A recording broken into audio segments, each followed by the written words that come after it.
Good afternoon, everybody. It is Steve Lookner with Agenda Free TV. Wow, this Hurricane Melissa is a Category 5, 175 mile an hour max sustained winds, and this hurricane is moving towards, it has begun its turn towards Jamaica. It's supposed to make landfall tonight or tomorrow. And let's take a look at the radar here. Hold on a moment. And we're going to bring you live coverage of this hurricane. But it's a really scary situation. Hang on one moment. Need to just fix something here. Where am I? Right here? There is the radar right there. Look at that. Some heavy rain covering a bunch of Jamaica now. Look at this. There's the Jamaica radar. I know it's kind of going off and on. Let's see if I can get you a better shot of it here. There we go. Ooh, hold on. We'll make it better for you. So there's the radar. There's the rainfall. I know it's going in and out there. And you can actually see on the satellite shot from tropicaltidbits.com, this hurricane does appear to be moving to the north now. The official movement is west-northwest at 3 miles an hour. Looks more like maybe northwest to me at this point. It is moving north. It is getting closer. It's going to keep turning. And the forecast is to make a direct hit on Jamaica, sadly. And we got some live cams for you. There will be in about an hour, there will be a new National Hurricane Center update. So we're going to be bringing with you live, bringing you coverage today of what is going on. Let me actually just make sure I have the forecast track up here for you. Right here. There's the track. There is the track. This is not good. That says 8 a.m. tomorrow. So this track has it making landfall sometime tomorrow. They had said in their discussion tonight or tomorrow, but we could be in for, a day of it basically slowly approaching and dumping rainfall and having worse rain and worse wind. This thing is, what a strong storm, powerful storm. This is 175 mile an hour max sustained winds, 906 pressure.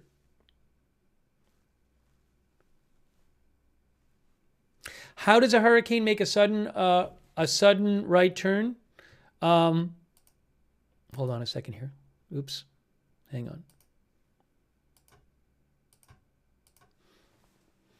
How does a hurricane make a sudden right turn? The hurricane is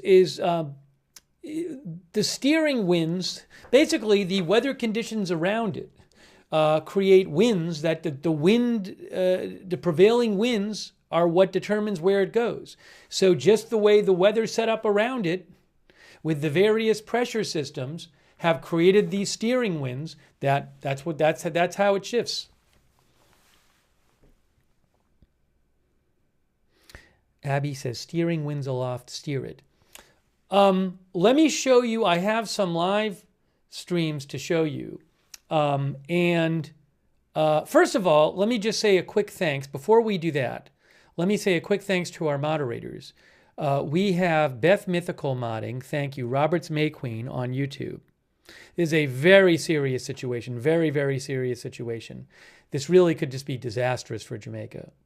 Really terrible. I mean, that's what it's looking like it's going to be. Really horrible. So we're going to be bringing you live coverage. Over on Twitch, thanks for moderating. David Green, Good Luck Duck, Idaho Star, I Got That Fire, Matthew Kohai 3, Linda Belk, Larry, and Misha. Over on X, moderate for us there. And on Facebook, we have Kay Lowry Body, Christina Neal, Margaret Riley. Thanks for moderating there. And we also have some live streams that I can show you today. I want to talk about this. So that is Kingston Harbor. So if you remember yesterday, I had access to a couple of live streams from this channel See Jamaica on YouTube, which is run out of Jamaica. And I had access to a couple of live streams because I pay for video from AFP and Reuters. Actually, today, though, I was able to get in touch with the person who runs the See Jamaica channel. And he has agreed to let me use, and I'm going to pay him for it, any of his streams. He has, I mean, you can go to the See Jamaica channel. I'll actually put a link in the chat. And I think he has like 6 or 7 streams up from Jamaica, maybe all from Kingston. But thanks to him, we can use any of those streams, which I'll be paying him for. But, you know, I'm going to put the link in the chat in case you want to go over there yourself and look at it. It says it right up there, See Jamaica. Video courtesy of See Jamaica. Maybe I should say See Jamaica on YouTube. I don't mind doing that so people know where to go.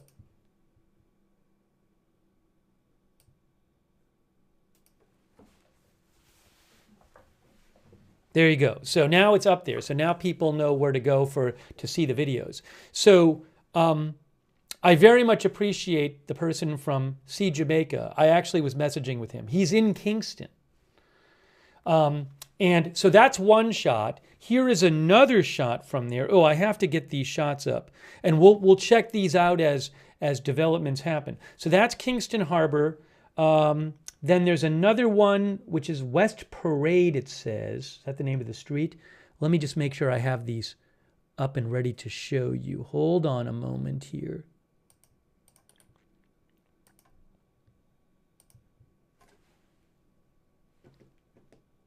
I have to fix this one.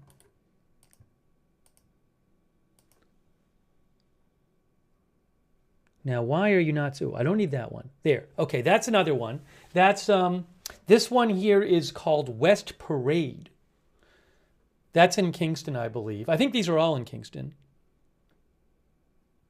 No, Princess Kidda, Reuters, and sometimes these news agencies like Reuters and AFP and AP, they will have their own agreements with streaming services, with stream providers. So once in a while, you know, like Reuters or AFP or AP, they will offer a stream from another channel, but they've made an agreement.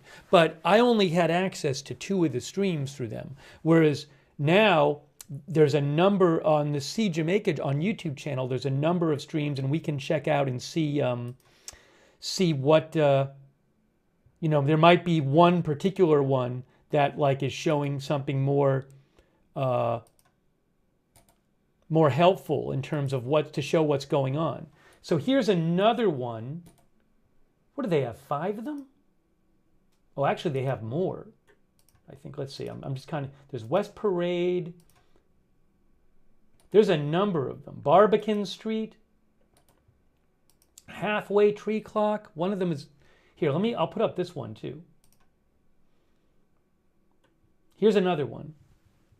So anyways, that's See Jamaica on YouTube, and you can go to them yourself and you can like go cycle through all the cameras if you want. And feel free to let me know if you're seeing one over there with something particularly noteworthy. But I really appreciate them being willing to let me use them. And again, I will be compensating them, of course, over there. Where is this one? Oh. You know what? I think for simplicity's sake, I'm going to keep one up at a time and then switch back and forth between them. But there's another one. That's from Halfway Tree Clock. Yeah, this is, again, these are all Kingston, Jamaica live streams.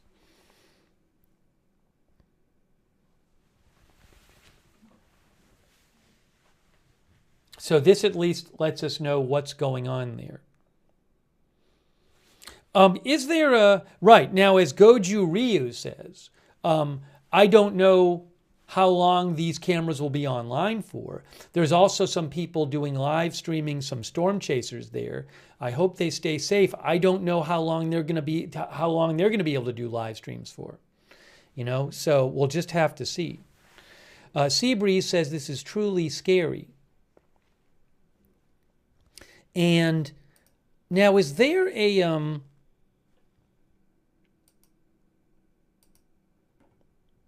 is there aircraft recon in there right now? I got to see from Tropical Tidbits.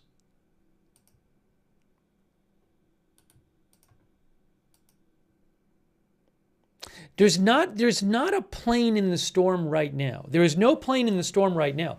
I don't even see a plane en route right now.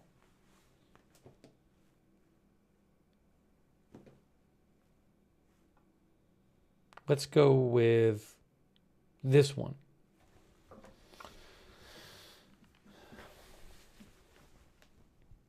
Zach says no recon for a few hours. Yeah, as Wolfman says, the last one got turbulence and had to leave. AZ Intel pointed that out too on their account. Thanks, AZ Intel on X. In the last forecast discussion from the National Hurricane Center, they said, that's where it was, right? Yeah, it said the NOAA aircraft, the previous one, left the storm early after experiencing severe turbulence in the southwestern eye wall. Let me show you a little of what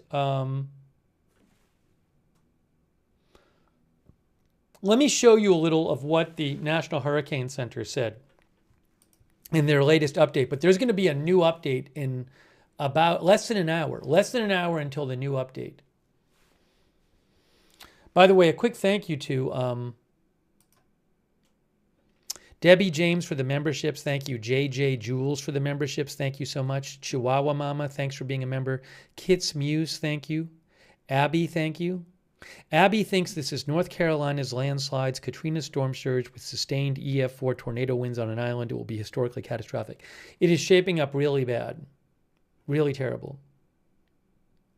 Thanks, Patty Takes Photos, for your support. Kenneth Colton, Corey Berthune, our member. Teppy9076, Hippie Mimi, our member. Also, Deshark. Yeah, Deshark points out that the halfway tree camera has some audio. So we'll check that out later and put the audio on for a bit. Thank you so much to Shark for pointing that out. And the Hurricane Ben, thanks for being a member. And also Michelle Batten says, I told my people on my Facebook to take a moment to pray for Jamaica today. I hope everyone did today. Thank you to Cece. Thanks so much, Cece. I appreciate that. Thanks for your note too, Cece. I appreciate that. Thanks, Melody J, too, who says, the eye looks terrifying. Okay, so let's just go through some of this. This was the update from 11 a.m. We're going to be getting a new one in less than an hour. Melissa has the classic strong hurricane appearance in satellite imagery this morning. With a well-defined 10 nautical mile wide eye embedded in a central dense overcast with cloud tops colder than negative 80 degrees Celsius. Colder cloud tops mean stronger storm, generally speaking. Stronger convection, I believe, stronger thunderstorm action. The hurricane has a large complex of outer banding over the eastern semicircle and circulation that covers most of the Caribbean west of 70 degrees west longitude. Reports from NOAA and Air Force Reserve Hurricane Hunter aircraft indicate central pressure has fallen to near 908. The official pressure is 906 now. This is from 11 a.m. The NOAA aircraft left the storm early after experiencing severe turbulence in the southwestern eye wall. On the forecast track, the center of Melissa will be near or over Jamaica late tonight or early Tuesday. Again, the center of Melissa will be near or over Jamaica late tonight or early Tuesday. Then move over the Bahamas and the Turks. Then cross eastern Cuba Tuesday night or early Wednesday. Then move near or over the Bahamas and the Turks and Caicos on Wednesday. After that, it should reach the vicinity of Bermuda on Thursday night. Some fluctuations in intensity are likely. By the way, this hurricane has already exceeded the predictions. This morning they were saying max of 165. Well, now it's at 175 miles an hour. They had never forecasted to get to 175, but it's now 175. But they say that some fluctuation in intensity are likely in the next 12 to 24 hours due to the possibility that Melissa will start an eye wall replacement cycle. However, this is unlikely to weaken Melissa significantly, and there is no practical difference in Melissa making landfall in Jamaica at Category 4 or Category 5 intensity, since both categories produce catastrophic wind damage. It's still forecast to be a major hurricane when it reaches Cuba, in spite of weakening when it goes over Jamaica due to a combination of land interaction and increasing southwesterly wind shear. Still going to be a major hurricane when it reaches Cuba. Look at this, what it says about Jamaica here. Do not venture out of your safe shelter. Catastrophic and life-threatening flash flooding and numerous landslides are likely today through tomorrow. Catastrophic winds in the eye wall have the potential to cause total structural failure, especially in higher elevation areas tonight and early Tuesday. This will result in extensive infrastructural damage, long-lasting power and communication outages, and isolated communities. Life-threatening storm surge and damaging waves are expected along the southern coast through Tuesday.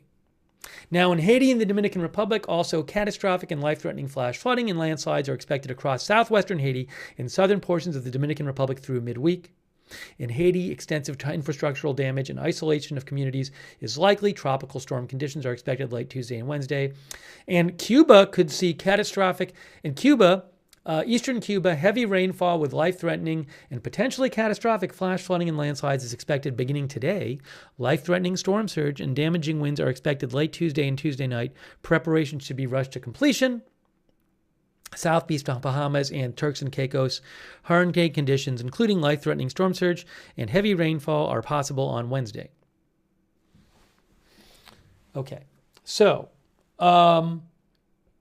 really concerning, especially for Jamaica, and the rainfall map here. Now, this is interesting. Well, this is additional 3-day rainfall forecast. So a bunch of rain has fallen. Because you might say, well, didn't this call for more rain yesterday? Well, it did, but yesterday was a 4-day forecast. So rain has already fallen for a day. This is the remaining rainfall for the next 3 days, just for 3 days. And what you can see is, in addition to the rain that's already fallen, this came out at recently. This was issued, it's interesting. The time of this, it says 5 p.m. Eastern time. I mean, it's 4:10 p.m. Eastern time. This is the new rainfall forecast. But it basically, again, it's from today forward. It doesn't count what's already fallen. So from today forward, because it's been raining in a bunch of Jamaica already, from today forward, basically, for the next 3 days, the pink is 20 to 30. The brown is 16 to 20. The red is 12 to 16. But again, I don't have the totals from the past day, but that's on top of what's already fallen. Also, so we're seeing pink in Cuba now, 20 to 30 here in eastern Cuba.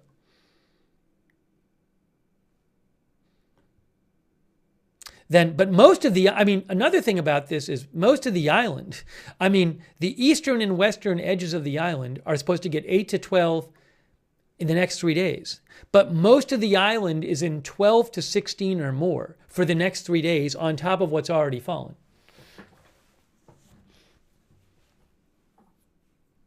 Thanks, RMX Indiana, for your support.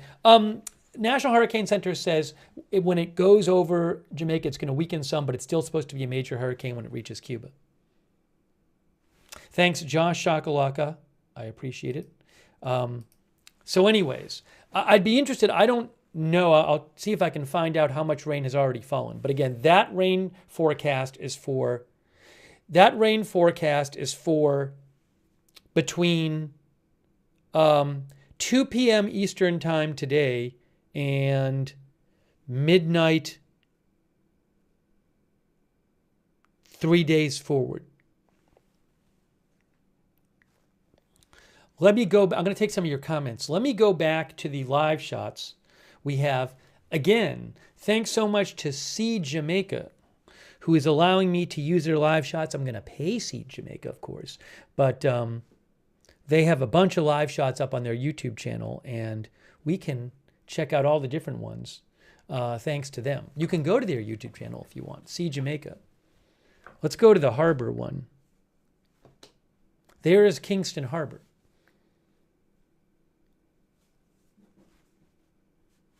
I have to look at their channel and see all the different ones.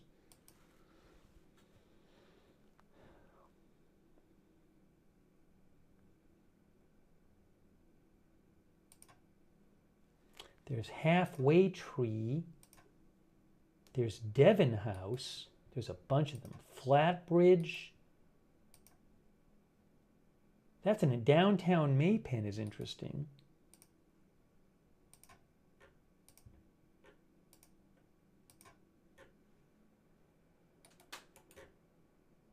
Halfway Tree. Halfway Tree Clock.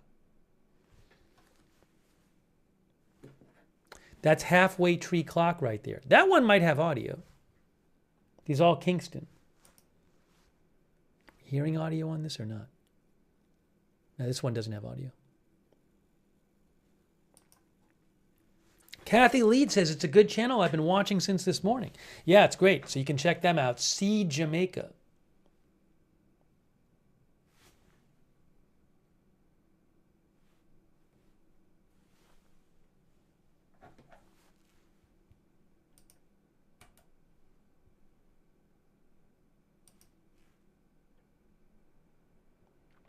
Here's another camera from them at Devon House.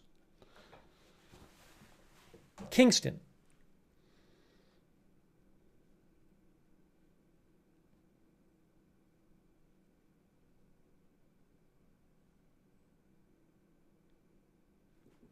It is starting to move to the north.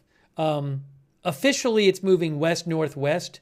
But, I mean, guys, look at the radar right now on Tropical Tidbits. I mean, look at the satellite on Tropical Tidbits. Clearly, it has made that turn, and it looks to me like it's just moving northwest. But there's clearly a northern component to that movement right now. And as it moves more north, the heavy rains it's going to get windier in Jamaica. The heavy rains are going to move in, more and more heavy rain. It's supposed to keep turning towards Jamaica and make landfall late tonight or tomorrow morning. Oh, is Facebook having an issue? Why is...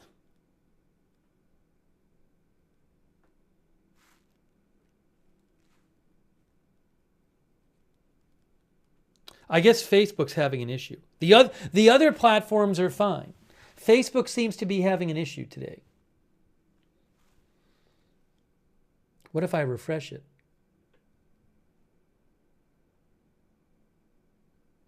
Facebook, it's like they're so bad. The stream ended on Facebook. I'm going to have to start the stream again on Facebook. It's so bad.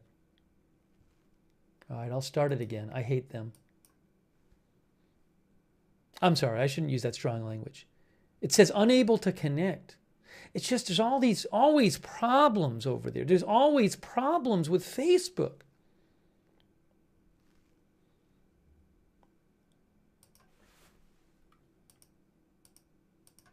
I'll try to start the stream again on Facebook and see what happens.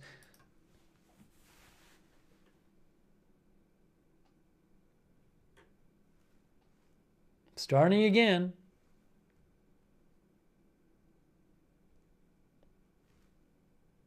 The polls have been broken on Facebook for months.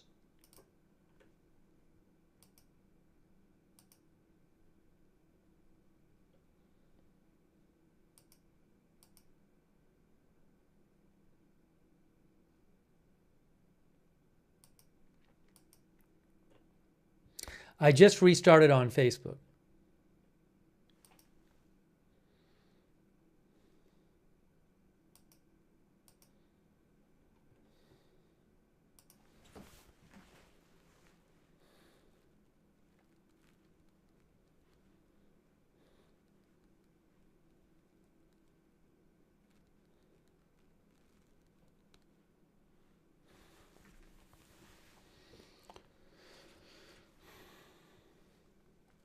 Yeah, if you're watching on Facebook, I don't know if Facebook streaming is having problems today, so you may end up having to watch on one of the other platforms if Facebook isn't working. Hey, so what I was saying is you can clear, this is tropicaltidbits.com, fantastic weather site. Go over there. They have the aircraft recon, they have the forecast models. You can check out the satellite over there on tropicaltidbits.com. Ooh, you know what I got to do? I have to grab, I need about, I'm going to disappear for about 7 seconds. Give me 7 seconds. Hold on.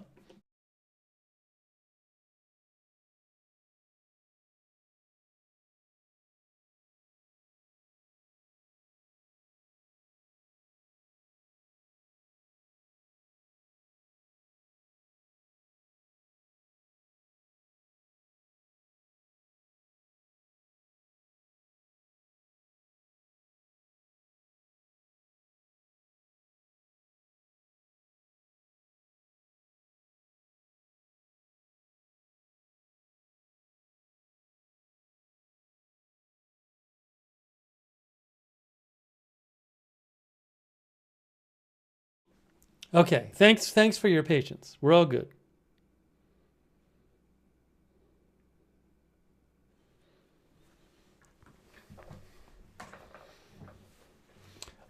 So it certainly looks from the Tropical Tidbit satellite. Well, it's interesting.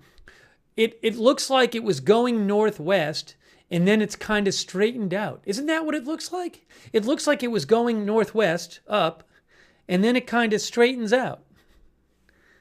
So it certainly moved further north.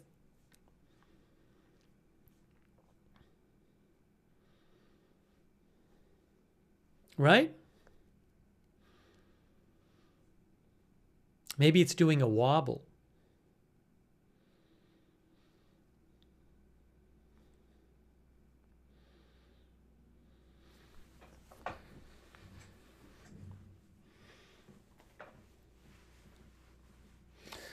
So we'll keep an eye on this. I'm going to check what some weather experts are saying. We're going to get the big new update from the National Hurricane Center in in about 40 minutes, in the next 40 minutes. So let's show you this. There is another live shot from Kingston, from Jamaica.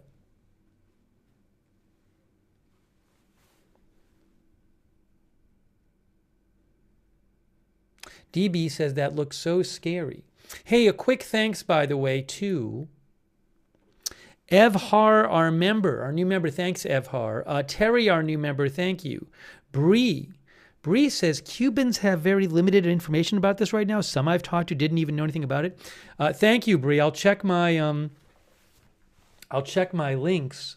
I'll check my messages. But it's supposed to be a major hurricane when it hits eastern Cuba. Hang on 1 second here. Hold on 1 second. Give me 1 second.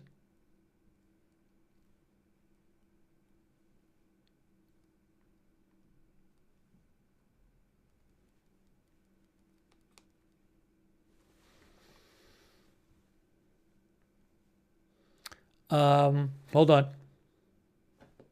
There's Kingston Harbor. Thank you, I am Charlie. Thanks, I am Charlie. Also, thanks to Debbie James for the gift memberships. It's very nice of you, Debbie James. Thank you. Also, Emily Queen of Chocolatonia for the gift memberships. Make sure you thank somebody if they give you a gift membership or a gift subscription.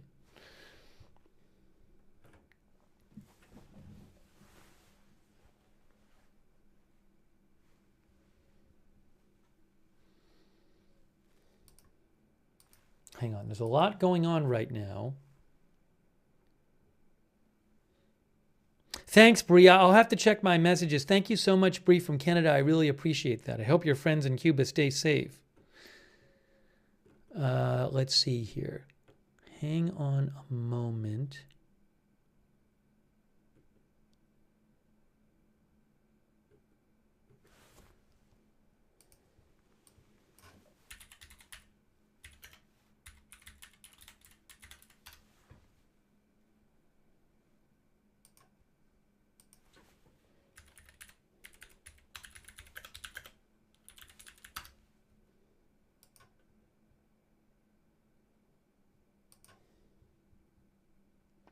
I am checking some weather experts I follow to see what they're saying about things.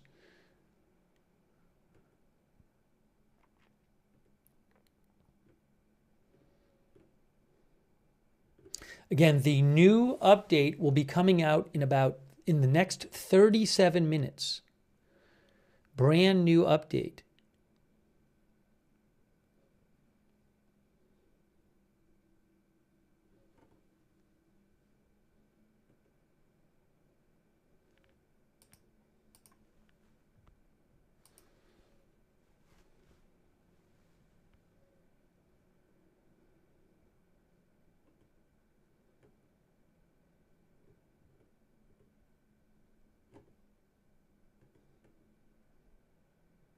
Matthew Capucci, who is a weather specialist, posted that an expert he knows said that Melissa had a record dry eye. He said that Nick Krasnovolji, a storm historian and storm specialist, said it was a record dry eye.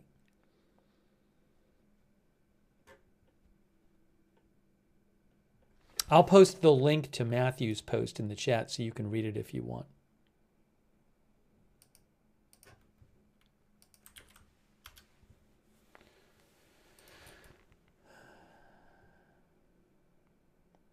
You know, it's interesting. There's no plane there right now. And there's not even a plane. I don't believe there's a plane en route right now.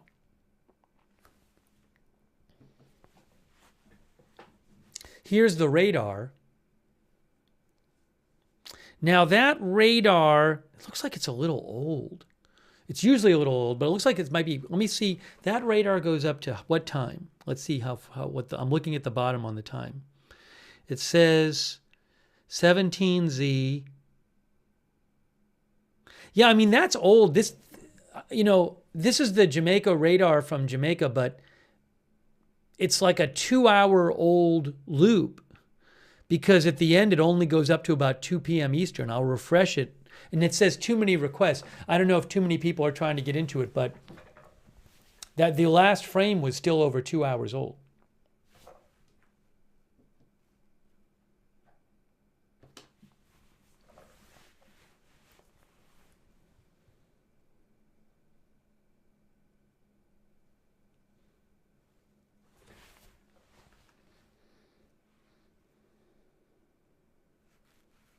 All right, hang on a moment. I am also going to check.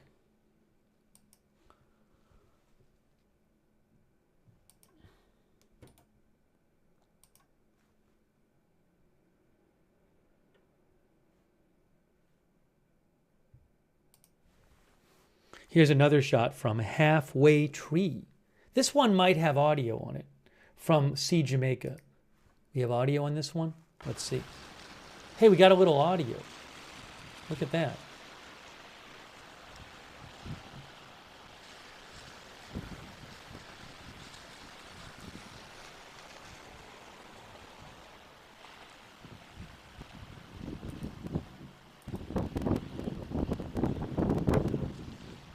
Can hear some wind there.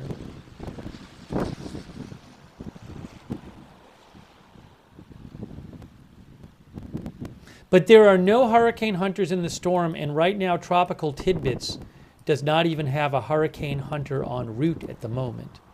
Oh, hey, there's one en route. Breaking news. Look. Hurricane hunter en route. NOAA 2 Mission 21 into Melissa en route.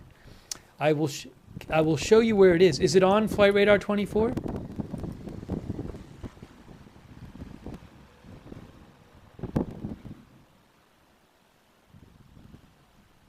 Hang on. Give me a moment here. Give me a moment here. Zach says it's NOAA 42 on Flight Radar 24. If I can pull up Flight Radar 24, I will.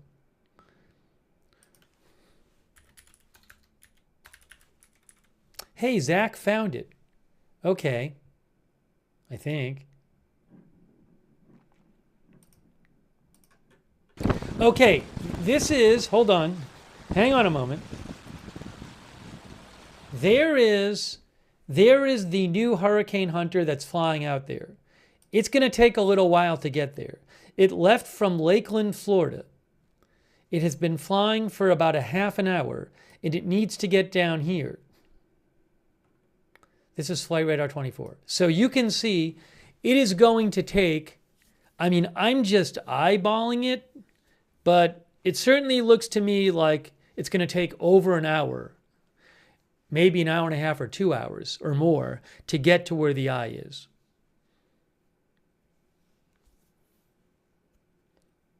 Because it's been flying for 29 minutes, and that's how far it's gone.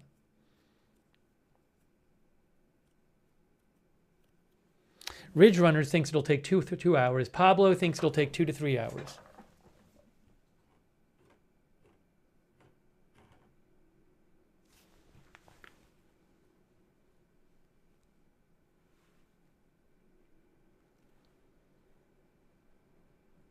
Will they won't stream it live, but we'll be getting the live real-time data on tropicaltidbits.com.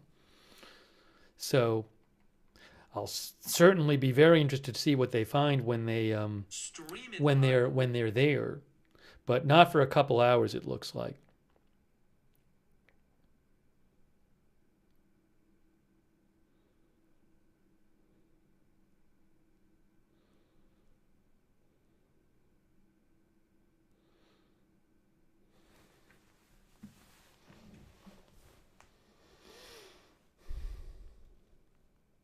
All right, so we'll keep an eye on that, but there's the plane. It's a ways away. It is a ways away. In the meantime, there is Halfway Tree in Kingston, Jamaica.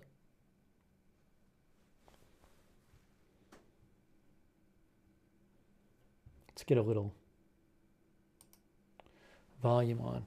These streams from Sea Jamaica are very helpful in letting us know, obviously, in letting us know the conditions in Kingston.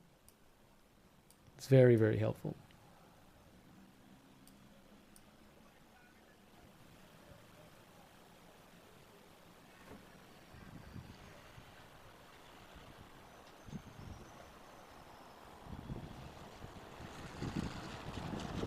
There is West Parade. Oh, but that's... We only have volume on one of them, not on this one.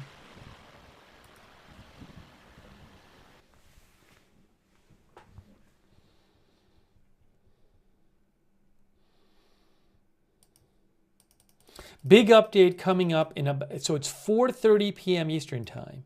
Within a half an hour, there will be a new update from the National Hurricane Center. You know, also there was we should play some of the press briefing. Jamaica had a press briefing several hours ago, so we should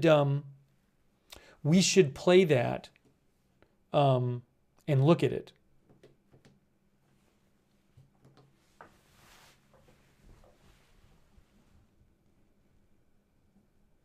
Pat White thinks they will move the track more west.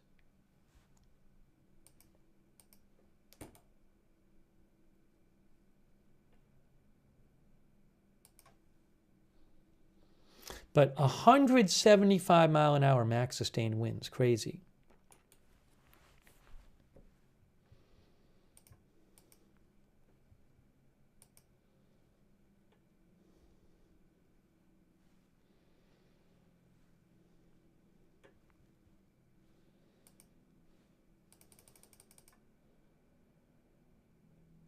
Maybe I will pull up on the screen.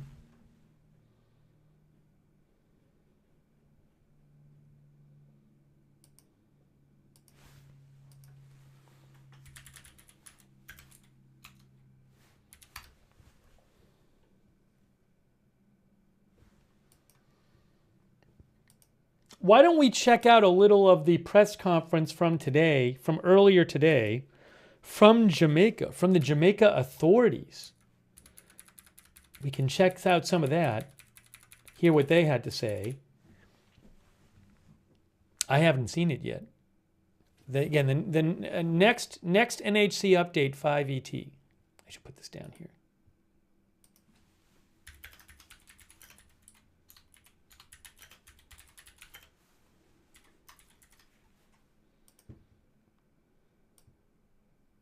There you go.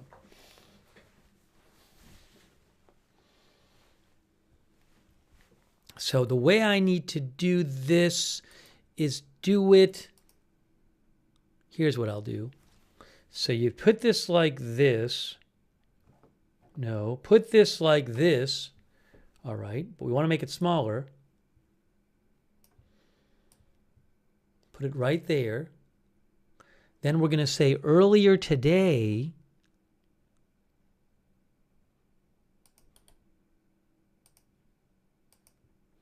Earlier today, fine. So let's in a second I'm going to play that and we can listen to a little bit of it.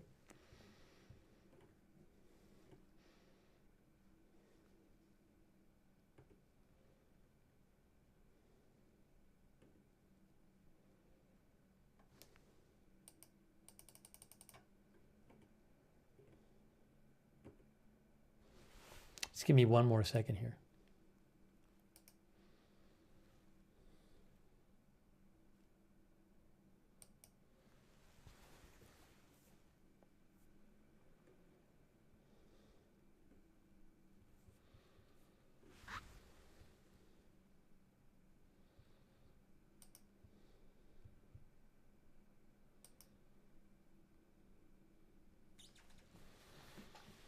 Okay, we're going to play this right now. Let's listen to some of what they had to say in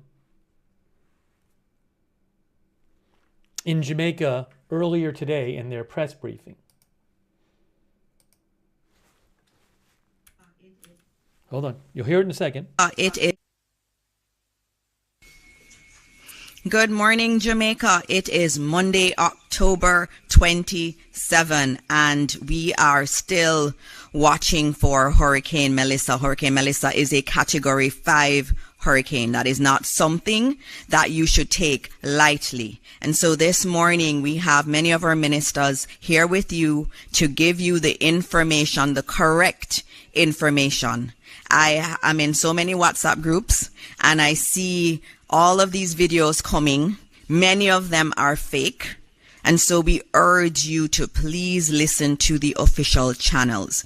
We come here to give you information. We bring the ministers. We are taking questions from online also and from our journalists who are here. And so if you have a question, you can put it in one of the chats and we'll try to get to it. Please listen to the official sources. And with me today, I have several ministers, and we also have the Met Office with us too on ODPEM. We have Minister Desmond McKenzie, or Minister of Local Government and Community Development. He's also the Deputy Chair of our National Disaster Risk Council. And so he's leading a lot of the operations here. He is our prime or minister or focal point in relation to disaster management. We also have with us the Honorable Darrell Vaz, our Minister of Energy, Telecoms and Transportation. He's playing a very, very important role in all of the prep, especially with or utility providers. We also have with us the Honorable Matthew Samuda, our Minister of Water, Environment and Climate Change, and he'll be giving you significant updates also. With us, we also have Minister Robert Nesta Morgan, who is our minister that's responsible for works. He's been out there working to clean drains, gullies, and supporting our communities across this country. He will give you an update on the status of all of that. And of course, we have our team from ODPEM.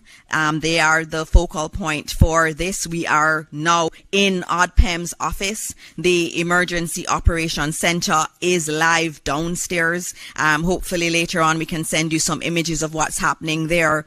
We have teams that work throughout the night. They're working 24/7 monitoring what's happening across the country. We have reps from all of the key agencies, including the security forces and also the JDF there. So we are really getting prepared. Don't worry, your government has done the work, and we are here to report on what has been done and to take your questions this morning. So without much ado, we know the entire country is waiting for the man of the moment, Evan Thompson, or ever faithful head of the Meteorological Office in Jamaica, to give us an update on where Hurricane Melissa is and when we should expect to start feeling the effects of this hurricane.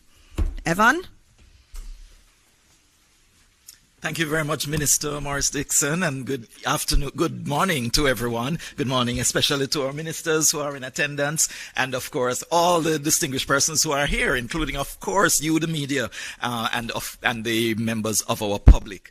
I want to say that this has been a long journey, but we are in for the run.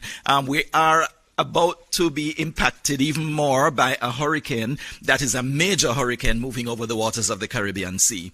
If you take a look at the image that is being projected, I believe that most of us are able to see this, but it shows that the center of the hurricane is now some distance, over 100 miles, to the south of Jamaica. It is south really of one of those points along the coast of St. Elizabeth. So it is really in that general direction, which would signify that it is closer to the western end of the island than to the eastern. You know, there's a common feeling that if it reaches there, that means the eastern part is free of all folly and will not experience anything that is related to this hurricane. But I would like to tell you that that is not really the case. And although the center has moved past your longitude, which is how far west it is, you will still see that the situation will deteriorate further right across the country, and all parishes are likely to be impacted. This is a Category 5 hurricane. There are no additional categories for hurricanes. We go from 1 to 5. Any stronger than that is still a Category 5. And so it is at the strongest category that it could possibly be. This system, yes, it could gain additional strength, but it will still remain a Category 5 hurricane. Now, it is just about at the point where the projected path of it will indicate that it will move closer to the island. Over the past many hours, it has been moving directly west, which means that the latitude has remained the same. It has not moved any further north or dropped to the south. It has stayed at the same latitude, continuing westward over the waters south of Jamaica. So we will show you the chart of how it's moving in a little while. But let me show you what our radar image is projecting as well. The radar, the Doppler radar in Jamaica is showing that there are numerous showers associated with the system. The center, as I said, some distance to the south, but around that center, immediately around it, is a very tightly knit area of showers, thunderstorms, intense activity, also very, very, very strong winds. That is where the maximum winds of the hurricane are actually concentrated, in the eye wall, which is right around that eye. And it's a very distinct eye. It's a number of a couple of miles probably wide. And so it will actually show when it moves, if it moves over the island itself, a number of areas will experience the calm of the eye. But of course, that cannot be possible until you have gone through the eye wall And again, after the eye passes by, you have another aspect of the eye wall to go through as well. But this system shows, this picture shows that the system is generating lots of showers right around it. There are bands of rainfall that extend some distance from that eye. And here we see many of those bands also extending across sections of Jamaica. Many of our parishes have already started to experience some of the activity from this hurricane. A number of parishes have experienced rainfall, mainly light to moderate, but in occasions it has been heavy rainfall. Also experiencing tropical storm force winds, mostly gusts, but in some areas those sustained tropical storm force winds will continue over some areas and will increase over the number of areas of the country as the system moves a little bit closer. Now it is at the point where we are expecting that it will start to turn toward the north. This means that it will get closer and closer to Jamaica. That is the projected path. I have to keep saying that because it's often said that I said one thing and this is something else. But the truth is, this is a dynamic situation. It changes as the moments go by. And so the track changes are also possible. Earlier I was telling you that it would make landfall in Clarendon. Later I was saying it would have been in St. Elizabeth. It's not that anything was wrong with what was being said, but there are updates to the forecast based on information that is gathered and as the system moves closer. As you are closer to impact, the forecast gets more accurate. So when I tell you that we are being hit by a hurricane, you know that it is accurate. We are being hit by a hurricane.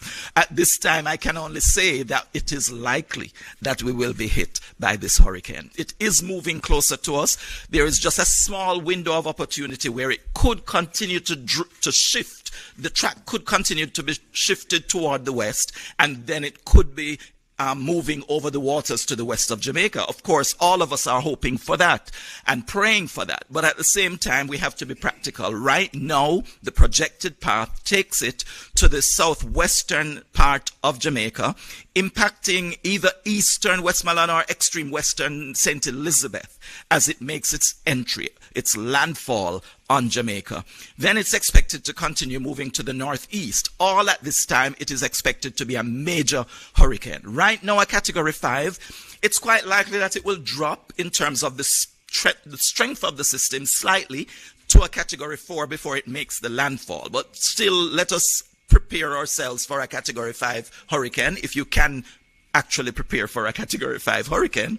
And then it will move over that southwestern part of the island, moving toward the northeast. We expect that the exit will be just about in the vicinity of St. Anne, along the coast of St. Anne, which means it is not going directly north, but somewhat east of north. So making its entry near the border of Westmoreland and St. Elizabeth, at this time that's a projection, and then moving across sections of Trelawney and St. James, in the interior of the island, through the cockpit country probably, and then moving across along to the coast of St. Anne. So that's the projected path. During this time, it's likely that it will weaken a little bit more. It may exit the island, possibly as a category 3. It might still be a weak category 4 at that time, and then it will continue on its way closer to the eastern part of Cuba. So that is the forecast. It is expected that that entry, that landfall, will take place early on Tuesday. That means within 24 hours, tomorrow morning. It could actually be during the early hours before the sun. Is there a sun? We haven't seen it for a few days. but when at sunrise, we still have that time that we call sunrise, whether it rises or not. And so at that time, we should be seeing that there is a landfall of the center of this hurricane. A landfall means, yes, that the center is moving across the coastline, but it also means that the areas around that coastline are going to be most impacted. Around that eye will be most impacted. So parts of eastern Westmoreland, parts of western St. Elizabeth, and then surrounding areas of those moving as it continues to move, the closest areas to that center will get the greatest impact. We'll get the strongest winds reaching hurricane force. So hurricane force winds are expected over parts of Westmoreland as well as St. Elizabeth. The extent of hurricane force winds is just about 80 kilometers, I believe, because it's about 40 on either side of the center. So that's the extent of hurricane force winds. Depending on where that center is, you can measure whether your area is likely to experience it. But of course, there is some shift in exactly where that landfall will take place. Then the tropical storm force winds extend a much greater distance and should cover the entire island, or most of the island. To the east will be impacted by tropical storm force winds, even though the center is not moving across your area. So if you think that you live in Kingston and you will not experience the eye, and so you are free from fear or worry or concern. I don't encourage fear or worry, but I do expect you to be concerned about what is taking place. If you think that you are free from that, think again, because the heavy rains will also affect you. The strong winds reaching tropical storm force could still continue to affect you as we go through the day on Tuesday. That's all the way through tomorrow. The exit of this system is likely to take place in the evening hours on Tuesday as well. So it's not expected to remain over the island until Wednesday, because there will be a slight increase in the wind speed, in the direction of, in the speed of movement of the system. Right now, it's still moving at only about 6 or 7 kilometers per hour, but it should pick up a little bit as it is moving across us. And so we expect only about 6 to 8 hours as it moves from the south coast to the north coast. The rainfall is what is being shown. The projected rainfall is what is being shown on this chart that you're seeing here. This is showing that you could have anywhere up to 30 inches of rainfall over much of the country. And that includes all central parishes, it includes eastern parishes, and to some extent, some sections of western parishes could see that. If you're in hilly terrain, you should also look out for even more rainfall, because in hilly terrain, the rainfall amounts are expected to be higher. Of course, we expect that you will have a lot of flooding from this. And you can see on the picture that all of the island will experience even up to 20 inches of rainfall over sections of your area. So if you are in a flood-prone area anywhere across the country, you can expect that flooding is going to occur as long as the system moves in the direction that is projected. Landslides are also a very real possibility and likelihood, because as the soil is saturated and as the soil is loose, we are expecting that we will have landslides as well.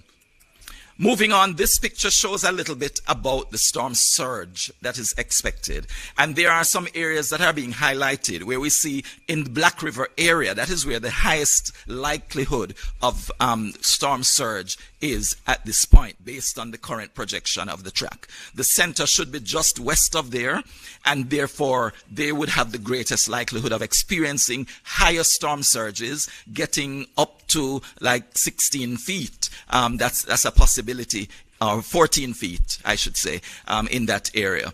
As you move along the coast, of course, there are some areas that might not be impacted significantly by storm surge, especially if you don't have a gradual slope onto the land, but you might have a cliff face.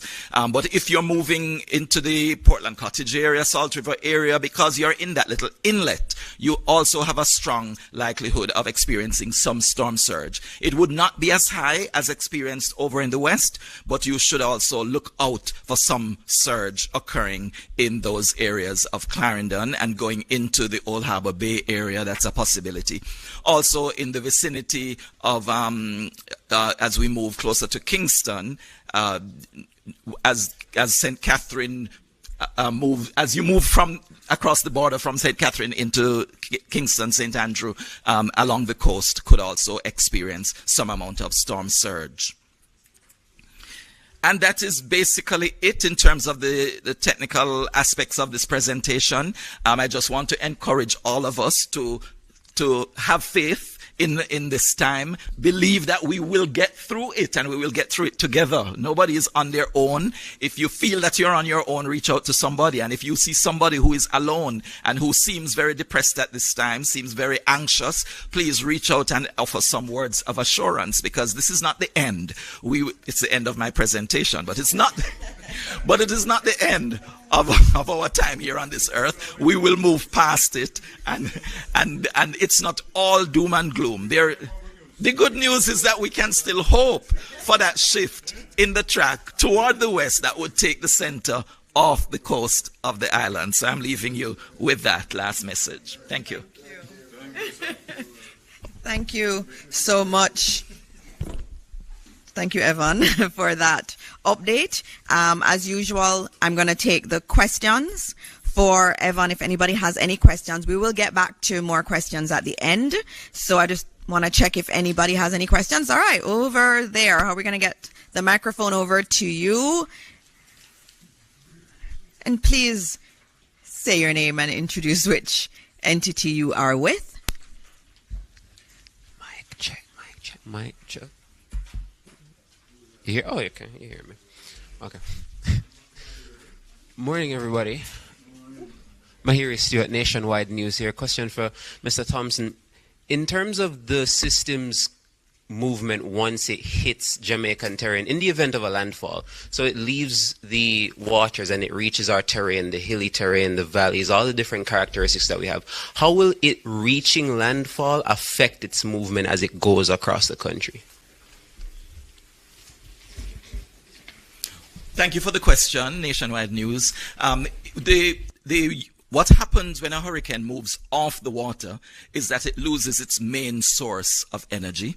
The warm sea surface temperatures is what really fuels these hurricanes. That's the primary thing that fuels them. When they move overland and there is no source of water, they tend to plateau or start to weaken. If there is a lot of friction on the land, if it's not just flat land that they're moving over and there are lots of hills, that also helps in kind of weakening the system. So that's why we often see systems moving from the east when they move over Haiti and the mountains of Hispaniola, that they tend to weaken significantly.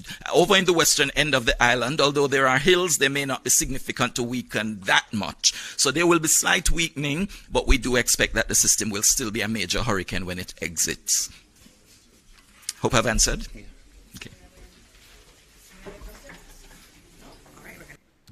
Hey guys, sorry, we're going to listen to some more of this. I had to disappear for a second. There was something I had to deal with here. So I might have to disappear for another couple minutes in a few minutes, just one more time. So everything is fine. But let's we should have is the new update out yet? Again, I'm sorry. There was something kind of urgent I had to deal with.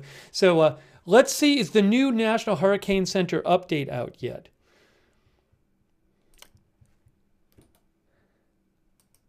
It is. Same pressure, all right. We have the new update from the National Hurricane Center. Now it's the same pressure and same speed. And I wonder if that's, a big reason for that might be that there hasn't been a new plane in the storm, but there's a plane going there now. There's a Hurricane Hunter aircraft heading there now. So my guess is that maybe by the 8 p.m. update, they'll have a new pressure and pressure and wind number, maybe.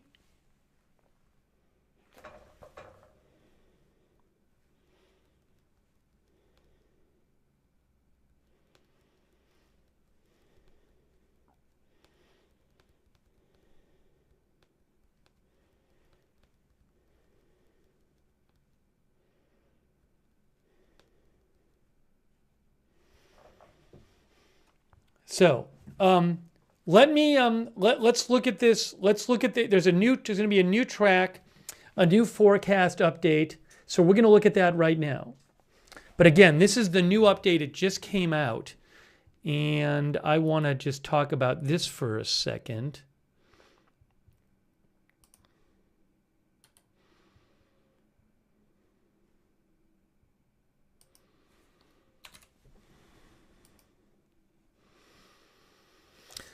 So again, they have not changed the pressure. Moving northwest. So in the previous update, it was moving west-northwest. Now it's moving northwest. So it's west-northwest is less of a north direction than northwest. So that's interesting. It's only 3 miles an hour. Only 3 miles an hour. That is slow.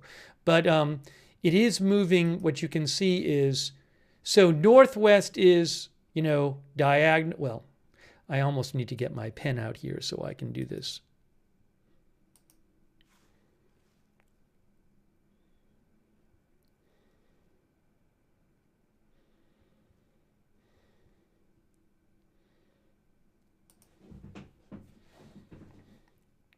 So northwest would be like this direction.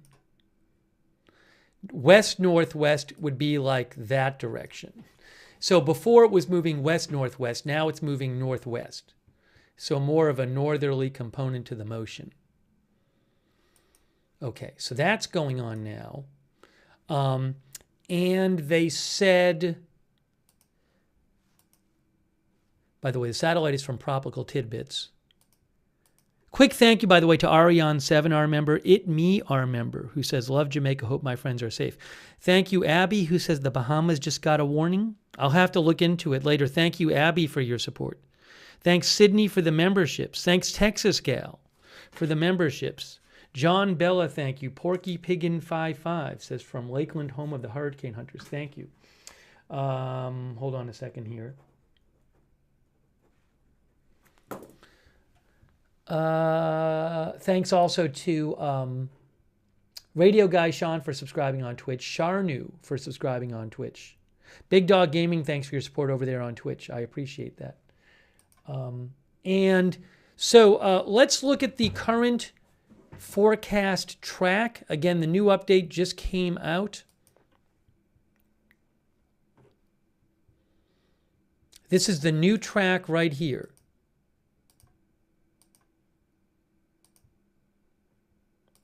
This is the current track, the new 5 p.m. update, right here. So it still has the storm making landfall to the western part of Jamaica. I mean, this is going to be impacts felt all over Jamaica with this storm. But the landfall right now is there. You can see it on the screen. And that says that M is at 2 p.m. Eastern time. So it looks to me, and then what is this? This is 2 a.m. there? Yes. So it looks like we're talking, and 2 p.m. Eastern would be 1 p.m. local time. So it looks like we're looking at, early tomorrow for landfall, given the current forecast track.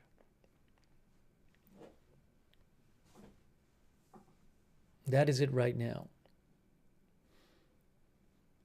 Yes, it is supposed to hit Cuba, eastern Cuba after, as a major hurricane.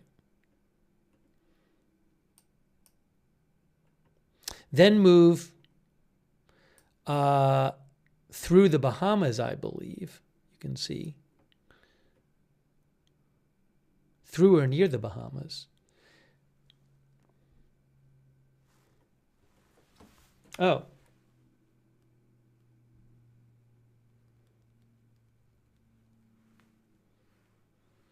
And then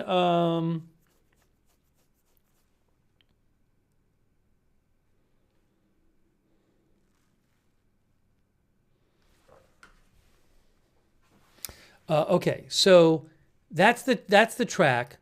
Let's see also, they updated the forecast discussion. This just happened. So let's look at that. Nope, that's in Spanish. Let's get the English language discussion. Okay, a few hours ago, data from, hold on. First of all, let's go down here. Okay, they do not have it getting any stronger on their forecast. You can see here, forecast positions and max winds. So they have it at 175, which it is right now. But they don't think it's going to get above 175, for whatever that's worth.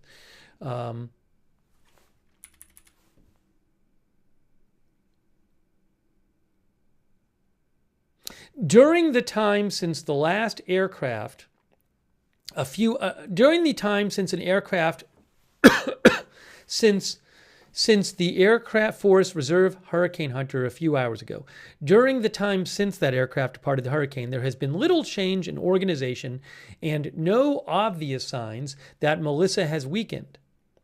Thus, the initial intensity is set at the same as before, 150 knots, 175 miles an hour. NOAA and Air Force Reserve Hurricane Hunter aircraft will again investigate Melissa during the next few hours. Okay. Melissa is starting its northward turn. Okay. The hurricane should turn northward during the next 6 to 12 hours or so at a continued slow forward speed. After 18 hours or so, it should turn northeastward with a slight increase in forward speed.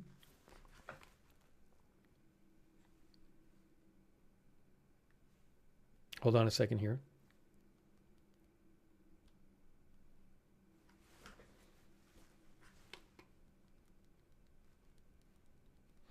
And they say a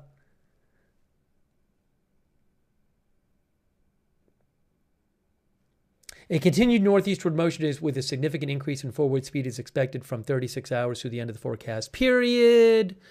On the track, the center of Melissa will be near or over Jamaica late tonight and on Tuesday. The center of Melissa will be near or over Jamaica late tonight and on Tuesday. It will cross eastern Cuba Tuesday night and early Wednesday, then move near or over the Bahamas and Turks and Caicos on Wednesday. After that, it could reach the vicinity of Bermuda on Thursday night. The latest track has nudged a little to the west, which we've seen several times over the last few days, and to the north since the previous advisory. And the new forecast track is also a little to the west and north of the previous track.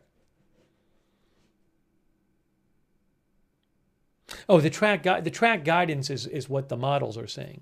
But the new forecast track itself is a little to the west and north of the previous one. Some fluctuations in intensity. Hold on a second here.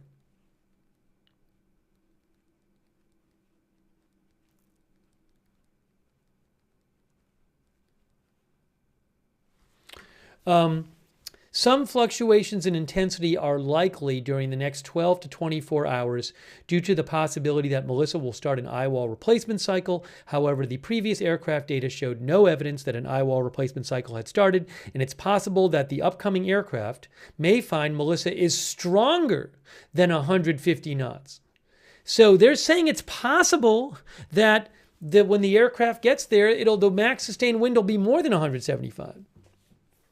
Regardless, even with an eyewall replacement cycle, it's unlikely that Melissa will weaken.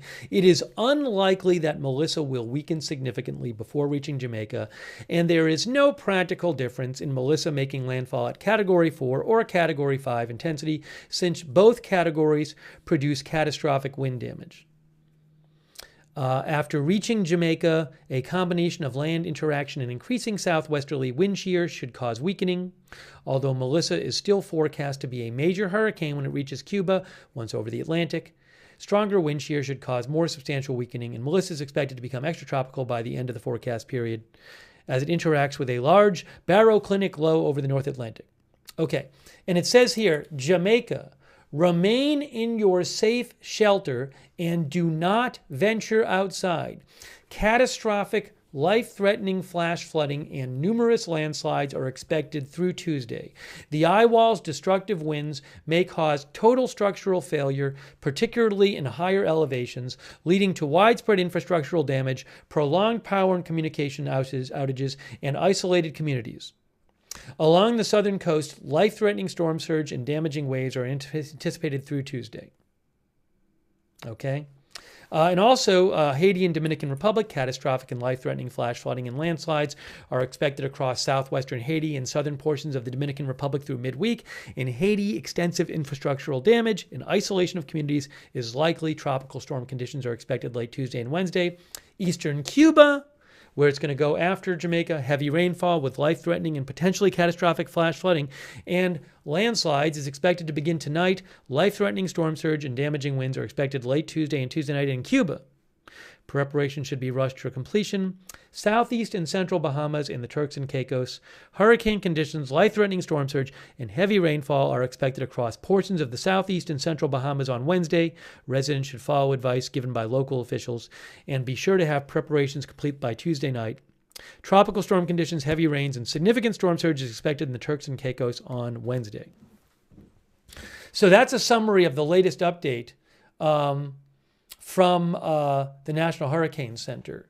So what I'm going to do is this. We're going to talk more about this. What I need to do real quick is I need about 5 minutes. I'm going to put the press conference on for about 5 minutes. I need about 5 minutes to disappear. And we'll have the live camera on from See Jamaica on YouTube.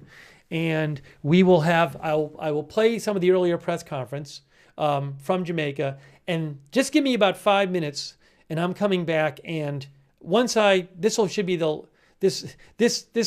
matter will take about 5 more minutes to deal with. I had a bit of something scheduled today, so it just has to get dealt with. But let me come back in about 5 minutes. I'll play the press conference, and I'll be back in about 5, and we'll talk more, and we'll go through more of the live shots, take some more of your comments on the air and all that, and keep covering this. So I'm going to put this on, I'm going to hit play, and I'm going to disappear for about 5 minutes. And I should put something up that says that. Steve will be back in 5 minutes. If it's a couple extra minutes, please bear with me.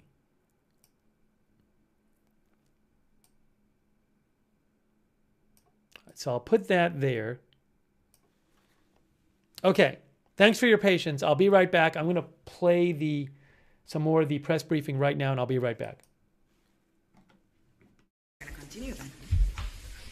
I'm not seeing any other questions as yet. And just to all of our students who are watching, you heard some concepts from your geography class, longitude and latitude.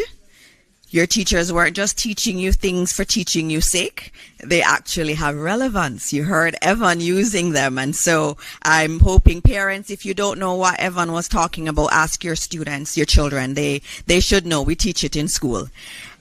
So we're going to be moving on now after having heard that very sobering assessment from Evan Thompson about this Cat 5 hurricane that is coming towards Jamaica. It's projected to come to Jamaica and will come across the country and will exit Jamaica still as a major hurricane.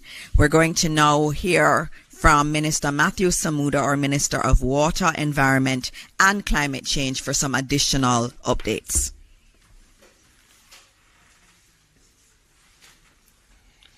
Thank you, Minister Dixon, colleague ministers, heads of agency, PS, members of the media, Jamaicans listening and watching at home. 165-mile-an-hour winds, 17-foot storm surge, 30 inches of rain in some places is nothing to play with. I think Evan has been trying to bring it home to Jamaicans for the last few weeks. It's almost 2 weeks now based on the slow pace of the storm, the seriousness of the storm, and the potential damage that it can cause. We've started every press conference where I've had the opportunity to speak by simply saying it is not time to panic, but time to prepare.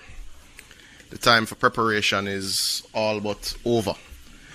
The time now is to listen to instructions, certainly if you're within any of the areas for evacuation, and to listen to reputable news sources, certainly the Met Service, JIS, OPM, Prime Minister's accounts, the Ministry accounts, because we're already seeing a lot of false news going around. Areas that are said to be flooded, which are not flooded, which can hamper evacuations and can hamper people trying to get out of harm's way. So we're asking all citizens to listen to reputable news sources that publish the Met Service data and the Met Service guidance, as well as NWA's guidance, and of course all the guidance from utilities. Moving into our utilities, and certainly NWC, to which I have responsibility for. As at midday, we will start publishing status updates every 3 or so hours in terms of which systems are indeed up and which systems are being impacted. We're already having impact in some systems in eastern Jamaica, which would have gotten the first set of waves where we're experiencing single phase power. But in those areas, it would not be suitable to mobilize generators yet. So you will start to see as the storm moves, well, makes a turn, Evan, and goes north and starts to get closer to us and power systems start to go down, you will start to see disruption to water systems, we imagine, later this evening, going into early morning tomorrow. So we are encouraging everyone to backfill their storage, whether it is they have a tank or buckets or whatever it is they're using to put aside clean water. Now is definitely the time to put aside your water for storage and to use sparingly. Every drop will count. I am assured, having met with the senior management team of the National Water Commission this morning, that we are well placed to dispatch our 50-plus generators very quickly after the storm. We're in constant contact with suppliers. We're in constant contact with our emergency-based staff. And we're comfortable with where we are in that regard. I'm also comfortable with the work that we're doing with the JPS. JPS is, as we speak, in some areas, still, I know, doing some maintenance work on lines that go to particularly critical water infrastructure. And that does, I think that is a marked change from Beryl last year. As I said, this is a short update. The time for preparation is almost at an end. We encourage everyone to listen to the notifications and the advisories from reputable sources. We will ask you, post the storm, to be patient as we get the Water Commission systems back up and running. But we do have things in place, we believe, to get to 80% of our customer base relatively quickly. Now, that getting to, as we've said before, does not mean uninterrupted supply. Generators need resting time. Generators do have to be refueled. We will have to monitor these systems very clearly, but it will be a significant improvement from what you would have experienced in Hurricane Beryl. Thank you very much.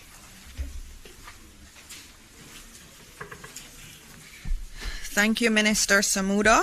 We're going to be going to Minister Morgan now, who will update you on the work that he's been doing with the NWA to prepare us for the storm. Minister Morgan. Thank you very much, Dr. Morris Dixon, and thanks to the team here at ODPEM, members of the media. I see JSIF. I also see Minister Mackenzie, Minister Vaz. The National Works Agency, through its Emergency Operations Center, has so far received 15 reports from across the island. These reports include fallen trees, rockfall, down power lines, and landslides. We have responded and removed the impediments and repaired, or reopened rather, all but one of the roads that have been blocked. And we're actively working to reopen the one that is currently blocked, which was impacted by fallen trees. And I think this one is in St. Anne's Bay near the roundabout. We continue to urge people to exercise extreme caution if they have to be outdoors at this time. Rock falls are an imminent threat. We have seen this along the Little Bay Main Road in St. Mary, and there are other places that are susceptible to this kind of situation, so we urge caution. We've done quite a bit of work across the island in terms of drain work mitigation, and several critical drains across the island have been impacted, have been targeted, and we will continue as long as it's safe to do so. So you would have seen even yesterday, we had a front-end loader in the Sandy Gully trying to continue to create a pathway for the water to move to the sea. On Thursday, we also started work on the channel to the sea in the Sandy Gully, and this section is critical. And I want to explain a little bit as to what we have done at the Sandy Gully. We were in the process of planning a massive rehabilitation of the gully, also a massive desilting program for early next year, but the hurricane did not acquiesce to our timing, and as such we had to move very quickly to the urgent work. The most important thing that we are trying to do is, one, protect the lives and property of the people who live adjacent to the gully past the bridge near Seaview Gardens, and two, the bridge that is on Spanish Town Road, which is a very critical bridge. It connects to the ports. As I said before, it connects to Jamaica's most important health facility, KPH, also Bustamante Children's Hospital if you're traveling from that side. So it's very important that we not allow that bridge to be damaged if the hurricane does inundate that area. We've removed 500 loads of silt from under the bridge or in the vicinity of the bridge over the last 5 days. Some persons are saying, well, we should clean all the way to the sea. That is 1.5 kilometers from the bridge to the sea, and it is 37 meters wide. If that section that we cleaned was 500 truckloads of silt, think about how many trucks and excavators and backhoes and front-end loaders would be required to remove 1.5 kilometers of silt with a width of 37 meters, a couple thousand trucks. So we have done as much as the engineers have said we can do at this time to create a pathway under the bridge so that water can flow. Based on what we have done, the bridge is safer, the flow is no longer compromised, and while we have done much work to mitigate the impact of the impending hurricane on our infrastructure, we want to appeal to the public, and I know Minister Mackenzie has done so, and Minister Samuda has done so, Minister Vaz. Do not interact with infrastructure that you think is compromised. If the bridge looks shaky, do not attempt to go on the bridge or across the bridge. Do not try to traverse gullies that are flooded.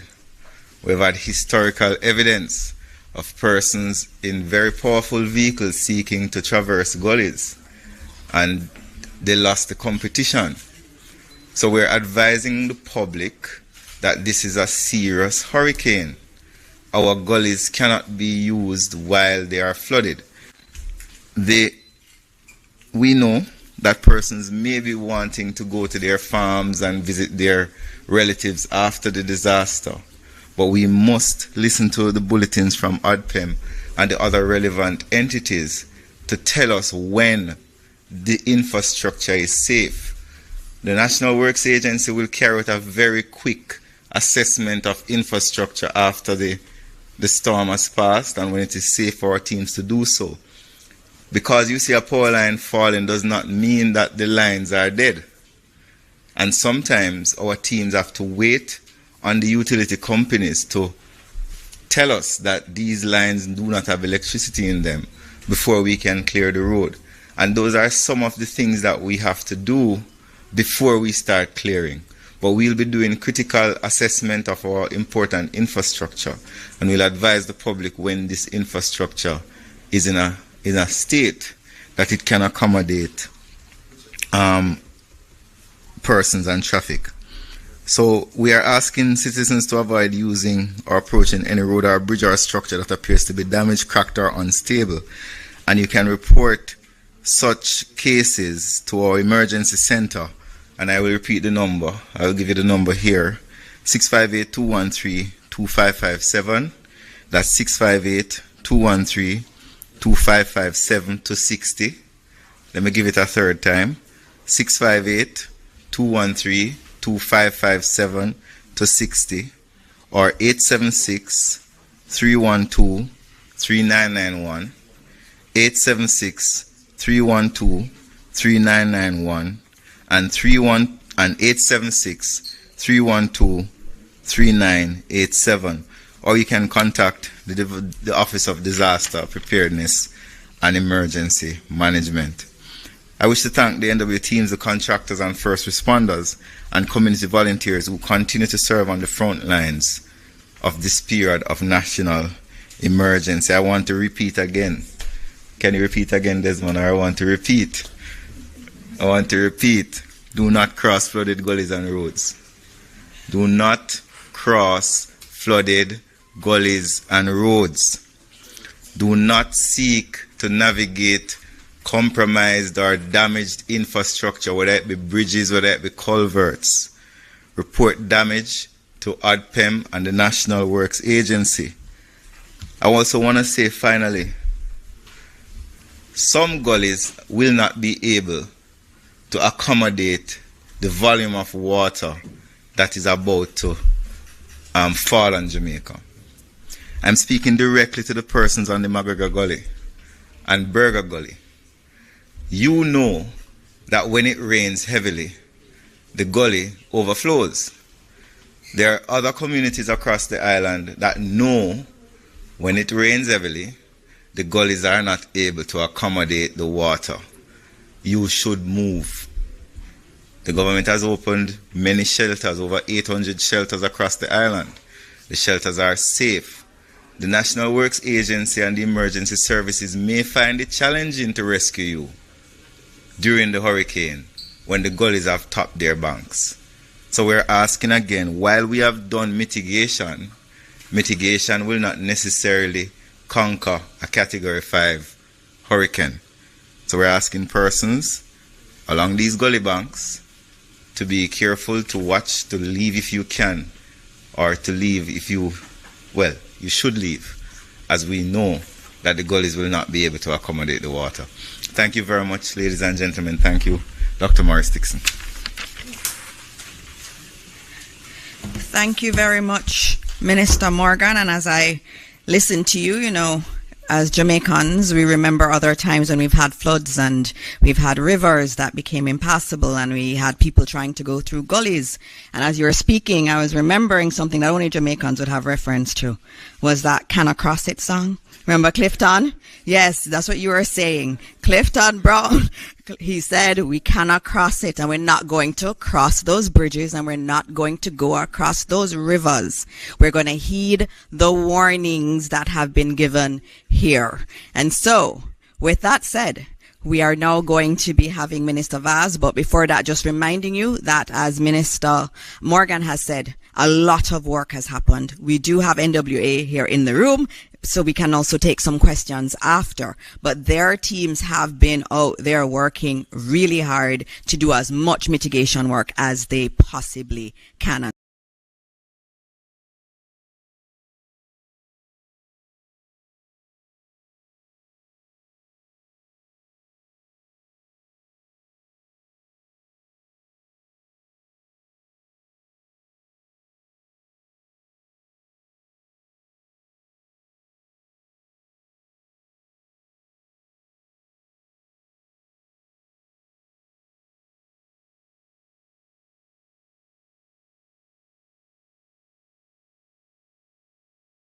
I am muted. I am muted. Sorry about that.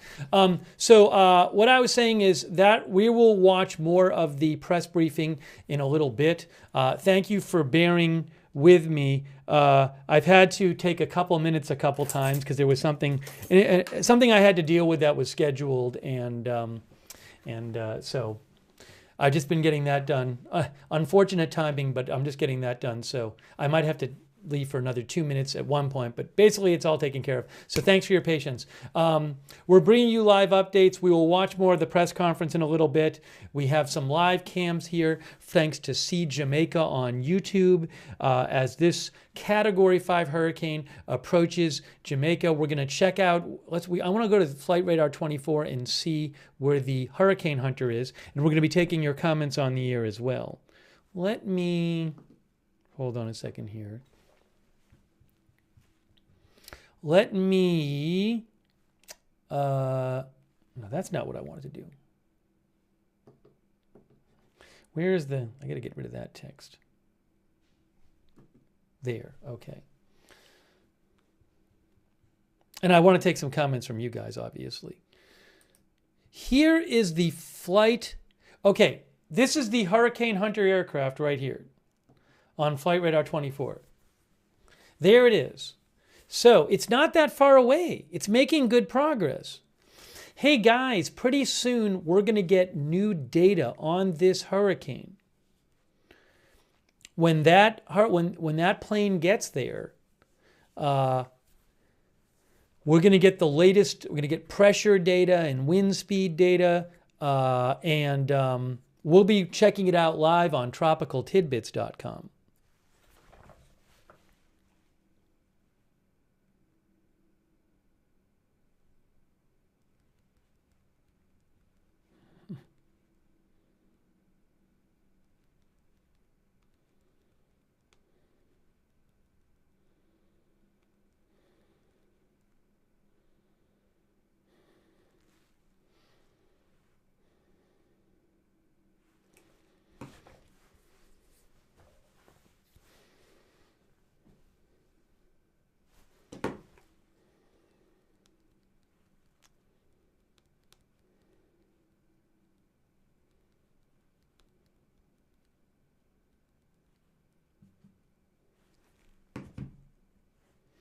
All right, so we'll be watching for that.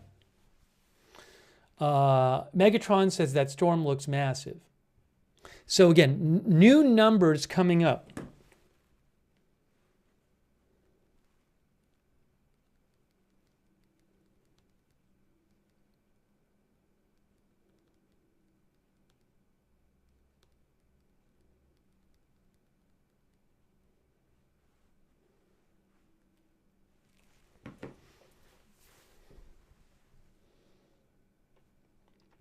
SH says this is just a monster. GMWH says this is catastrophic. Sunset in Jamaica, somebody mentioned. I think it's around 5:30. 5:37 p.m. is sunset in Jamaica. Oops. All right, so we'll keep an eye on the plane as it gets closer. When it starts making passes through the eye, we will check the real-time aircraft recon data at tropicaltidbits.com and see what it says about this storm. Right there is Kingston Harbor.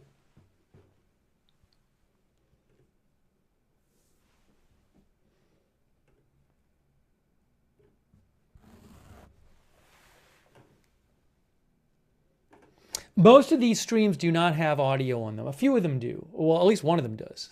But this stream right here, this one from Kingston Harbor, does not have audio.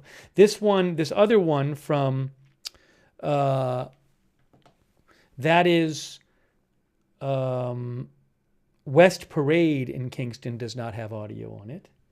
Where is Halfway Tree has audio. Here is Halfway Tree. Right there.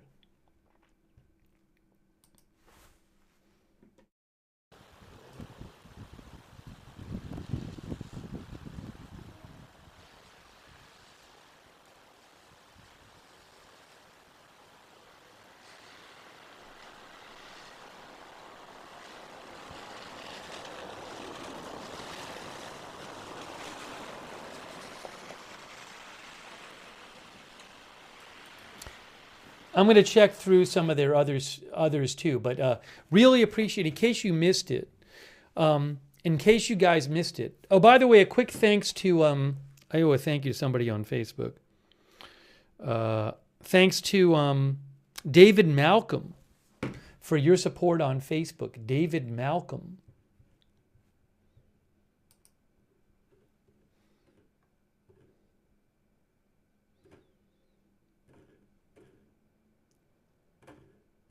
Give me 2 seconds here. Give me 2 seconds here.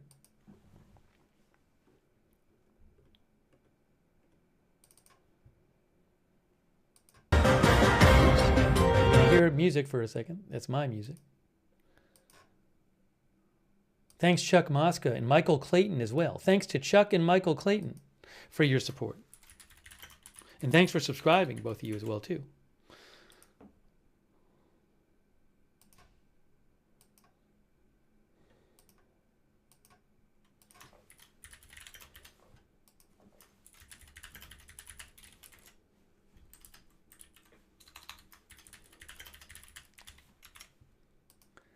Okay.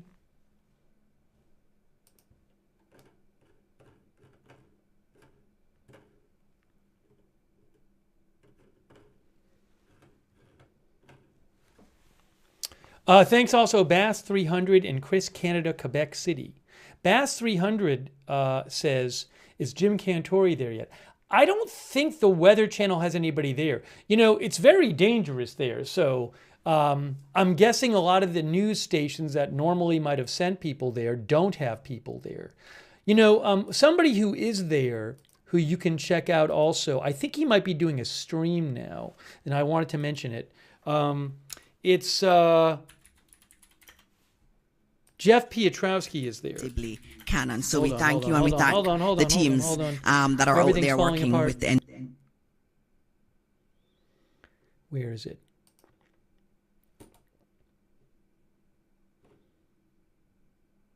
What is Jeff's channel on YouTube? Is it Twister Chasers? Twister Chasers, right?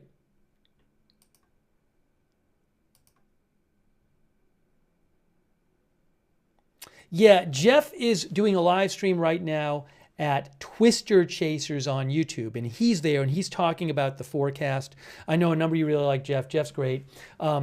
We might check in with him later, but you can check him out. Twister Chasers, all one word, on YouTube. Jeff is live now. Okay, so he's there. Josh Morgerman is there. I don't know if Josh is doing any lives. It might be difficult for people to do lives, especially when it gets stormy there.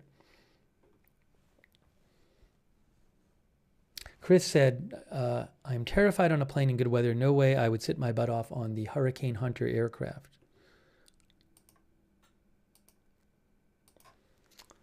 You know what I was going to do? I was going to check also for some of the other shots here on Sea Jamaica.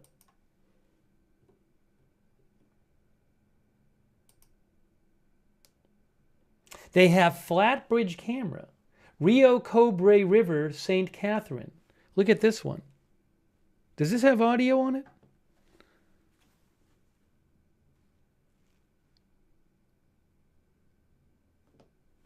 There we go. No. I'm going to make this bigger.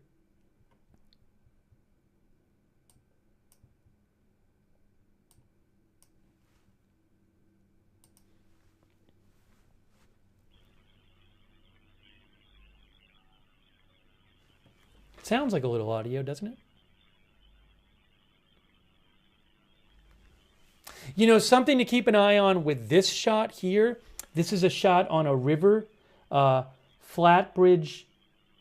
I believe this is in Kingston, flat bridge. So something to keep an eye on is how the water level rises there.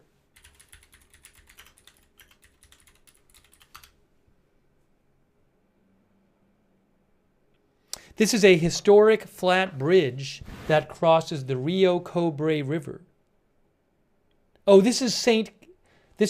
Catherine, Jamaica, on the road that connects Kingston to the north coast. So I guess this is St. Catherine, Jamaica.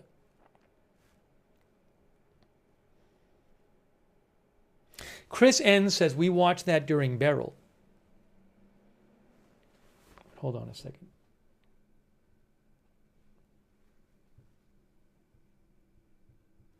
Uh-oh. What happened to... Something froze on me.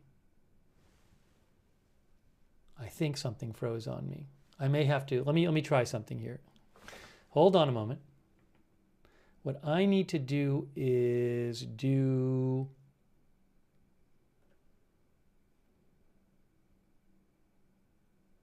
Hang on. I got to refresh the video.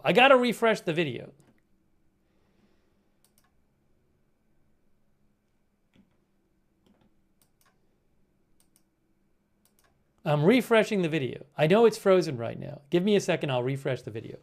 All right, give me a moment. So what I need to do is do it this way. If you give me a second, I'll do it.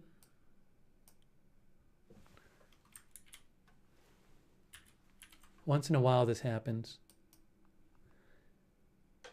Get this down here. Okay, see that right there? Good. That's better. That's what we wanted. Now we need to put it over here as well. That's the old one. We don't want the old one. We want the new one. Better. And then here, same thing. We don't want the old one. We want the new one. Better.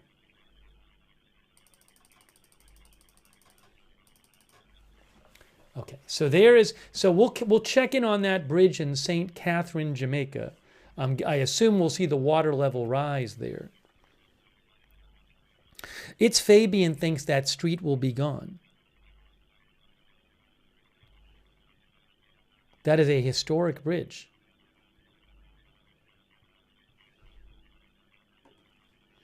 All right, and here is the harbor here. So you can see what's going on there. Again, all courtesy of Sea Jamaica on YouTube. Oh, I was going to mention this to you guys. So for those who didn't hear before, You know, yesterday, the last couple days, I had access to a couple of the See Jamaica live streams through like Reuters and let me turn this. Oh, hey, a car's going over the bridge. Look, there's a car going over the bridge. There you go. All right.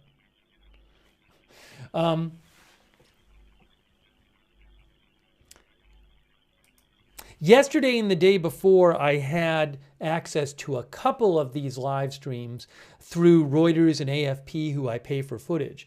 But today I actually was able to message with the person in Jamaica who runs the See Jamaica website. He's very nice. He's in Kingston. I hope he stays safe.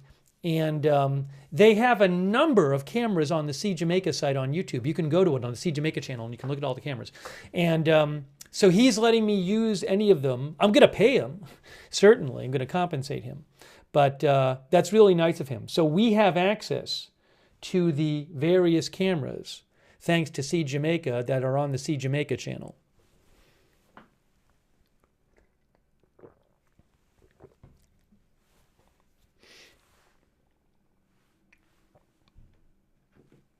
There is, again, the bridge in St. Catherine.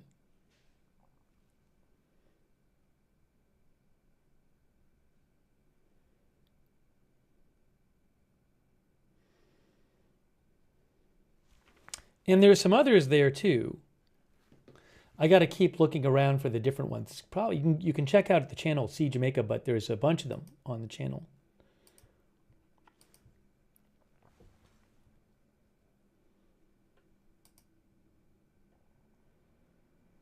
I'm looking at one from Devon House, where you can see some cars driving down the street, and definitely water on the street, but.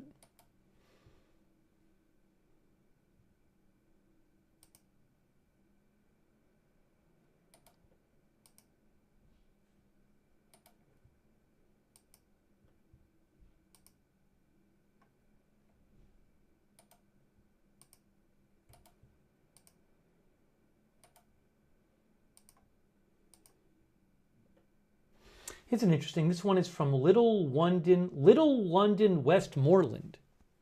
Here's another camera they have. Little London, Westmoreland. Is that in Kingston?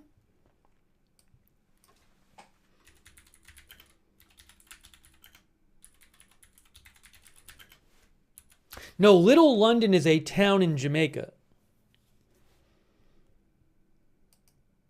That's Little London. That's actually interesting. That's on the west side of the island, Little London. That's very interesting.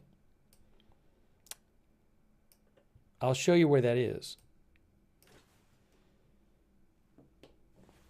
Little London, I mean, that could be close to where the landfall is, actually, Little London, in theory.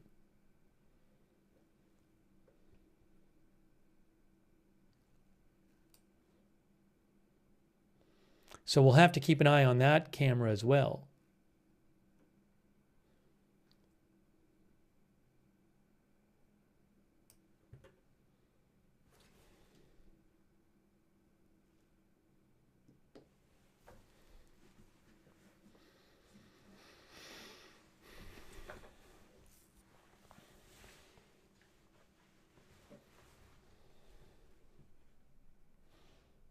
So again, that one is not Kingston, that is Little London.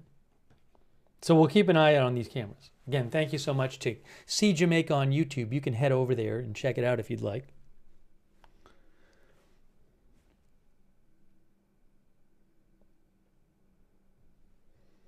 Okay, now... Oh, the plane is getting closer. One of the viewers said there were 2 planes heading. Are there 2 planes heading to the storm? One of the viewers said that. According to Tropical Tidbits, they have 1 listed on there. Oh, no, there's 2 now. Look, there's 2 on Tropical Tidbits. Air Force 301 mission into Melissa. NOAA 2 mission into Melissa. Those are both en route. That's the one we've been looking at on the radar. Where is this one? Oh, that one. I think that one that took off from Curacao. Am I pronouncing that right? Curacao? Curacao? I don't remember how to pronounce it.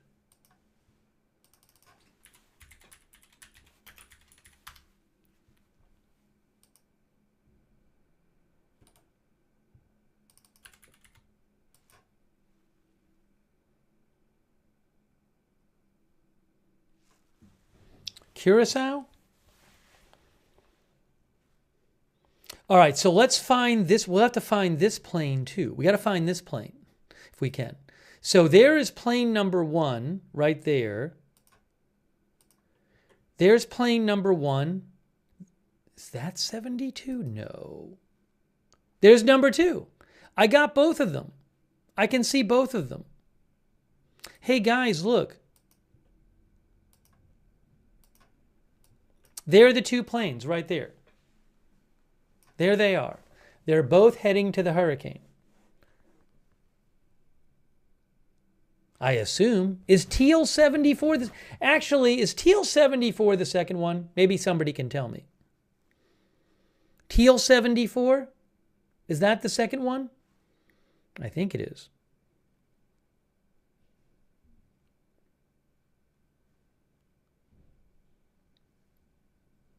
Donovan says yes. DJ Duck says yes. Everybody in the chat saying yes. Teal 74 is the second one.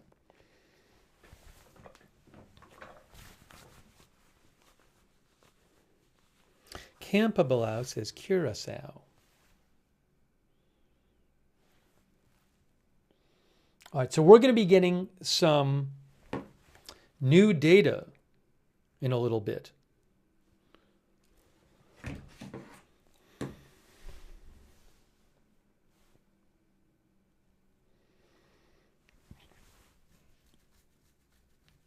Yes, as Northern Nancy says earlier today, one of these planes had to turn back because of turbulence. So we'll keep an eye on that. We're definitely going to keep an eye on that. Here is the current satellite from tropicaltidbits.com. Look at that. Crazy. Wow. Wow.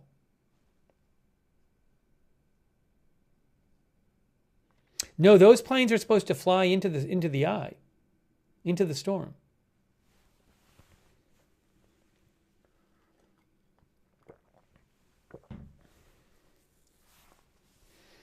SHN says the cloud coverage is freaking huge. You mean the one you saw on the flight radar shot? I can show you here.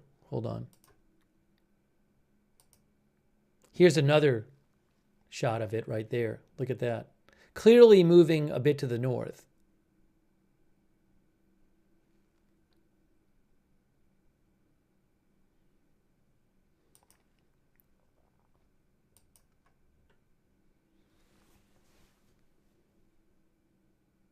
You can get all of these satellite shots on tropicaltidbits.com. Some of them get darker because if they're using visible light, well, it's getting darker there, so you can't see. But like the what is it? The infrared one that measures the temperature. That one doesn't get any darker because it's measuring the temperature.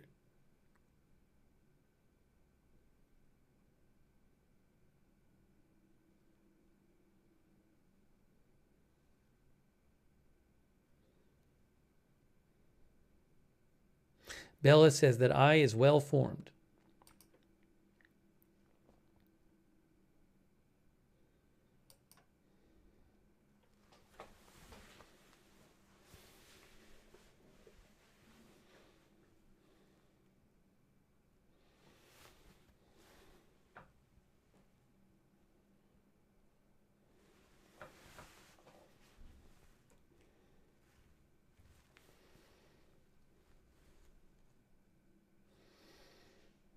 Okay.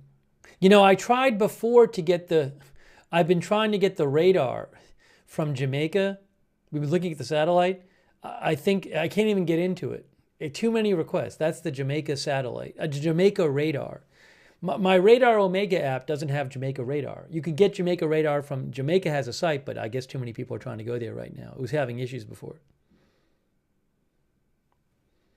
And here again is, guys, there are the two planes. The two Hurricane Hunter aircraft are heading towards the eye right now. Look at that. Wow, two of them.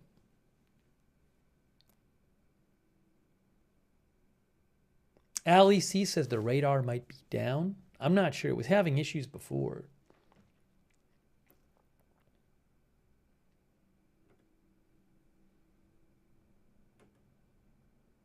Bella says, I am so worried for Jamaica. Army Vet says the eye is tight, which is not good.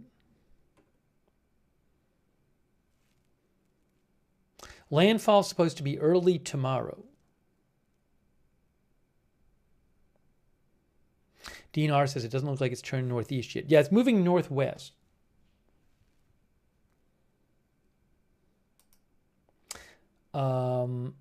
Thanks to all of our moderators who are here. 13 Alamo, Bastion Girl, Big Ball of Yarn, DeBears, Good Luck Duck, Hearsay, LB Prairie Dawn, Idaho Star, I Got That Fire, Matthew Kohai 3. They're all moderating over on Twitch. Thank you so much. Linda Belk.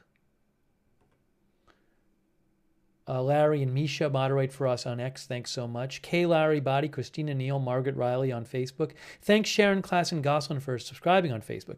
Thanks Dina Schultz for subscribing on Facebook.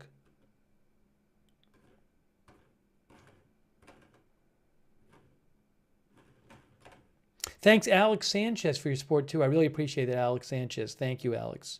Also, thanks to all of our YouTube moderators. Janet B is moderating right now over there. Beth Mythical, thank you so much. So we'll keep checking in. Not too long now, we're going to start getting some updated data from this plane right here, NOAA 42. We're going to get new pressure readings, new wind information. Will the pressure have gone up or down or stayed the same? Maybe we'll do a poll. Quick flash poll on YouTube and Twitch because Facebook hasn't fixed their polls yet.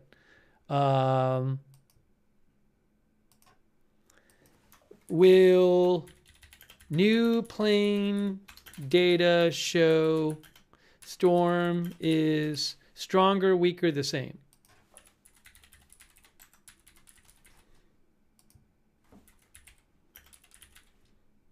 That's the poll question.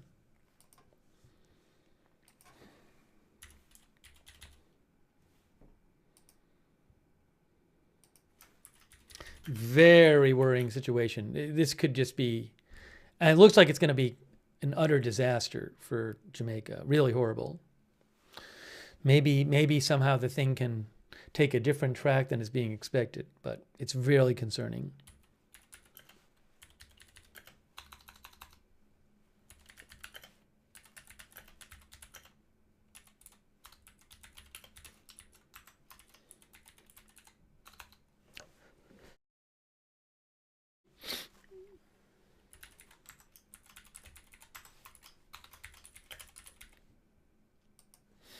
Okay, I said to you guys, what is the new plane data going to show?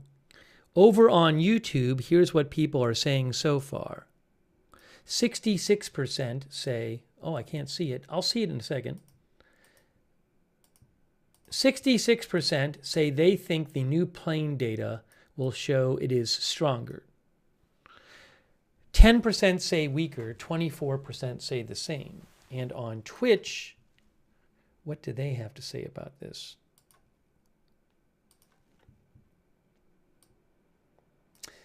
It's about the exact same. 62% say stronger, 13% say weaker, 24% say the same.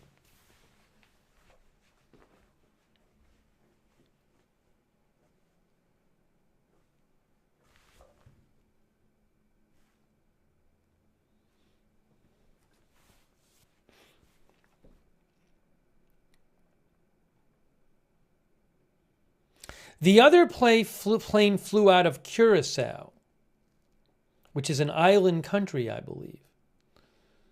One plane flew out of Wakeland, Florida, and the other one flew out of Curacao. I saw a plane fly out of Curacao, I think, yesterday or the day before. Hey, thanks for voting in the poll. We'll see soon enough. It's getting closer. Let's take a look at one of the live streams now. There is Kingston Harbor, guys, courtesy of Sea Jamaica.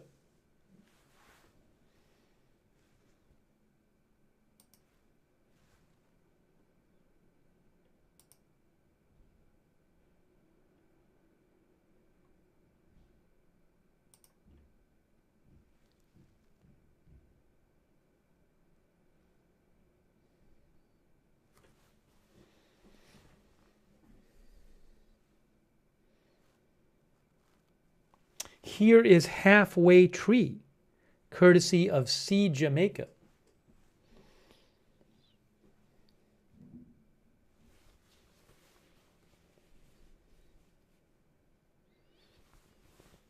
Crazy Pokemon says Curacao is a Dutch island.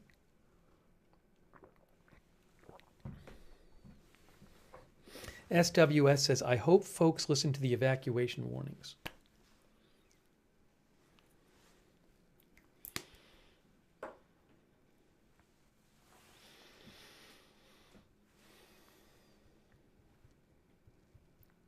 I also need to check for the weather experts I follow, see what they're saying.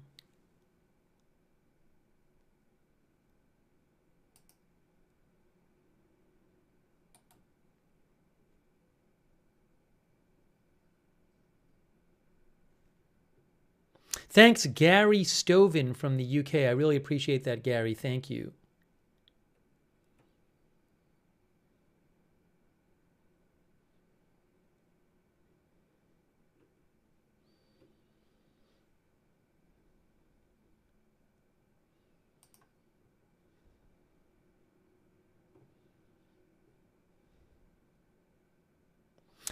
Flight Radar 24 literally just posted about this. We were looking at Flight Radar 24 a short while ago. Flight Radar 24 just said, hurricane hunters are approaching Melissa from east and west now. Now, what? Maybe I can get, I think I need to change on Flight Radar 24. I need to choose a different weather setting. That's clouds.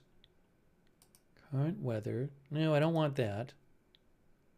Clouds. Precipitation? No, I don't love that. Intense precipitation. There we go. I like that. Is that too much? The problem is if I have this one on, we can't see the... If I have this weather on Flight Radar 24, you can't even see Jamaica. What if I turn off the clouds?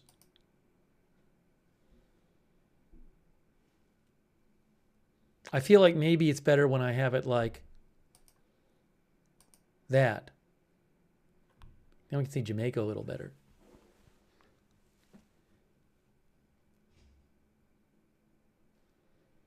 But we got 2 planes approaching, 2 hurricane hunters approaching.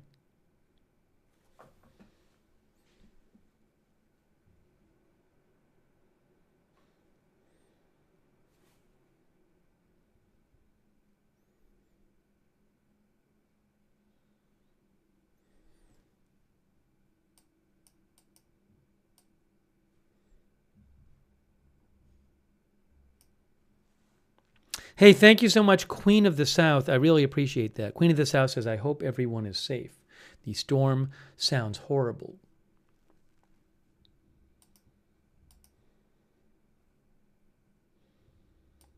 Put it like this.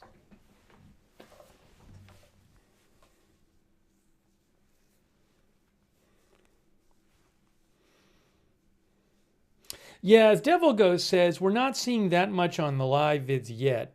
I mean, things are going to keep deteriorating in Jamaica as the storm gets closer. Here is one video right now from Sea Jamaica from there. West Parade video. That's in Kingston. Thank you so much, Angel from Colombia. Wow, watching all the way from Colombia. Angel. Thanks, Angel, for watching and for supporting the channel.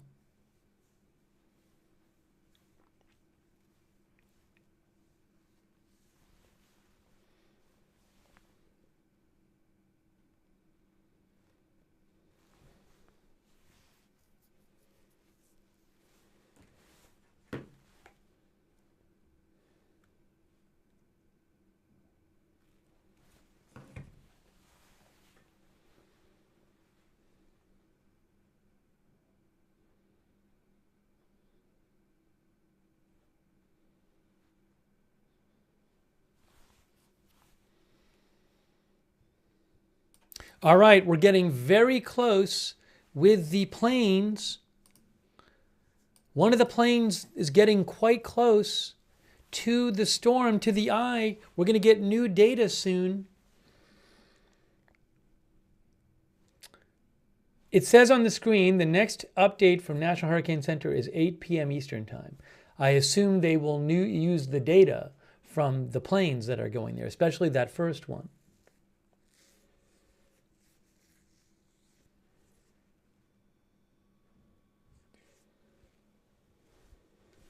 Sharon says it's not turning right. It's not turning yet. It's supposed to turn in the coming hours. It's going northwest. Eventually, it's going to head northeast.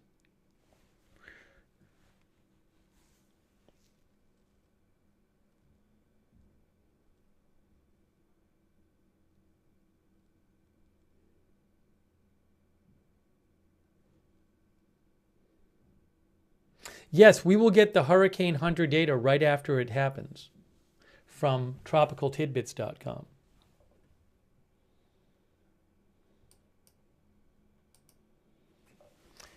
Speaking of which, there is the current radar on tropicaltidbits.com. Remember, here is the forecast track. There is the forecast track right there.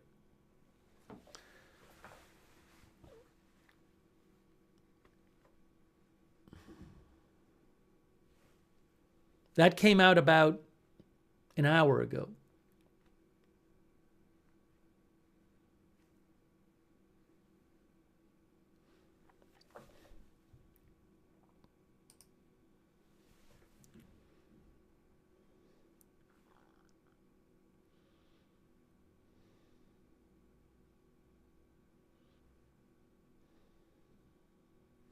SHN says it kind of looks like it's still pushing west on the radar. It is moving northwest. But again, in the last update, they said it's going to make landfall. That I literally just showed you. This is the track that was put out by the National Hurricane Service from an hour ago.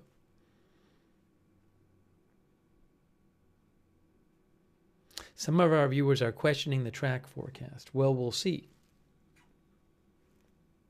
It'd be great if it missed the island to the west. That'd be better than hitting it directly.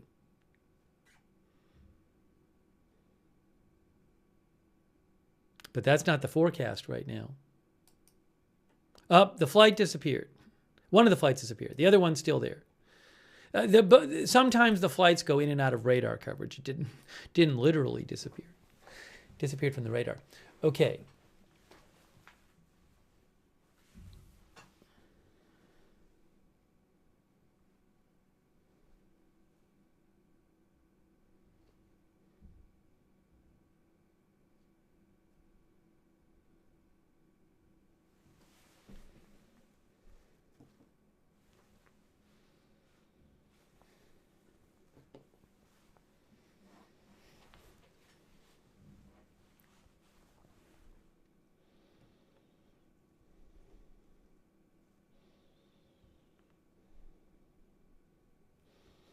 But from here on, things are going to be getting worse. It's moving towards Jamaica.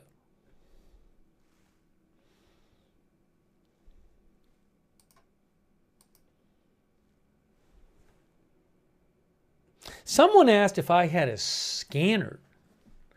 I don't think I have a Jamaica scanner. I mean, we're not going to hear it on that much on it at this point anyway. I don't know that I have access to a Jamaica scanner.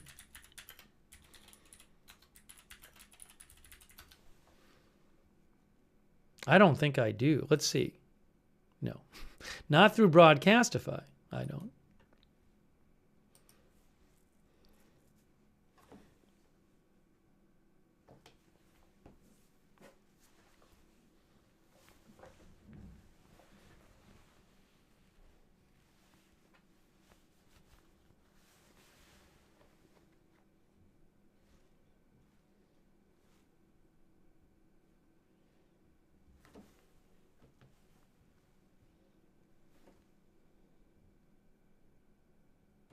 There's some videos today posted of the eye of the storm from, I guess, the Hurricane Hunter. I'll actually post a link to it in the chat there. From inside. Crazy.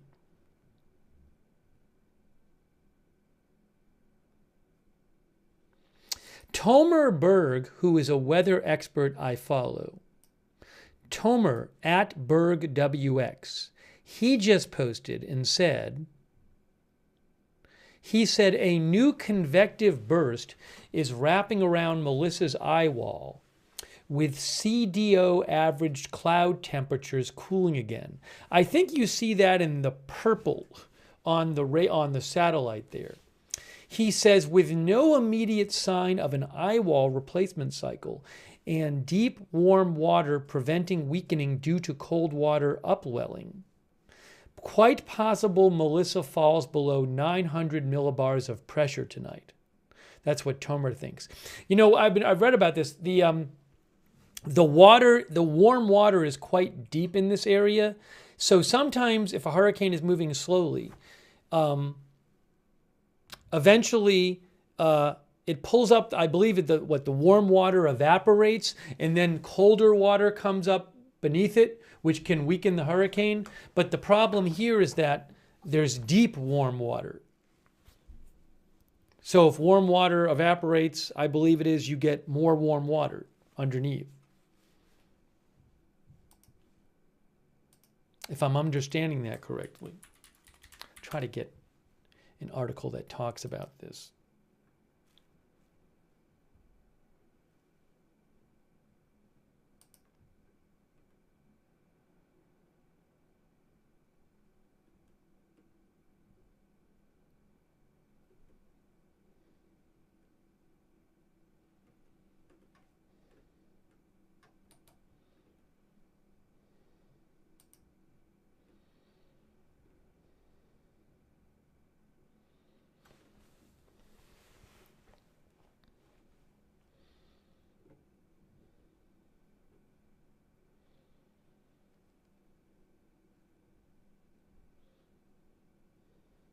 The Washington Post today said, thanks in part to climate change, Melissa fits a pattern of more intense hurricanes in recent history compared with the past. The reasons are several, but key among them are warmer water and what may be a lean towards La Niña climate pattern conditions, wherein the cool water in the Pacific helps lessen disruptive wind shear over much of the Atlantic. Even with slight cooling in 2025 compared with record levels of the past several years, water temperatures have run consistently above normal in the Atlantic, and particularly so in the region that Melissa fed off of, says the Washington Post.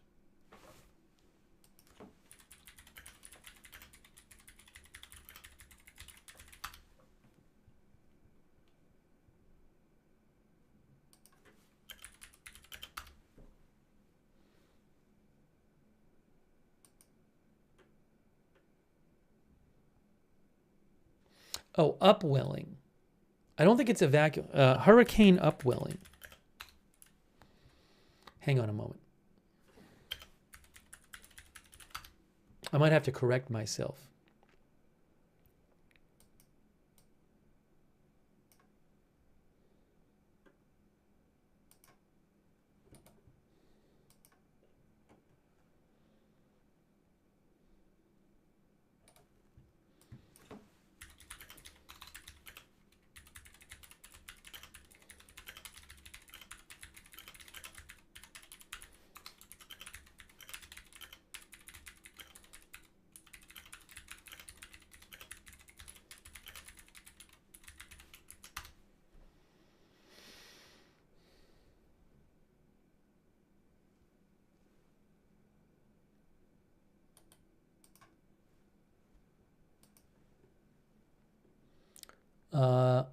Yes. So where is it here?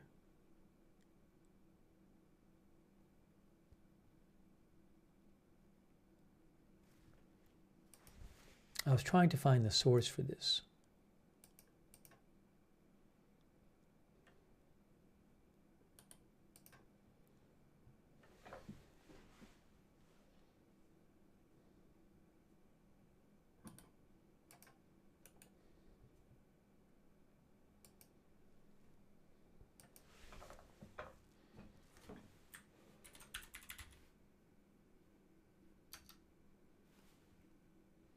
Ah, okay. So this article from NASA Jet Propulsion Laboratory says hurricanes churn the ocean as they pass overhead, mixing the top layers of seawater. If the storm encounters a shallow pool of warm seawater, its winds can stir things up, pulling cooler waters from the depths to the surface. This can hinder rapid intensification. But if the warm pool of seawater extends deep into the ocean, those winds will only stir up more warm water, potentially resulting in rapid intensification. So it's not about evaporation, it's about the wind stirring up the water. But the point is that this hurricane has been feeding off an area where the warm water goes deep.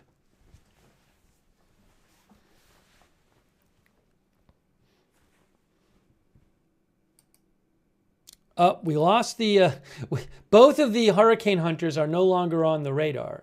So what we have to do now is go to Tropical Tidbits and see if they have the position of the hurricane of the aircraft. Okay, now we want this one. That's the one that's closer. See, it says NOAA 2 mission into Melissa. It is in the storm, but it is not at the eye yet. So what I think this is going to do, this plane, based on the past ones, it's going south. It left from Florida. It's going south. I think eventually it's going to make a turn toward the east and head into the eye.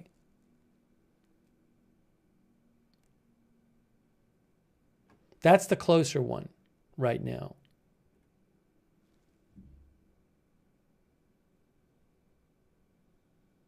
Does ADSB Exchange have it? One of our viewers said they saw it on FlightAware. Is it on ADSB Exchange? I'll check.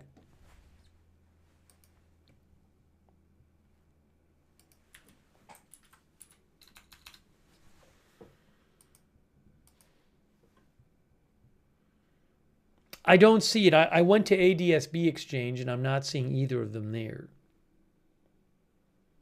They're there, but they're not on that radar right now.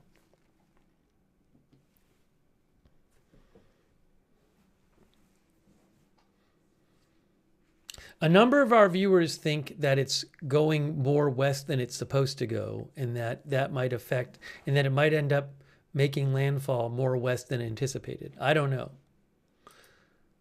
We'll get a new update at 8 p.m. from the National Hurricane Center. I'll keep an eye on what weather experts are saying too.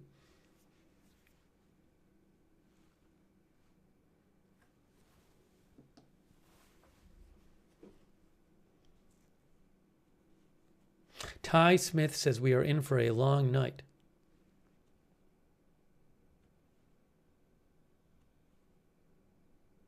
Skank Hunt thinks this is going to flatten whatever it hits.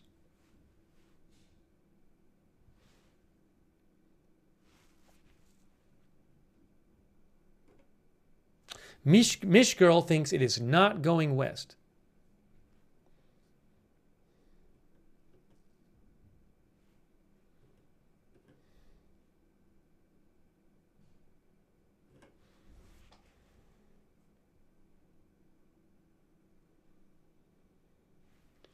Big House, I can't give you a landfall countdown timer because I don't know when landfall is going to happen exactly.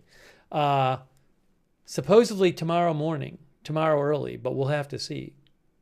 Hey, thanks to Rogun Mitch for subscribing on Twitch. I appreciate that. The big new thing I'm waiting for is the new data from the Hurricane Hunter. So this is the one we're looking at. And again, sometime soon I'm expecting to see this plane turn towards the east, and it'll end up flying through the eye. This one right here.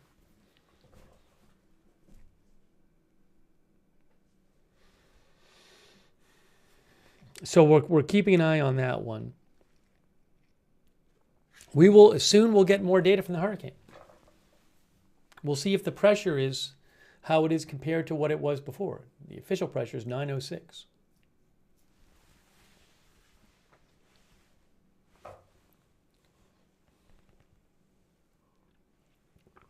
Even if it did slightly miss the island to the west, there would still be enormous impacts to the island. Just from the rainfall itself, multiple feet of rain, and hurricane winds, storm surge to the east of it.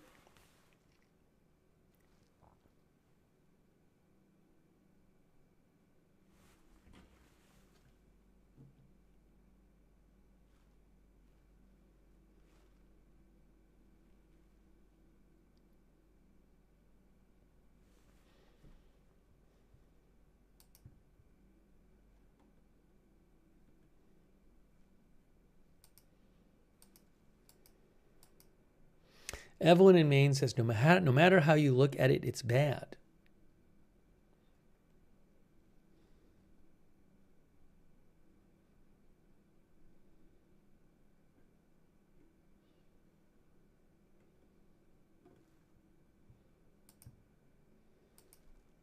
Thank you, Tammy D, our member.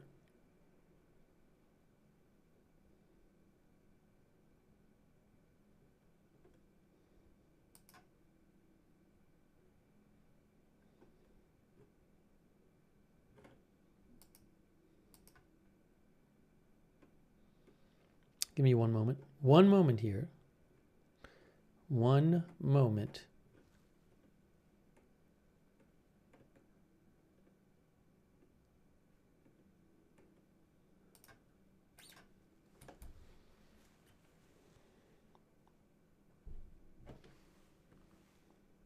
Showing you a couple of these shots from Jamaica, from See Jamaica YouTube channel. You can check out a bunch of live cams from Jamaica from the See Jamaica YouTube channel.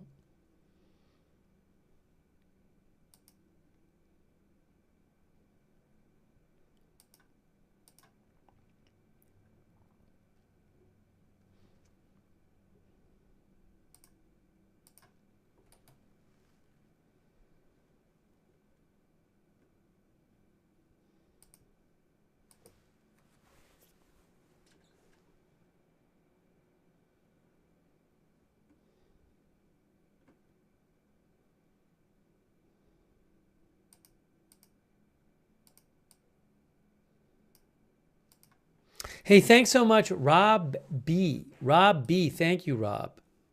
Much appreciated. Also, Jasper Axelrad. Thanks, Jasper.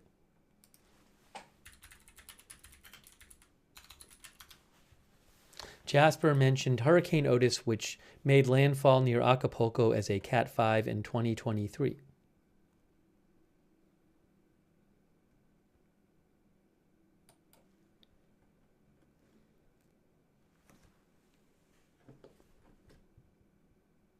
Waiting to start getting some data, more data from the...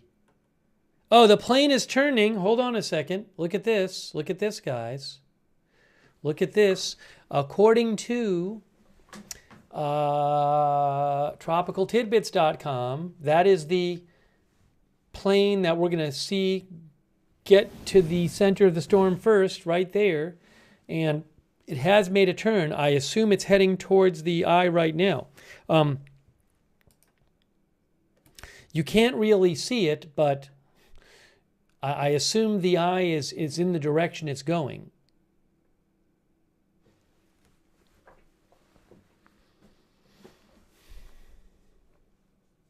One of our viewers said the whole thing is purple. Yeah, the purple is spreading around the eye of the storm now. Purple is the coldest cloud tops that they have on that satellite. Measures the temperature of the cloud tops.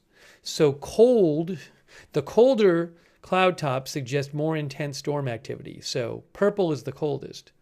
You are right. Tomer Berg, weather expert, mentioned that. I just read his post a few minutes ago. Gigi Marie says Jeff Piotrowski is nervous. Jeff is there. You can follow him on X. Oops, sorry. Hold on. He is...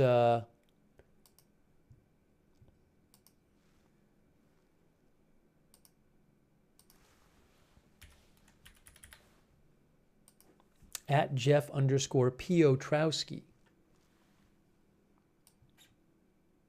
He's a great storm chaser. You can check him out on X. He's been doing some live streams on his channel, Twister Chasers on YouTube. We might check in with him later, check out some of his stuff. But he is there. He's very concerned.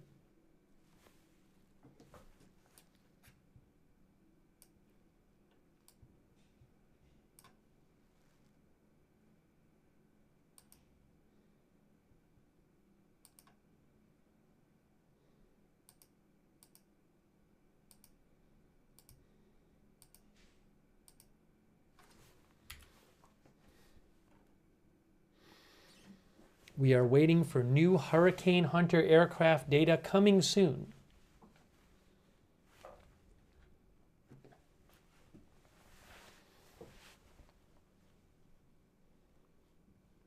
As Mishgirl says, the Jamaica population is around 2.8 million people.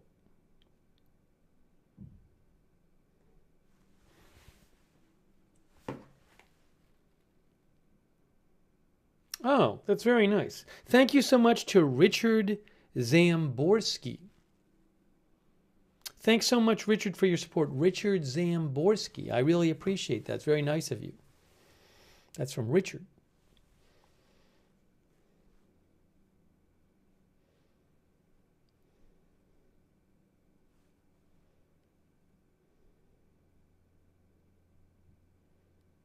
Ali C says the tarps look like they will blow away.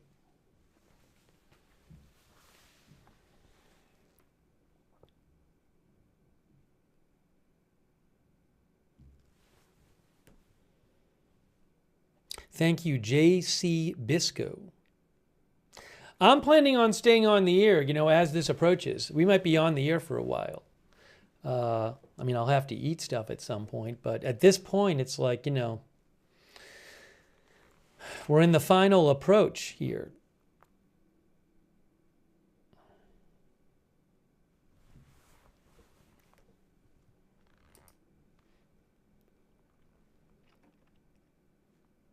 Waiting for more data from the Hurricane Hunter aircraft. That's, I believe, going towards the eye right now.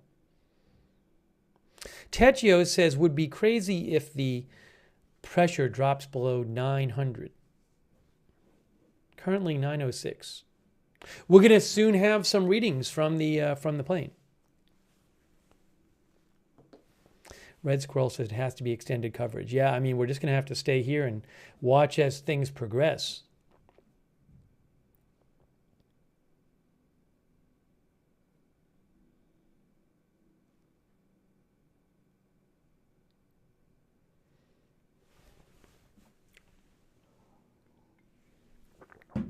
Hey, thank you, Crazy Yoda. Yeah, I mentioned that earlier, Crazy Yoda.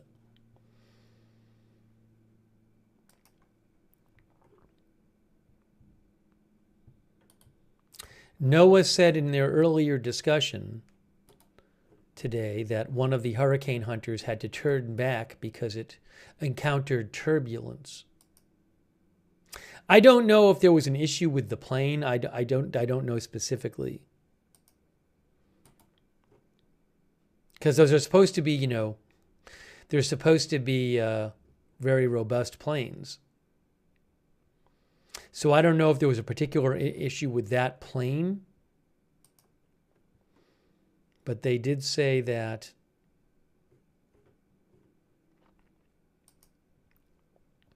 The NOAA aircraft left the storm earlier today after experiencing severe turbulence in the southwestern eye wall. Thanks to Gary Fry in the UK. Gary says, I hope everyone in Jamaica stays safe. Thank you, Gary. Thank you again, Crazy Yoda.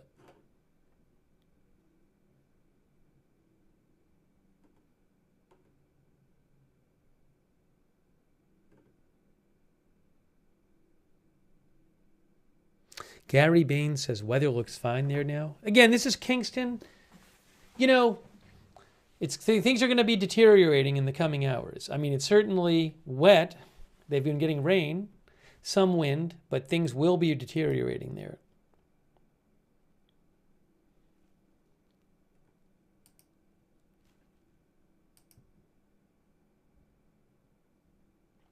Let's look at the full radar, or the full satellite there from Tropical Tidbits.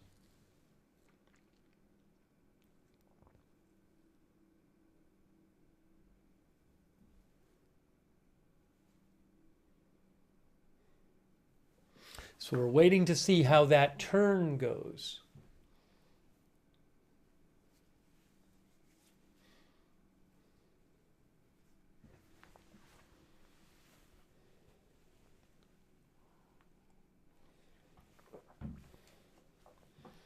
Now, there's landfall, which is supposed to be earlier tomorrow, but there's going to be plenty of severe impacts from the storm before landfall. Landfall is when the center of the storm passes over land.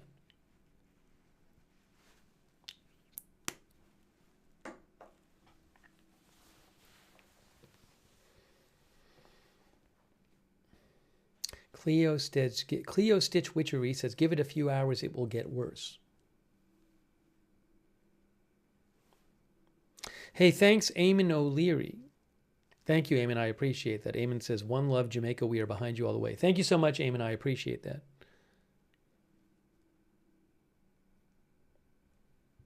I'll let you know if I see any weather experts who are saying, wow, this looks like a different path than I thought it would be, or it's going further west than we thought it would, or something. I will let you know. I haven't seen the weather experts I follow say that yet.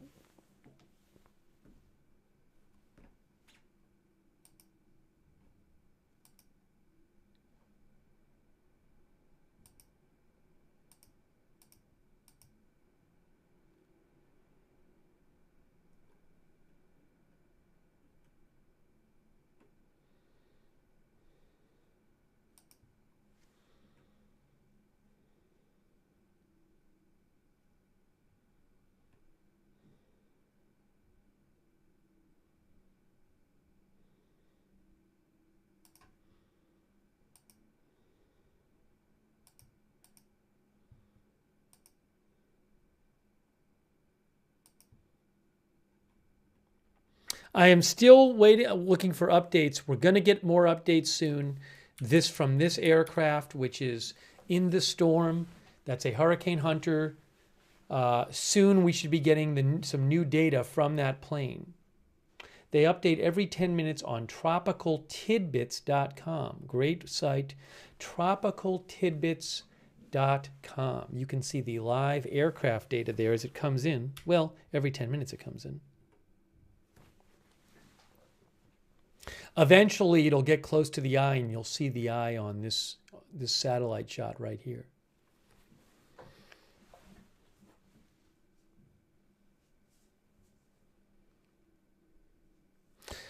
Danger Wants official music says, rain here in Kingston, Maxfield Ave near Halfway Tree.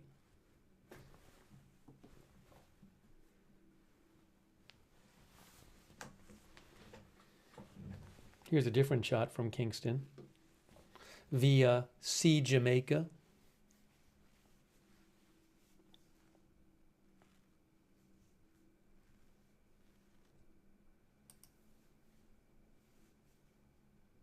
Okay, we have more. Look at this. Look. Oh, it's getting close to the eye. Breaking news. The plane is almost at the eye. Look at this from tropicaltidbits.com. Wow. So Let's see what the readings were, but I probably hasn't gotten the strongest readings yet. But that's so the next update, we will have the readings from the eye. Look at that. Now, what did it get for pressure so far? I mean, yeah, 991. It's not in the eye yet. The next 10 minutes from now, in the next update, we should get the pressure readings from the eye.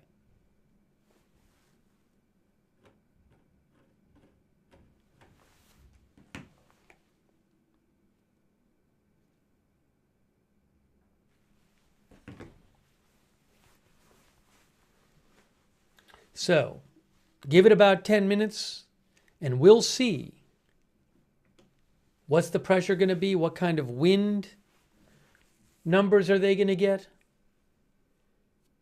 But you can see it right there. It's about to just go into the eye. Might even be in the eye right now.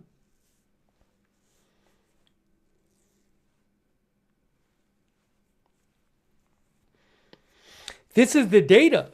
This is the data, the big data that NHC will use to update their assessment of how strong the hurricane is. Music YTP says, I bet lower than 900. Here is the Kingston Harbor coming up. You'll see it on your screen in a second.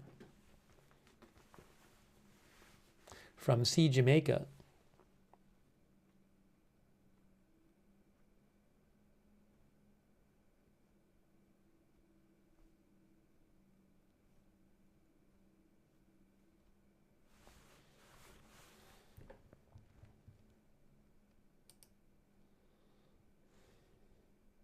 We have all these viewers who think it's going too far west and it's going to miss Jamaica. Again, I haven't heard any weather experts say that. I'll let you know if I do.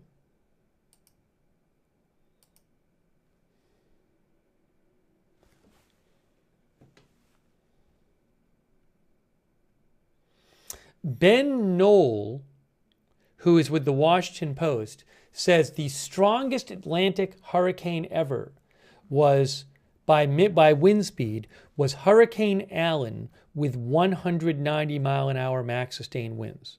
This one has 175. The strongest ever in the Atlantic was a Hurricane Allen with 190.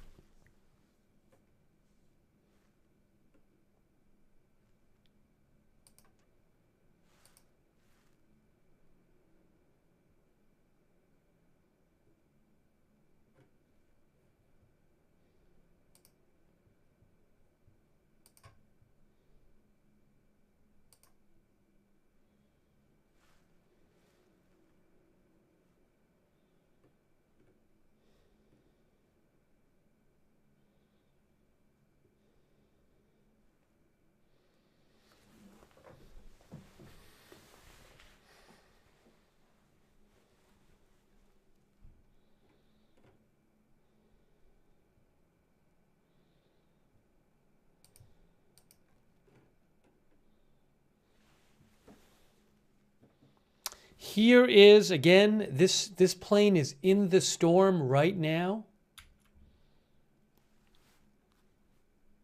It is in the storm. We are going to get the next update will give us should give us pressure from the eye.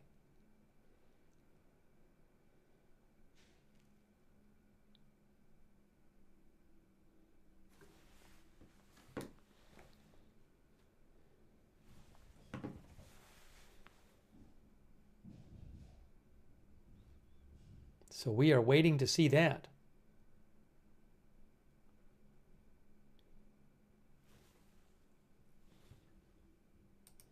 There's the satellite.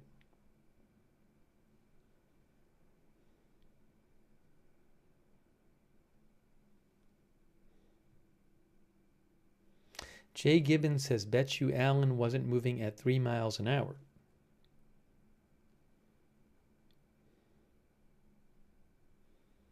Thank you, another drummer, by the way. I don't have handy Allen, how fast was Allen moving at landfall. Thank you, Another Drummer Texas, for your support.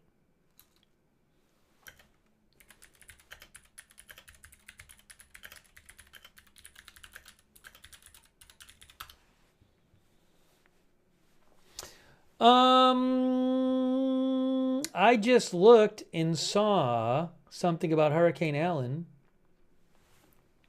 and it says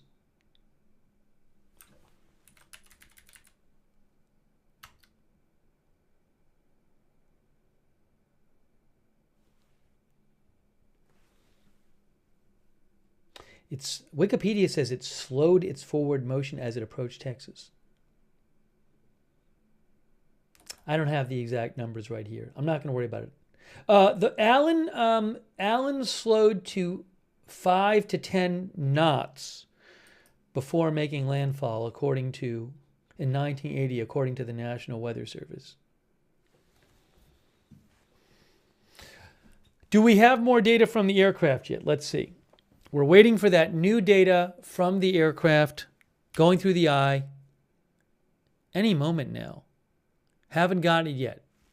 At some point very soon, this will update and we will get the new data from the aircraft.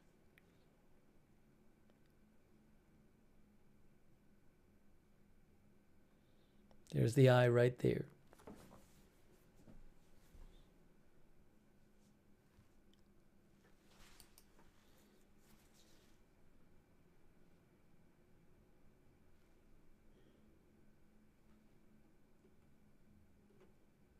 Scroll up.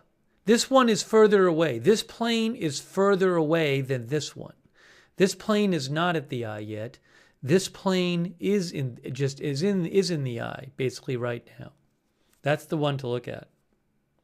This is tropicaltidbits.com. You can go to this website and you can go to aircraft recon data and find all this data there at Tropical Tidbits.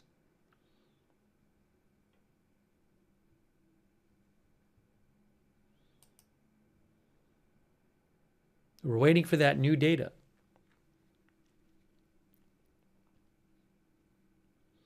It says on the screen the current official pressure is 906.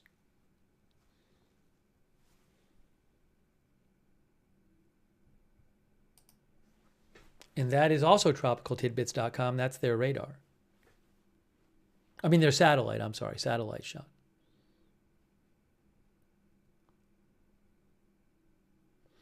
Link Ray thinks the pressure will be pretty much the same.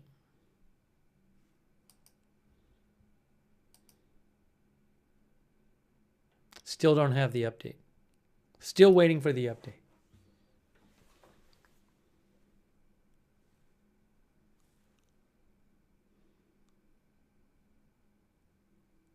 Looks like there was a little bit of a jog south. You know, the hurricane does have these fluctuations where it kind of goes one direction or the other briefly. So looks like it's right at the end, there's a little bit of a jog south, maybe. That doesn't mean it's turning to the south.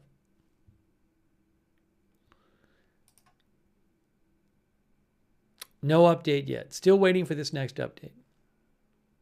A wobble. Yeah, T-Mac Gaming says a wobble. Did it update? Hold on. Didn't update on mine. I don't have the update on mine.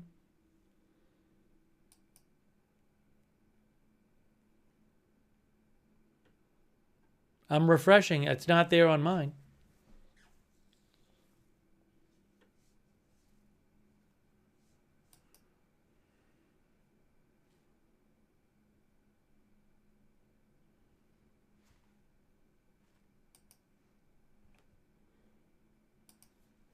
I keep refreshing it. Hey, thanks so much to David Della Majoria. David Della Majoria, thank you, David. I really appreciate that.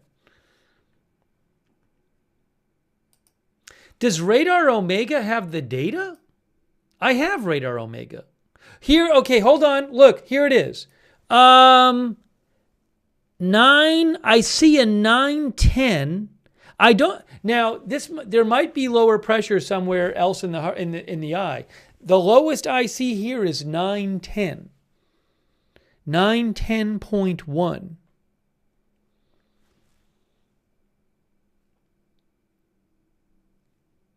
Are you looking at what I'm looking at? 910.1.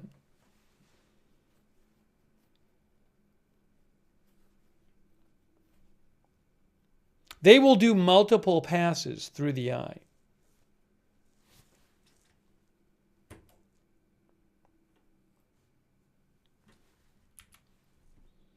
I don't know what this means when it says extrapolated sea level pressure 928 here. I'm a little confused about that. I'm not a weather expert, but I can tell you that they got a reading of 912.9, 910.1, 912.0. It may have gone up slightly. It may have gotten a little weaker. I don't know. They're not. This is data that they use, and they figure out. They compute what the actual pressure is from these readings. I don't know that it'll be that different from those though.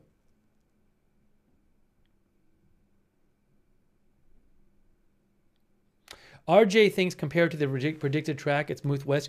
Oh, I know what you're talking about with radar Omega, I think. Hold on. I have radar Omega. Well, radar? Oh, you mean with satellite on radar Omega.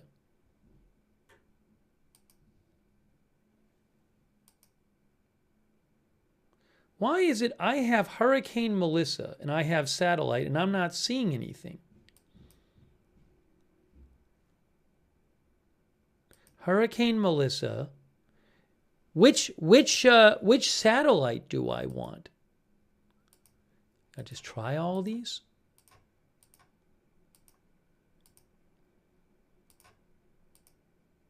None of them seem to be giving me anything. It's on visible blue. Where is visible blue?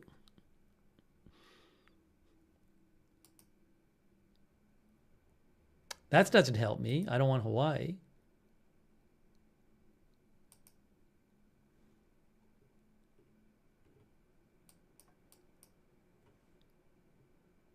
Sky. Well, look, I went to satellite and I'm looking at the different options. I don't see anything. And there's no radar coverage there on this app. People were telling me radar Omega. Well, I'm looking at radar Omega and I'm not seeing it. I'm seeing the path.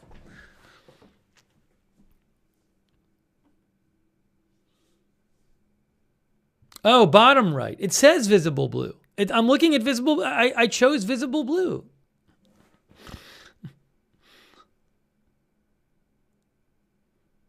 Well, I can't find the satellite or the radar on radar Omega. And I have the rights to show you radar Omega. I can't just show every app. Anyways, not going to worry about it for right now. Here, let's look at the Tropical Tidbits satellite. That is the satellite from Tropical Tidbits.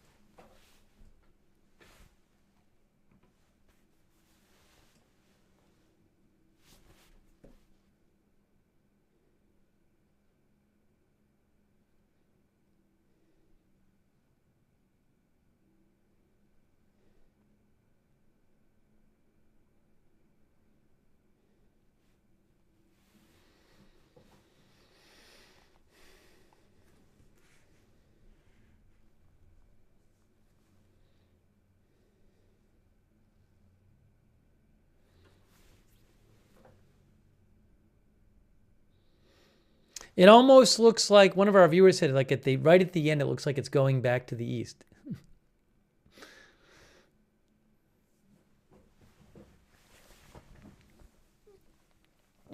All right, so we'll keep an eye on that.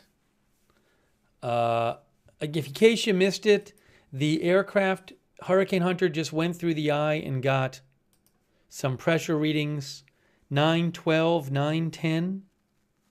Which is not lower than 906. Interestingly, we don't seem to be getting, what does it say? Flight level wind peak 145 knots. I think I read something last night that said sometimes you can estimate the surface wind by subtracting 10% from the flight level wind. So 145 knots is 166 miles an hour. So if you subtract 10%, that'd be about 150. The thing I don't know is there's going to be multiple passes through. Oh, it's not even all the way through yet. I should hold my. It hasn't even gotten. It looks like there's going to be another peak of flight level wind as it keeps moving through. So we should wait till the next update actually for the wind. But it's possible that one of the other passes it makes through the eye, it'll show stronger winds or lower pressure.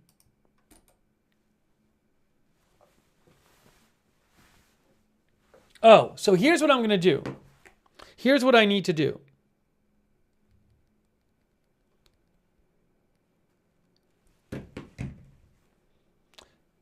So what I'm going to do is I need about 5 minutes. So I'm going to put one of the cams on. I'm going to show you a little more of the press briefing from today. I'm going to put that on as I just take 5 minutes here, and then I'll be right back. Hold on. What I need to do is do it. So we want to put that there. Okay, that's there. Oh, no, here we have to do it this way. We have to get this on the screen. There, but we want to shrink this here.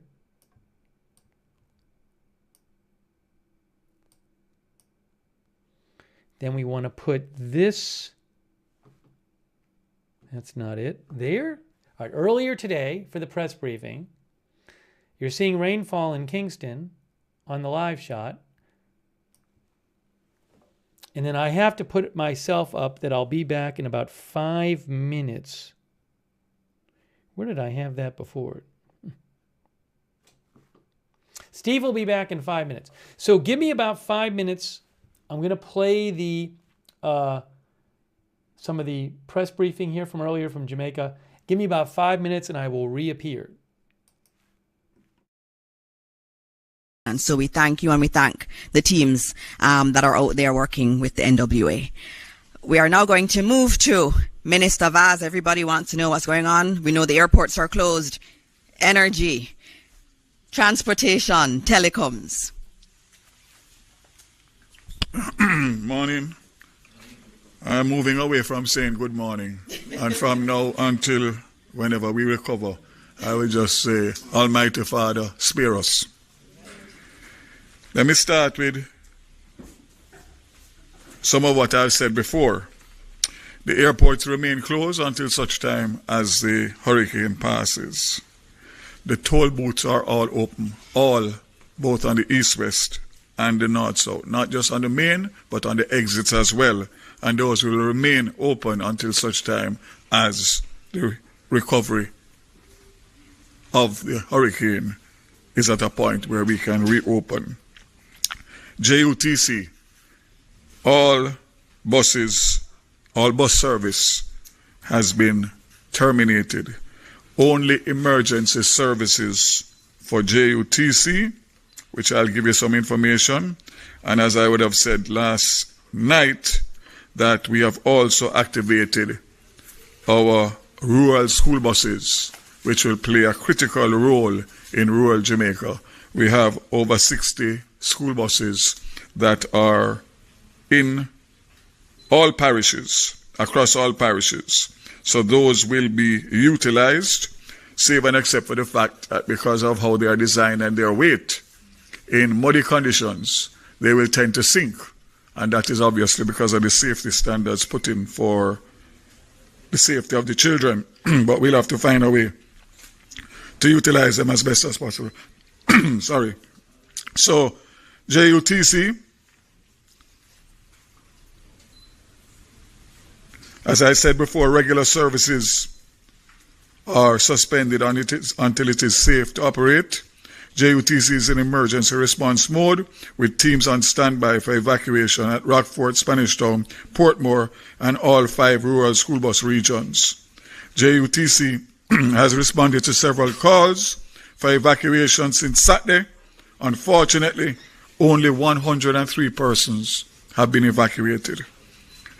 and that includes up to today.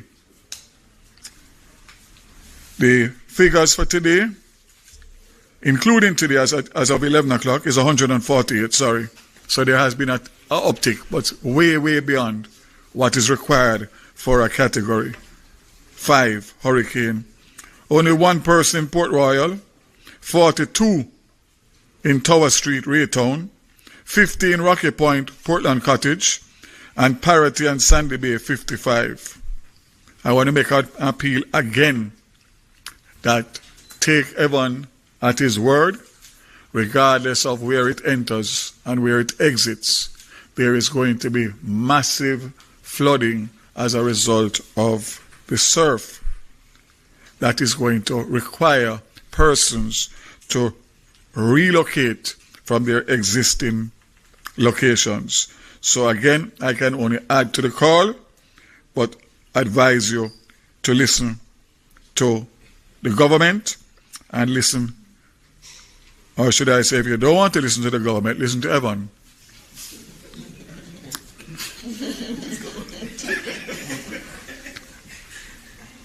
JPS report, there are no major incidents currently on the electricity grid. However, the system is beginning to experience the effect of heightened wind and rainfall extending across the island. There were areas in Portland and St. Thomas that had outages, but crews were unable to respond immediately because of unsafe weather conditions. These are being addressed along with other reported outages across the island. At 9 a.m. this morning, there were 51,439 customers without electricity, broken down as follows: 33,633 customers in the west, that's 65% of the outages, 13,009 in central, it's 25%, and 4,797 in the east, 10%. Outages are increasing with deteriorating weather, and with each outage affecting on average 50 to 100 customers. The major cause of outages are trees on lines due to the high soil saturation levels. There are approximately 550 persons pre-positioned and are responding to outages as weather conditions permit. Let me remind you, take note, the My JPS app and the emergency line 888 called JPS, which is 225-5577, 888-93-5577. Let me repeat those. 225-5557, 888-935-577. Also, My JPS online on all social media platforms. The JPS mobile app can be downloaded from the Apple Store or the Google Play. I recommend that everybody does that so that you can at least report and get a reference number in order to send. So let me say once again that we continue to monitor. I must tell you that I've gotten several calls around the corporate area of power outages, and we have not had any level of rain or wind. So I did have some terse words this morning with the JPS, because I told them that if that is what is going to be the norm in terms of 12 hours to respond, it's not going to happen. It's unacceptable. So keep faith, keep strong, and know that you have a government that is going to be there for you, with you, but you need to be smart. If you're smart, we can work together. If you're not, unfortunately, you will pay the consequences. This hurricane is real. Thank you very much. Thank you very much, Minister Vaz. For those who are just joining right before Minister Mackenzie comes, just reminding you that Melissa is a Category 5 hurricane that's projected to make landfall somewhere near to the border of St. Elizabeth and Westmoreland. Airports remain closed. A lot of drain cleaning work has been done and mitigation work has been done. Evacuations are being done through JUTC. JUTC has been there with the buses waiting to evacuate people, but many are not going on those buses. And so we urge you to evacuate now. evacuate today because the conditions will deteriorate. You also heard that there have been some outages across the country in terms of electricity, and a lot of that has been related to trees on lines due to the saturation of the soil. And we'll give you the updates again, the key points for you to remember at the end of this. And so now we're going to hear from Minister Desmond McKenzie, or Minister of Local Government and Community Development, and Minister who has responsibility for ODPEM. I'm wearing an ODPEM pin. No, they just gave me a pin. I'm apparently now an honorary member of the ODPEM team, and I'm very happy to be a part of this team. You're all doing a fantastic job, and thank you. So, Minister, please join us.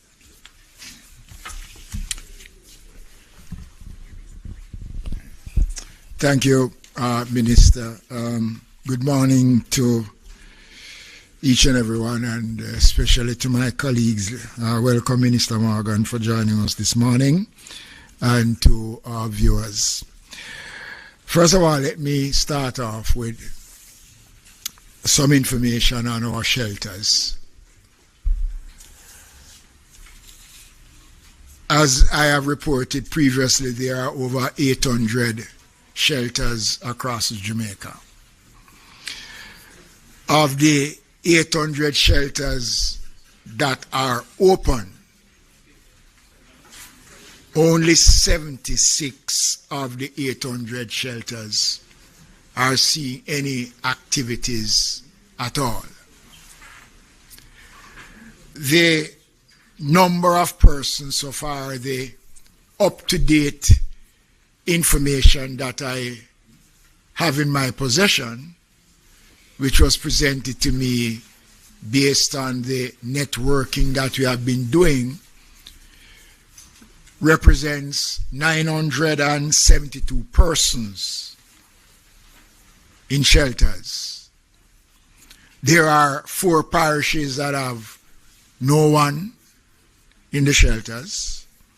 Clarendon has the highest number of persons so far, 311, followed by St. Thomas with 227, and Kingston and St. Andrew with 179. I am hoping that the next update that is presented will show a much greater picture, because I'm concerned that in the parishes where this system is heading, the numbers are small. St. Elizabeth, our number is 27. In St. James, 24. In Westmoreland, 32. And the numbers are very low. I am expecting that by later this afternoon, we will see increased numbers of persons going to the shelters. We are anticipating, based on our projections and the work that we have been doing, that close to 50,000 persons will be relocated, either moving to safe grounds or in the shelters. But we are expecting that over 50,000 Jamaicans and more will be moving. It is important, ladies and gentlemen, that I again emphasize the importance of the mischief that is being made, the false and malicious information being circulated about the use of shelters.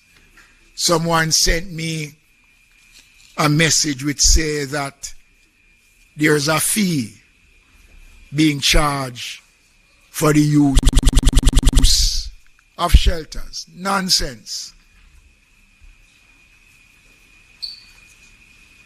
What is happening is that there is an attempt by persons with bad intent to create confusion at this time. The country don't need confusion at this time. The only passport one need to go to the shelter is that you go, the shelters are there, We separate male from the females. Families stay together. Walk with your medication. Walk with some water and crackers for the first couple of hours. But once the centers are activated in a way, there is nothing that those persons who are in the shelters will be denied of. Again, I urge Jamaicans not to listen to misinformation. It is bad at this time for us to be getting this kind of information. We still have some challenges with some of the persons on the streets, the homeless. On my way here this morning, I passed about 6 of them. I'm going to interrupt here. That was quite interesting from the Jamaica press conference from earlier today. I did want to update you guys on the additional data from the Hurricane Hunter aircraft here. So, one of the Hurricane Hunter aircraft flew through the eye, made an initial pass, and it got, well, the previous readings, it got a 910 pressure. I'll show you that before. And here's, if we look right here, you can see, so it got a reading of pressure of 910. So I don't know how that will be interpreted by the National Hurricane Center. It certainly doesn't look like, so far, it doesn't look like it's really strengthened much from before, because the previous pressure was 906, the official pressure. So I'm not an expert, but it doesn't look like we don't have a pressure lower than 906 that it's taken so far. The other thing is it got a flight level peak 10-second wind speed of 145 knots. That's flight level wind speed. That'd be about 165 miles an hour, 166 miles an hour. I believe that in some cases you can estimate the surface wind speed by subtracting 10% from flight level. I don't know if that's what they're going to do for this. But if you did subtract 10%, you get about 150. So I guess what I'm wondering is might in the next update at 8, could we see that the winds are a little less and the pressure's a little more? Look, 175, it was not even supposed to get to 175. The whole time this hurricane has been going, and prior to when it became a hurricane, the National Hurricane Center never predicted it would get to 175. Even last night, they didn't predict 175.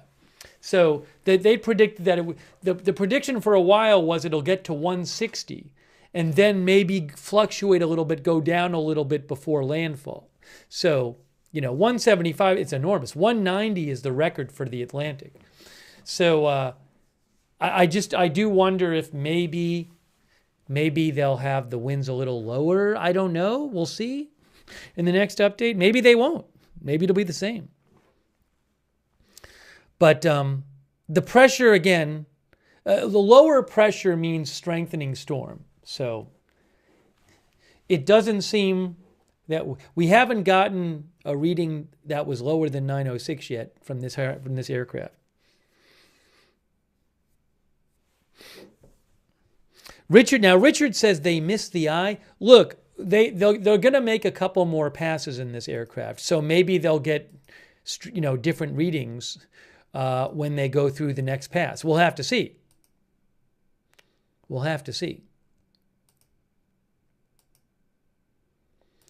But 175 was already higher than had been forecast almost the entire time. So we'll see what happens. All right, let me, where were we here? There's the satellite right there. The next update is in an hour.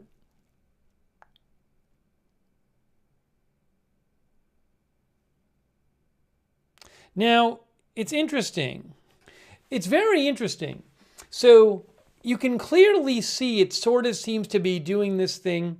It's the last, this loop is a 4-hour loop, basically, on the satellite from Tropical Tidbits.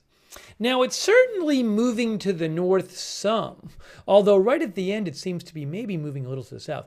But it has not yet made that. It's still moving to the west, too, it looks like. Doesn't look like it's moving due north yet. So we'll have to see if, Chris N thinks the last frame is southeast. Yeah, it almost looks like it's coming back around. I mean, these things do wobble, but I'll let you know if I hear any hurricane experts say that they think the track is going to be different than forecast because of how it's been moving the last few hours.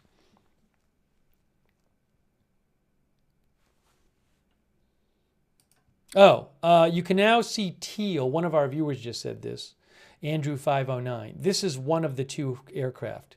This is not the one in this. This one is, the other one is closer to the storm, closer to the center of the storm. But this is one of the two. It's popped back up on the radar, on Flight Radar 24.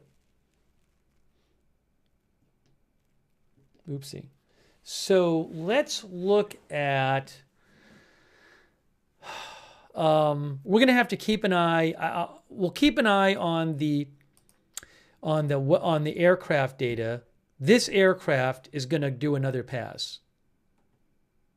This one here, I think what you'll probably see is it'll turn to the north and it'll fly north, my guess is, and it'll go back through this way.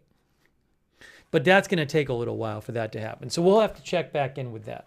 We'll check back in with that. And keep an eye on the satellite. Keep an eye on the live shot. We have some live shots here via let me get rid of this for now. We don't need that there for now. Oh, I got another one here. Hold on. Via See Jamaica on YouTube. You can see all these live shots on See Jamaica on YouTube. That's where the live shots are from. Really appreciate them letting me use their streams. I will be compensating them, certainly. But it's very nice of them. I messaged with the person who runs the channel. He was very nice. He's in Kingston. That is HWT Transport Center. Halfway Tree Transport Center, I guess it's called.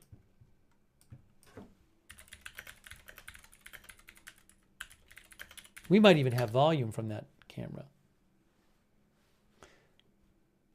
Actually, so Halfway Tree Transport Center is in Kingston. It's a bus terminal, I believe.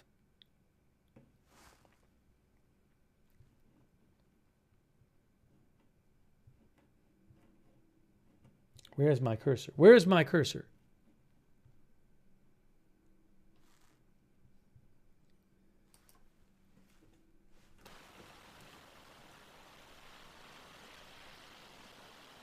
Carly Wills says it's 10 minutes from where Carly lives.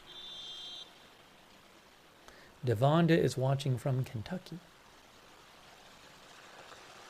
Clearly water on the ground, but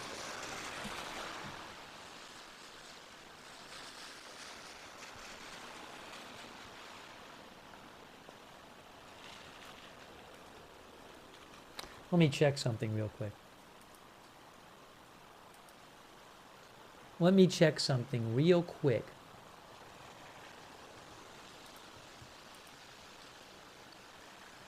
Oh, you know what I do have access to? I have access to, what is this? No, I don't really know about that.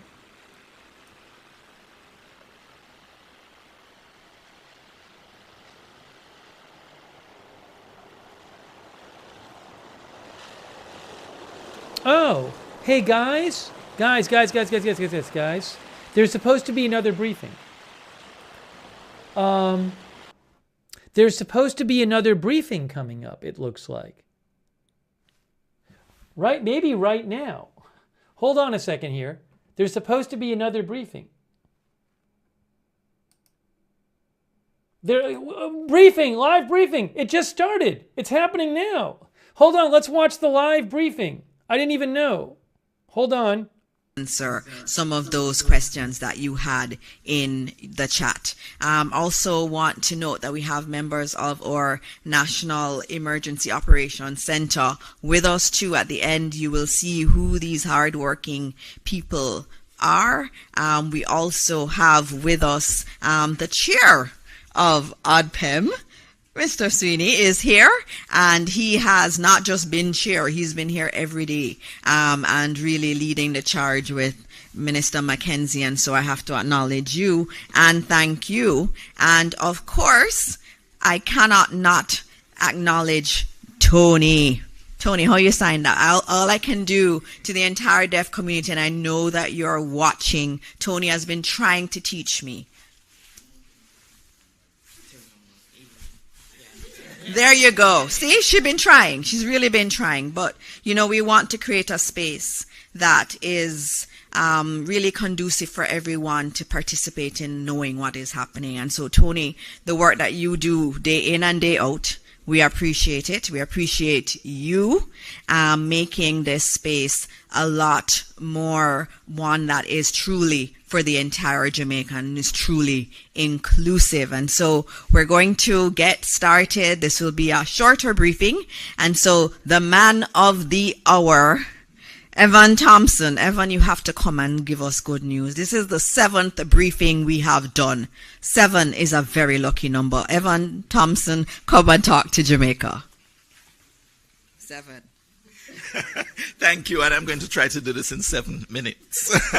Good evening, everyone here in Jamaica, of course. Minister, I greet you. Mr. Chairman, sir, Mr. Sweeney, good to see you and all distinguished persons here. I greet the media and I greet the people who are watching online and those who are watching on television at this time. What we have facing us is a major Category 5 hurricane that is over the waters of the Caribbean Sea and moving closer and closer to the mainland of Jamaica. It is some distance, over 100 miles to the south of the island at this time, and it is expected, or it has already begun a slight turn toward the northwest. The movement over the past day or so has been westward, moving from southeast of the island to now just southwest of the island. It is moving now to the northwest, which would suggest that it's going to be moving away. It suggests that, but be not fooled, because the projection was that it would turn first to the northwest and then take a turn toward the north, and then a turn toward the northeast. So it's making a turn to kind of beeline toward the western part of Jamaica. It is what was projected. Many persons were wondering, how could you possibly predict that the system was going to make a turn like that? Because obviously it is moving toward the west. All our meteorologists were telling you online that it is actually going to be moving toward the west and continue westward. But the truth is, there are a number of steering patterns that force the direction of movement of systems like these. And as the models ingest the data, they would suggest where those patterns will exist, where high pressure centers would be, and where low pressure troughs would be, where frontal systems would be, and all these have some impact on the direction of movement of systems like Hurricane Melissa. So what was expected is that when there was a break from the high pressure area that was north of Jamaica, when there was a slight break, it would take advantage of that break and move toward the north, because the general motion of a hurricane in this area would be not just west, but a bit north of west, while it makes its recurvature and continues to the north. So this is what was expected.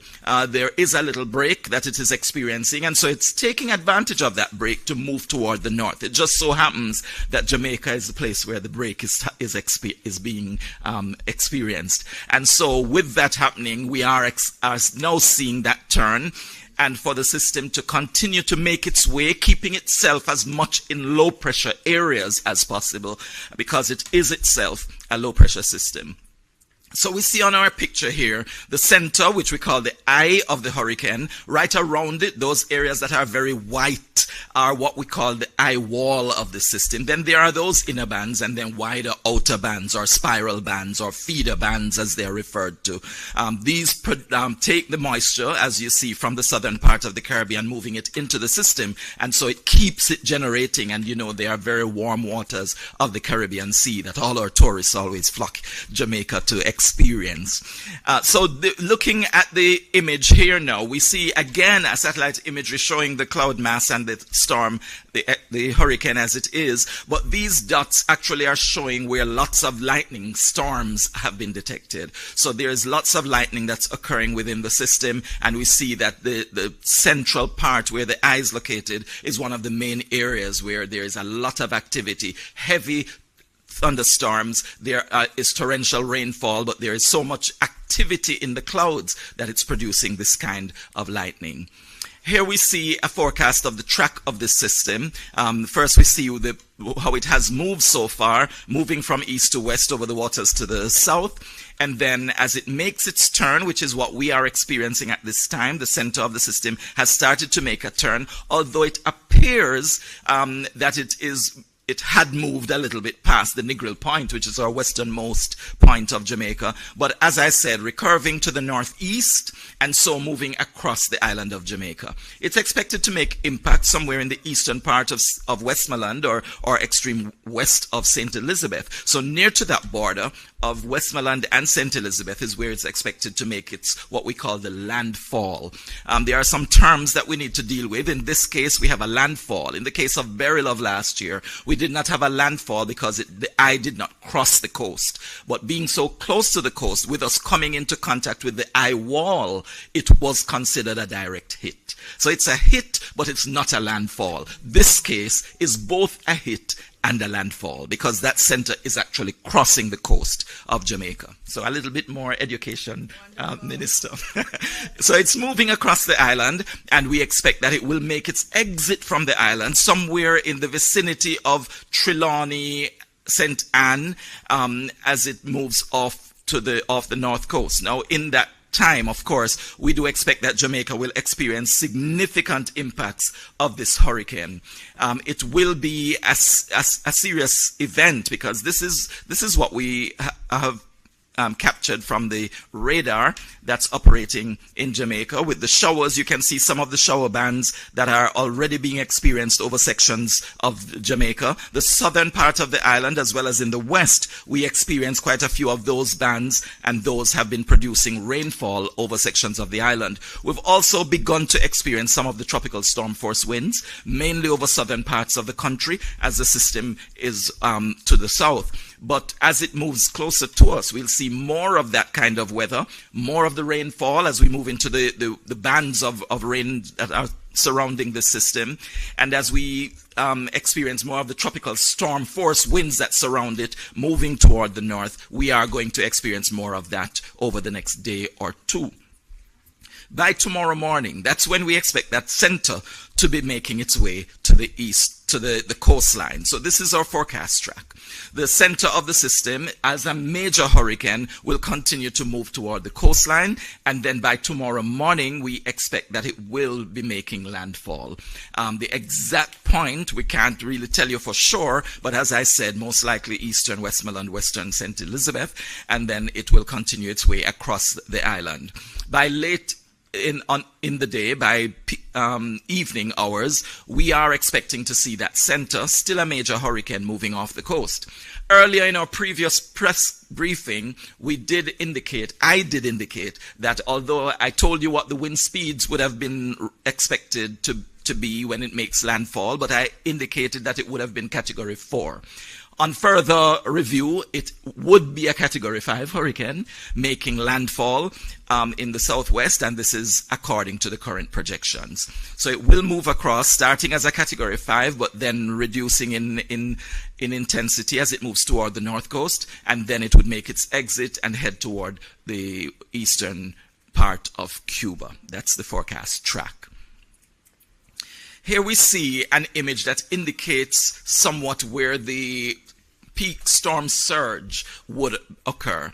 With the hurricanes, although you have the flooding that occurs because of the rainfall, we also have flooding that comes in coastal areas that is driven by the wind on the waves of the sea. So the wind actually pushes the water of the sea onto the land, and that is what creates storm surge for those residents who live in coastal areas. Of course, if there is an inlet or a bay, that is usually the areas where the storm surge is most impactful. And so in the areas of Black River, Alligator Pond, I believe, will experience some amount of storm surge. Here you see a closer picture of that area, and you see that it does extend somewhat inland. So we have to be careful about if we are in that general area of St. Elizabeth, where it would be just east of the center of the system as it makes that landfall. So these images show where those storm surges are likely to be most significant. Here now we look at the rainfall forecast for the 4 days going up to the 31st of October. And here we see that mostly central and eastern parishes would be inundated by the heaviest rainfall that would get up to 30 inches. We're talking about 750 millimeters of rainfall. We're not accustomed to measuring that. I'm not even too sure if our rain gauges will fully be able to deal with that kind of capacity before they are renewed. But we, of course, will make every effort to provide the best data after the event as possible. But here we see the heavy rainfall producing significant flooding, and this will be over most of the island. The other areas of the island going toward the western end would actually be receiving more of the rainfall as well, but because the heaviest rainfall that is associated with this hurricane is going to be to the right side of the eye as it makes its way across Jamaica. So we're likely to see more of the flooding on the right side, on the central and eastern parishes, more so than in the extreme west, where we would then be on the left of the center of the system. That is basically the presentation at this time, and I'm sure Minister will accommodate some questions right afterwards. Thank you so much, Evan. Any questions from media in the room? No questions. So I'm going to ask the questions then, since no one has questions. Evan, tonight, what should we expect? Again, just tell them tonight. There are people who are out there. There's still people doing preparatory work. And we want to know, can they continue to do it? When do they need to come in? And again, when will conditions deteriorate so that no one should be on the road? Okay, thank you for that question. The conditions will gradually be deteriorating. We've already experienced some of that deterioration over southern parishes. Also in the east, we've experienced an increase in cloud cover, an increase in rainfall over the areas, and more intense rainfall taking place. Originally, it would just be some incidents of light rainfall that occur over sections of the country. Now we're seeing more moderate rainfall occurring over sections of the island. We have not come into that large mass that surrounds the eye yet, but that is what is progressing across Jamaica, and so we expect that the intensity will gradually increase as we go through tonight. We'll also be continuing to experience strong winds, tropical storm force winds moving across the country, mainly over southern parishes first, but then moving over to northern parishes as the center moves closer to the coastline. Also, as we go through the night, we also expecting that we will have hurricane force winds beginning to impact, starting with the southwestern part of the island and then progressing across to central parishes. We're not expecting that the hurricane force winds will actually get all the way to the eastern end of the island, but tropical storm force winds will continue. The hurricane force winds extend only 45 kilometers or 30 miles from the center of the system. So if you're outside of say 50 kilometers from that center as it moves, your experience is going to be mostly tropical storm force winds. Don't take it too lightly. That can also produce quite a bit of damage, and the rainfall that's associated with the system will still be very much that you could have flooding in any area of this country. So expect all of that as we go through the night. The hurricane conditions will get, of course, increasingly intense as we get into the morning hours of Tuesday. Thank you very much, Evan. I don't see any other question. Category 5. Oh, there is one question. Can we get the microphone to someone who never asks questions? Evening. Mic check. There we go. Evening, everybody. Mahiri Stewart, Nationwide News. In terms of the path that this hurricane is taking, we know what to expect when it impacts Jamaica. But what's Melissa going to do after it passes Jamaica?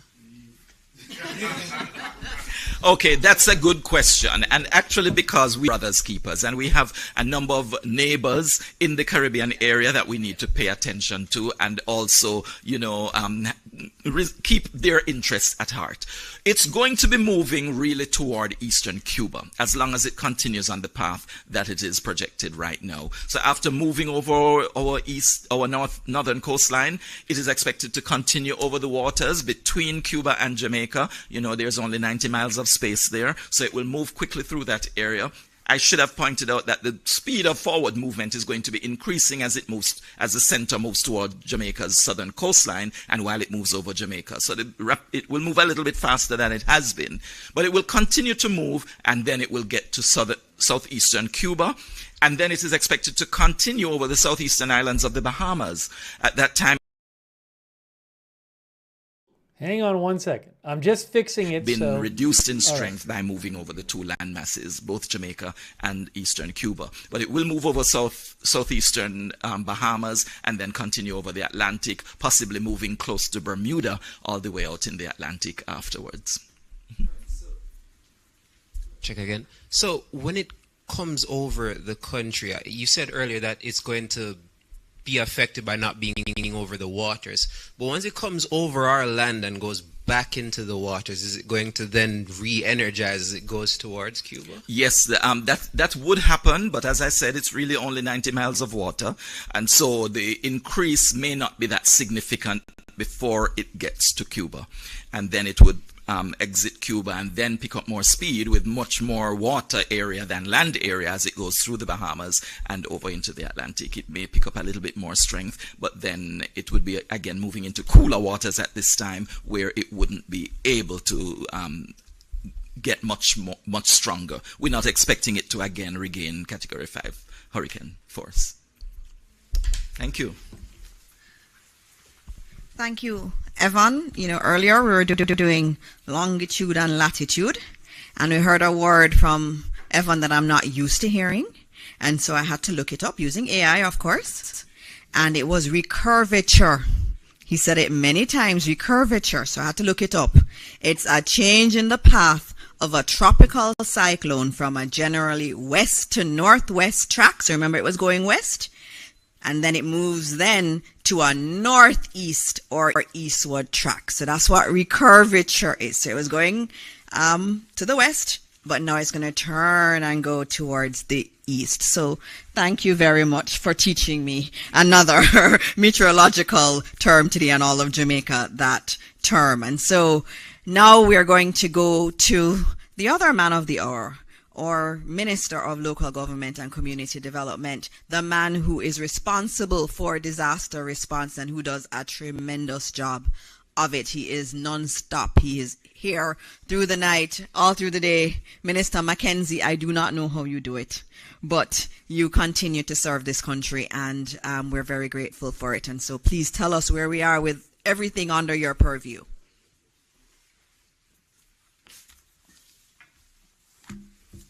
Thank you, Minister. You have been doing a good job yourself. Acknowledge my colleague who just walked in, there's a fine for being late. And to acknowledge the members of the support team, the JDF, the police, the Jamaica Fire Brigade, the Red Cross, and all the other entities, chairman of the board, members of the media. I want to start off by giving some updates as it relates to the operations of a Jamaica Public Service Company. And as you have been told by Mr. Thompson, that the southern part of the island is experiencing some challenges as we speak. Now, this update that has been provided to our center downstairs, and I want to make the point that all the information that is pertinent to the ongoing hurricane comes directly out of the ODPEM. So when we give the information, it is not hearsay or faked information. It is the information that has been gathered by the team and each entity. For instance, all the utilities are here, both telephone, water, and light. So when we speak with a certain level of authority. A total of some 50,000 persons are without light in the following parishes as we speak: Portland, St. Thomas, St. Elizabeth, Manchester. Approximately 40,000 persons in the western end of the island are presently without power. And there are 4,000 in the eastern part of the island and another 5,000 without light in central Jamaica. Transmission lines are out in Magati and Porous as a result of down power lines and poles in some instances. The Jamaica Fire Brigade report a number of trees in some areas they have received reports, and they have a team out there removing the fallen trees, and with support in some instances from members of the community. You remember earlier this morning, the Prime Minister did indicate that the National Solid Waste Management Authority is on the road, and they are a part of that team island-wide that is helping to remove fallen trees right across the island. The Red Cross reported that at Veer Technical High School, approximately 300 persons are at the shelter, and the concerns that we have is that in short order, and I guess by now, the shelter would have reached its maximum capacity, and steps are being made to house persons seeking shelter at a different location. Just want to again remind persons going to our shelters to take your medication, walk with some biscuit for the first couple of hours, some water to make yourselves comfortable. And it is important that your personal documents, important documents, are well secured. The issue of shelters, ladies and gentlemen, Jamaicans, has become more pronounced because during our briefing meeting with the ODPEM and various persons, it was brought to my attention that the new wing of a transitional center at King Street, the Desmond Mackenzie Center, we'll have to activate that because the work of the police and the team on the ground has brought in more persons off the streets in the shelters, and that is very commendable. We are seeing an increase over the last couple of hours of persons responding and have gone into the shelters which is good, but we still have a few that is still out on the road. I want to address some concerns around shelters that was brought to our attention concerning the Myersville area in southeast St. Elizabeth, and the fact that complaints were made about those shelters. I want to make it clear, ladies and gentlemen, that the shelters are provided for the needs of those who want to go to the shelters. There are no other considerations that are given when we open the shelters. So I don't want anybody to create the narrative that you have to be aligned one way or the other to access the shelters. And there seems to be some concerns raised about the operations of these shelters. So I want to advise that all the shelters in Southwest St. Elizabeth, the Myersville Division, are in operation, and Southeast, and that they have been provided with the requisite items to afford for the smooth operation of the shelters. We are in constant touch with our shelter managers across the island, and I know, and I want to say this, as soon as the conditions start to deteriorate in certain areas, the difficulty is going to show in making contact in the way that we would want the contact to be made. We have a very effective radio telecommunication system which is manned by the Jamaica Fire Brigade, and that system is up and running. It is a part of the JICA program that the government of Japan and the government of Jamaica has put in and has made us very efficient, and it is a system that the police has tied in, and all the major stakeholders across the country has access to the system. So our shelters are up and running, and I want to say to Jamaicans that I'm encouraging you still, you still have a little window to go into the shelters because it is important. There are also complaints about Ocho-Rios-I. That matter has been dealt with. And I want to thank the many concerned Jamaicans who continue to send me messages about the operations of shelters. And I really want to thank them and say how much it is appreciated. I gave an update this morning on the state of our shelters, and I did indicate that of the 880 odd shelters, so far 133 shelters are in operation.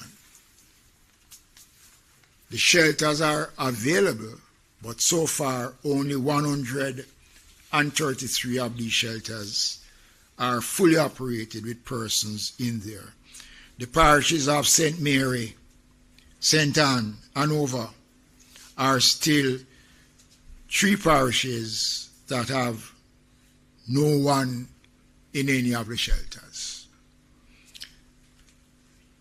The shelters in Hanover should be seeing people now, because based on Evans' forecast, places like Lucy, Chester Castle, other areas will face challenges, and I want to urge persons in these parishes to get to high ground as quickly as possible. Clarendon continue to lead the way. So far their numbers are 517, St. Catherine 254, St. Thomas 310, Trelawney 156, Portland 295, St. Elizabeth 182. I guess based on the other information coming in, that we will see an increase in the numbers of Jamaicans going to the shelters.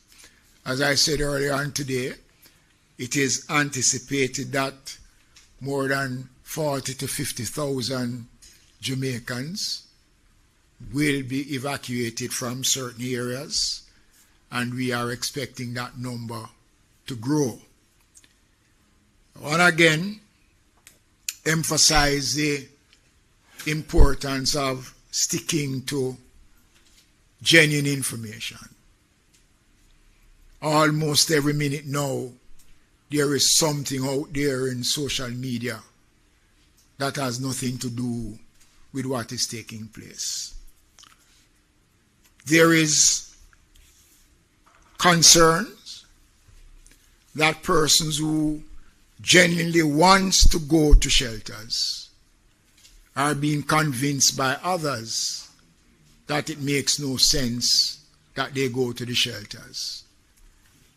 And many people have been told that you are safer at home than in our shelters. My first experience of a major hurricane at this level was Matthew in 2016, just shortly after I became the minister. And it was a testing time. Fortunately, Matthew changed course. But over the years, we have developed a system to improve the quality of our shelters. And I will not deny that some of our shelters might not meet the expectations of Jamaicans. I've said it before, the shelters are not a five-star hotel. 90% of our shelters are schools, which were not really built for that purpose. And over the years, we have converted some of our shelters, some of the schools, into proper shelters. And we'll be rolling out over the next couple of years, starting next year, to improve on our shelters, because we are looking at the changes that are taking place in terms of our climate-related issues. And therefore, as a country, as a government, we have to move and we have to make the kind of investment that will ensure that our citizens are comfortable in what we say and will respond to the issues when it arises. So, am I feeling better? Still not feeling better. When I look at Westmoreland, again, here's a parish that flooding is the norm. Now we are expecting excess rainfall, record high rainfall. So it means that flooding will become an issue. There's a community in Westmoreland, McNeil Lands, which for me is a major issue.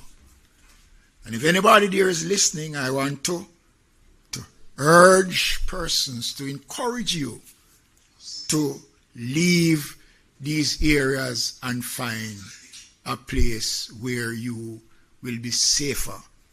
It makes no sense. And in closing, I want to, again, as I have been doing since these briefings have started, it is better to take that step than to pay that price. Don't worth it. This government is committed to work with every single Jamaican after the passage of Melissa to help to restore your way of life, to rebuild. The Prime Minister spoke about the various layers of insurance and coverage that an understanding government has put in place over the last 4 years to secure the Jamaican people. And when we meet after these meetings, we look at the way forward. Already we are starting to look at how are we now going to deal with the level of investigation that needs to be done to deal with the issues that will arise following burial. I want to thank the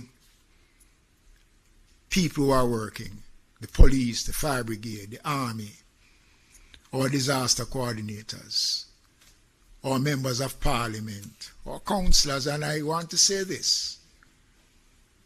I am happy that as a government we recognize the role of the opposition and have engaged the opposition in discussions around the programs that is being undertaken by the government in a response. And we have been open, we have been clear, and if we are wrong, we are bold enough to say we are wrong. But all the decisions that we have taken to safeguard the Jamaican people, we stand by those decisions. It is the Jamaican people that have to work with us now to ensure that we minimize as best as we can whatever the outcome is. Thank you.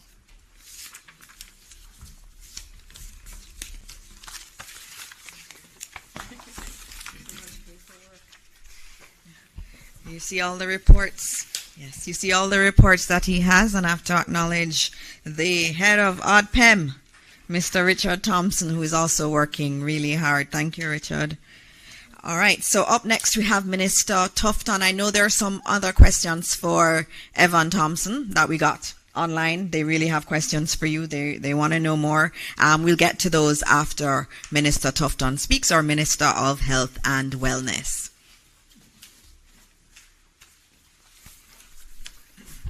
Thank you very much, colleague Minister, and my apologies for being a little late, but my colleague and friend Desmond Mackenzie understands, and I know he won't charge me. I want to just begin by recognizing my colleagues and other members in the room, the media, and of course the agencies. So a couple of things that re-update. Firstly, I was late because I was on a conference call with the health ministers of the Caribbean region, chaired by the head of CARICOM, who expressed the desire to support, and I gave them an update. And I want to just publicly thank my colleague ministers of health in the Caribbean who have offered to provide support wherever that is needed, including CARFA and CARICOM health ministers. So I got a little delayed because of that conversation. In terms of the updates, health centers remain closed as we had announced, but all hospitals remain open and all are prepared. I have done a number of visits over the past 24 hours or more, visiting some of these institutions, having conversations with the staff, and at the Emergency Control Center in New Kingston, headed by Dr. Dawkins Wright, who is here in the audience. We have had several briefs involving the respective regional health authorities and the hospital heads. And from all that I have seen, we are prepared and ready. There's adequate water storage supplies, adequate food both for staff and patient, adequate medical supplies, a logistics infrastructure which involves our own logistics but also coordination with other agencies like the fire brigade and others. And I think generally speaking there's a staff that is ready and waiting. The message to them is firstly to take care of their family members, ensure that their homes are safe, and then commit themselves to ensuring that over the next number of hours they will commit fully to serving the Jamaican people from a healthcare perspective. So that is in place. We are concerned about a few hospitals that are on the coastline. So Noel Homes in Hanover, Black River in particular, in St. Elizabeth because of where the storm will enter the country, and Falmouth, Trelawney. We have evacuation plans for those institutions. So today we started some evacuation efforts out of Black River. Fortunately, we just completed a 12-foot seawall on the coastline between the hospital and the sea, and that is in place, which will provide a buffer and some protection. But based on projections of 13 or more foot waves, we do anticipate a breach of that. So we have moved some of the services out of the hospital further inland and have relocated patients from the ground floor to the second floor, and hope that that will suffice for any surge that will take place. The other institutions have evacuation arrangements and will exercise that as the case may be. Each of those institutions, of course, have generator backup power that will take them hopefully through the period that may be downtime until power is restored. The staffing for the surge capacity are in place. Rosters are in place. Doctors, nurses, biomedical engineers, drivers, and porters, all of those are in place to deal with the possibility. Very sad to announce that even though the storm has not yet hit, we have had 3 deaths related to the preparation of the storm. One in Hanover, one in St. Catherine, and the other in St. Elizabeth. And these are due to persons preparing for the storm, unfortunately, cutting down of trees in particular. In one case, a tree fell on one of the individuals. In St. Elizabeth, he was airlifted, and it's a health worker. He was airlifted to the University Hospital and succumbed to his injuries. Another case in Hanover, the same thing. And another case in St. Catherine. In one of the cases, there was an electrocution, as is reported to me, linked to the cutting down of trees. There have been about 13 other injuries linked to preparation, most of which are linked to persons falling off ladders or rooftops, trying to prepare for the storm. I just want to use the opportunity to urge Jamaicans, firstly, to express condolences to the family members who have lost loved ones, and the health system will provide support as necessary to those individuals. But to also urge Jamaicans, we understand the need to prepare, but we urge extreme caution in that preparation. If you need help, call for help, but be careful that you protect yourself even in the preparation, because already we're seeing the tragedy of lives lost. In terms of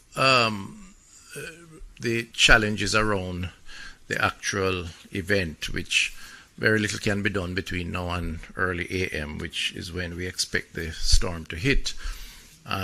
Outside of the preparation of the institutions, and we urge those home to ensure that they have adequate drinking water, because turbidity can impact quality of water.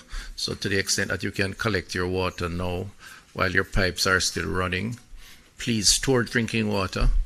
The non-perishable foods, please be mindful of that and secure that to the extent that you have not already done so, and there's an opportunity so to do. We are aware that from a health perspective, post the event, there is the risk of contaminated water, contaminated food. The ministry, part of the discussion I had today with the public health team, we have just about 600 of them.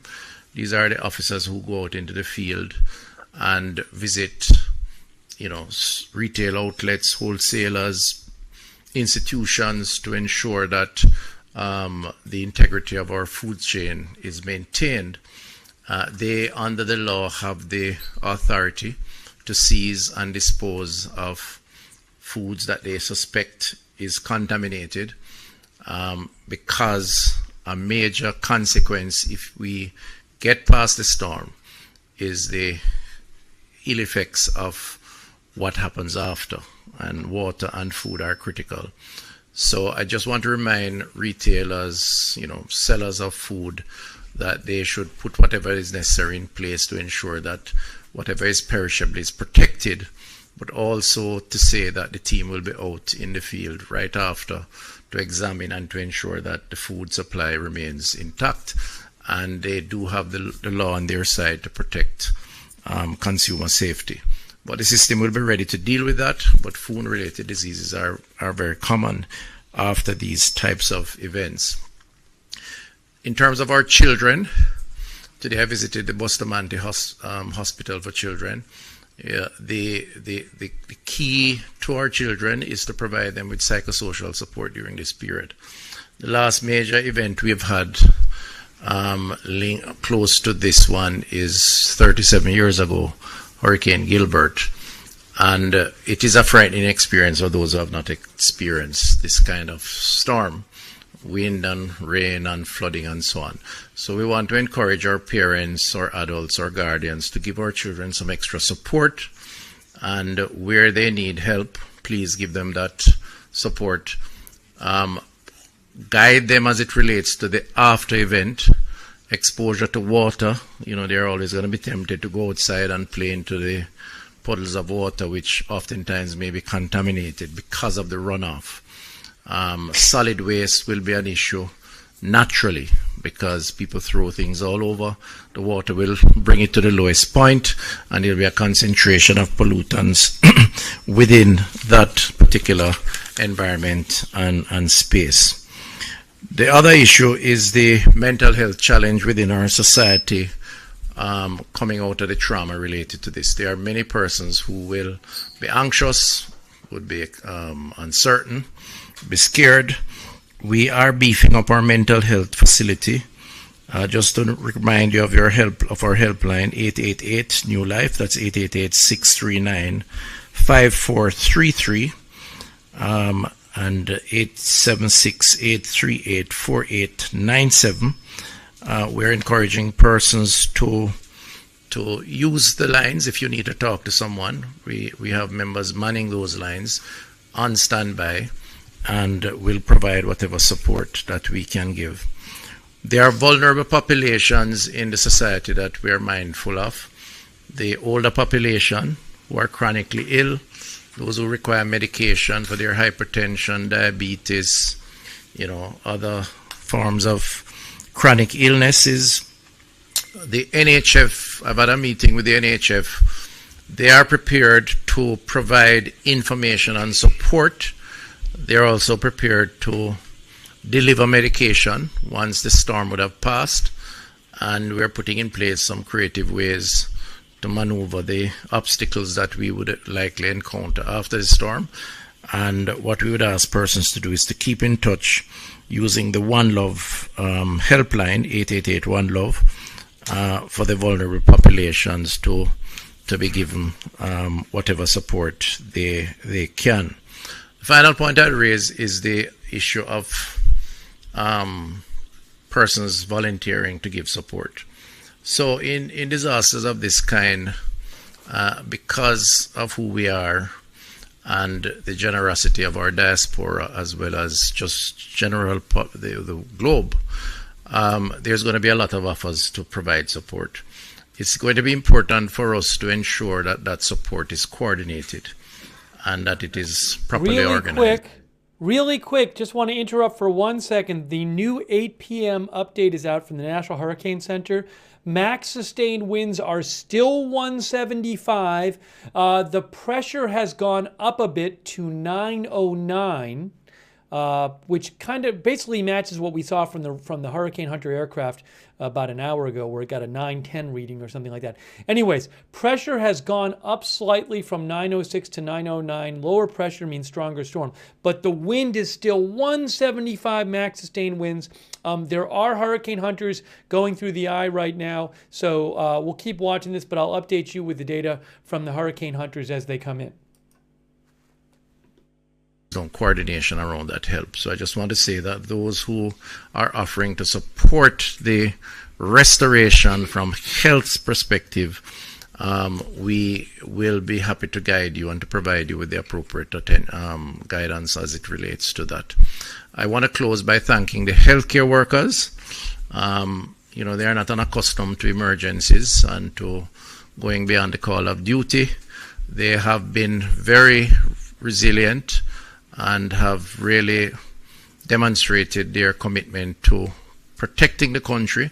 So I want to just use the opportunity on behalf of the government to thank them and to just ask them to continue on this trajectory, and that they have our support in delivering and protecting the Jamaican people. Thank you. Thank you, Minister Tufton, for that. You actually answered every question that we had in the chat today. There were mental health questions, what's going on with the hospitals. You've answered everything without us even having to go to questions. So thanks to you and to the Ministry of Health team for all the work that you are doing. I am going to actually stop before the question and answer. I have some questions here that we need to go. Most of them are to you, Evan, that I need to ask. And there's one more I'm getting, Minister Tufton, from you. You'd have heard us speak of the National Emergency Operations Center, which is here. There are a lot of individuals that are there, and they're working really, really hard. They are they're coordinating with the parish coordinators. You see them down there with their radios. They have a lot of equipment where they can easily be deploying resources across the country. They have trained for this. They have worked really hard on this. And so you've been hearing a lot from the ministers, but there are some really great patriots that are here. They've worked really hard for this country. And I just wanted to bring up the lead of some of those entities that are in our emergency operations center here at ODPEM. Of course, I'm going to ask you if you could please stand here so that the cameras can pan to you, because Jamaica wants to know who you all are. And as I say your name, you can come up. And I'm going to probably go in that order. Commissioner Stuart Beckford from the Fire Brigade. Hi, Commissioner. How are you?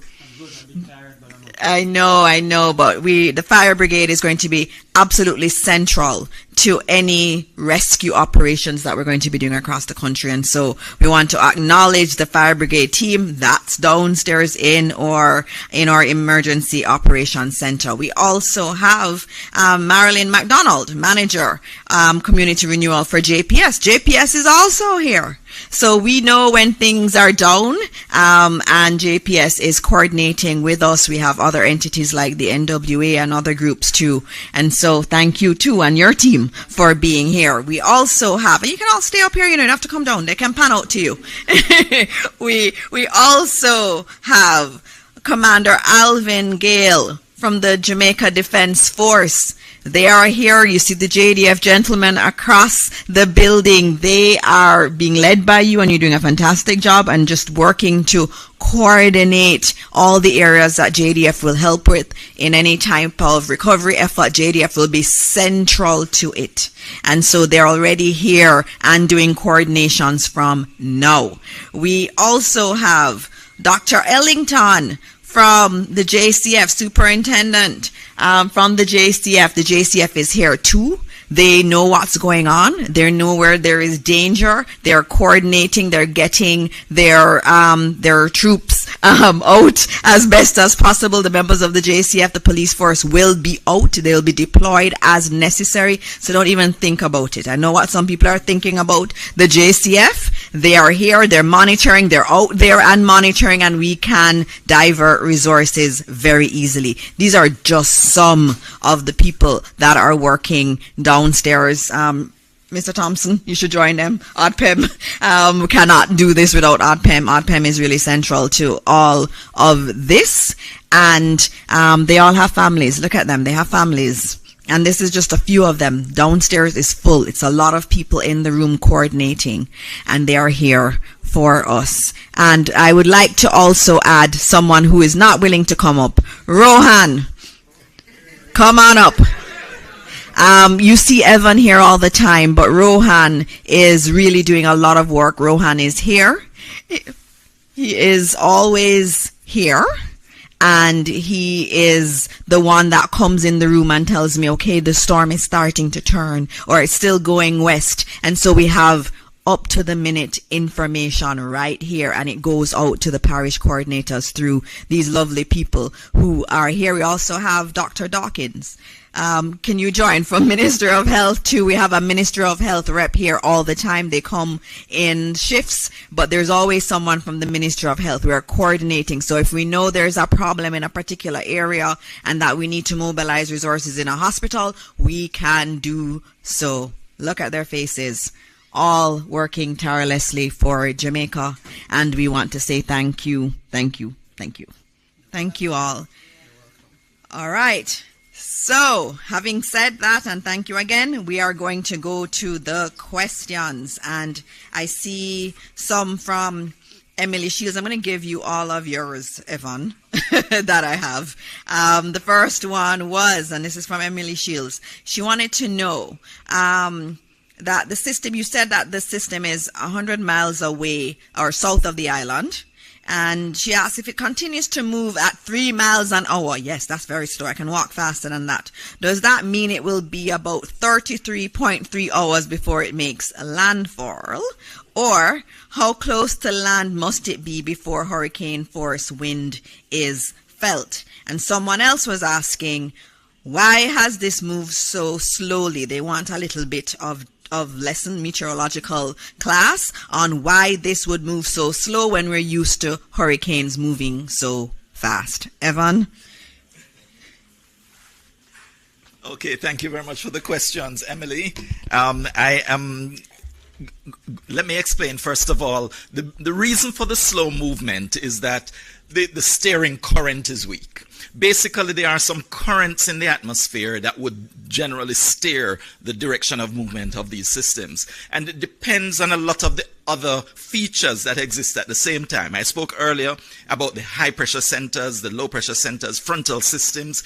If they exist, they tend to influence the direction and the speed of movement. So, for instance, if there are two large high pressure areas that are north of the Caribbean area, and there is a frontal system that extends between the two, and they are, if the front is moving toward the east, it would tend to drag that system because it is a low pressure system. If there is nothing that is allowing it or causing it to be steered in that general direction, but you have the high pressure areas above it that are preventing it from moving, then it doesn't get a chance to move northward, which would be the normal recurvature that takes place, but it would continue to move west until it gets that chance to turn. So it really, the hurricanes generally move in that direction toward the west, but to the north, and making that recurvature. But if there is something blocking it, it will keep moving west, but not as decisively because it really wants to move north. And so that kind of explains it. So when it starts to move, it's because it gets that break. It gets a chance to move because what was blocking it is receding or moving out of the area. The next question was about the the 33, yes, the speed of movement and why does it mean that it will take 33 hours to get here? Really, I did mention it's moving slowly now, but after this turn, it's expected to move much faster as it moves toward the northeast. And that is because, again, the steering current is going to be pulling it in that direction because of another feature that exists that will allow it to be pulled to the north. So if there is a frontal system that is in the area to the north, then because that is there and it is taking advantage of the break between the high pressure systems, then that will pull it faster in the direction. And so it's expected to move faster. I tried to simplify these press briefings because I don't want to get too technical where I lose people who really need the information, but I hope that is made clear to you. How far out will we hear or feel the effects of hurricane winds? Oh, hurricane winds only extend from the center about 45 kilometers. That's about 30 miles. So when it gets 30 miles from the coastline, that's when you start to feel those winds. And then, of course, it will take some, you have to calculate the speed of movement, and as it moves toward the north, how long you will continue to experience those winds. But the center would have to have passed 30 miles from you again as it moves away before you start to move away from those hurricane force winds being experienced. All right, thank you. Thank you very much. I have a question for Minister Tufton. It's on what should pregnant women do if you're in an advanced state of pregnancy and this hurricane is coming. What do you do? Do you head to the hospital? Do you stay home? What do you do? I'm told the answer is to call Minister Tufton. That's what Minister Mackenzie says, but I think there's a better answer to the question.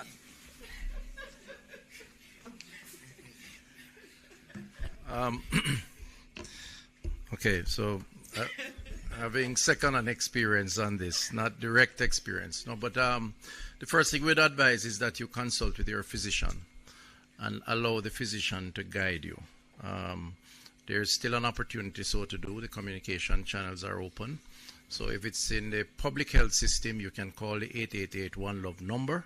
That's a universal number that's available. And if you are in a private arrangement with your physician, then certainly call your physician. Ideally, if you are close to delivering, then the hospitals will make arrangement, or the doctor with the hospital, to house you so that, assuming any circumstances that require hospital care, there's no need for the logistics of movement. That's, I think, is a standard approach. But the doctor provides the best advice, and I'm not that kind of a doctor, so I wouldn't dare to hazard that kind of advice. I just want to say that it's important that you protect yourself again. We can fix, as doctors, medical doctors that is, we can fix injuries, but we can't fix regret. And so it's important for you to just take care of your families and ensure that extra precaution is taken. Thank you. Thank you, Minister. Are there any other questions from the media here? Okay. Need the microphone? Anybody has a microphone? We have a question. Microphone.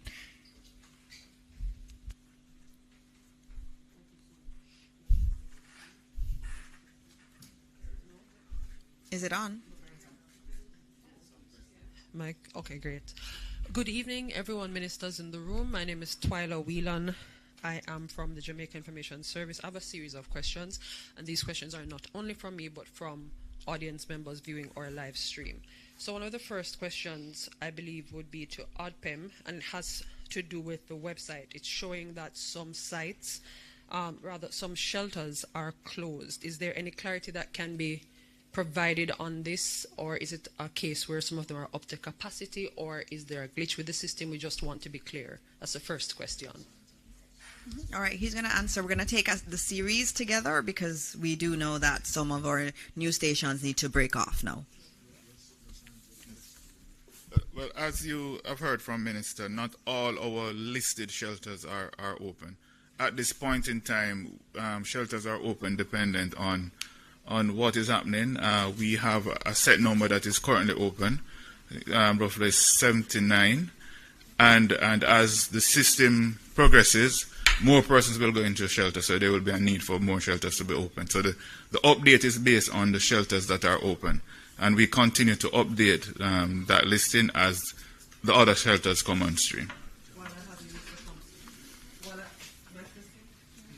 While I have you, Mr. Thompson, last year during burial, the disaster emergency communication system was particularly critical and very, very helpful in coordinating emergency response. Is it still up and running for that is up. It's ideal. Minister spoke to that as well, that the system is housed at the ODPEM, and it is currently being manned by the Jamaica Fire Brigade.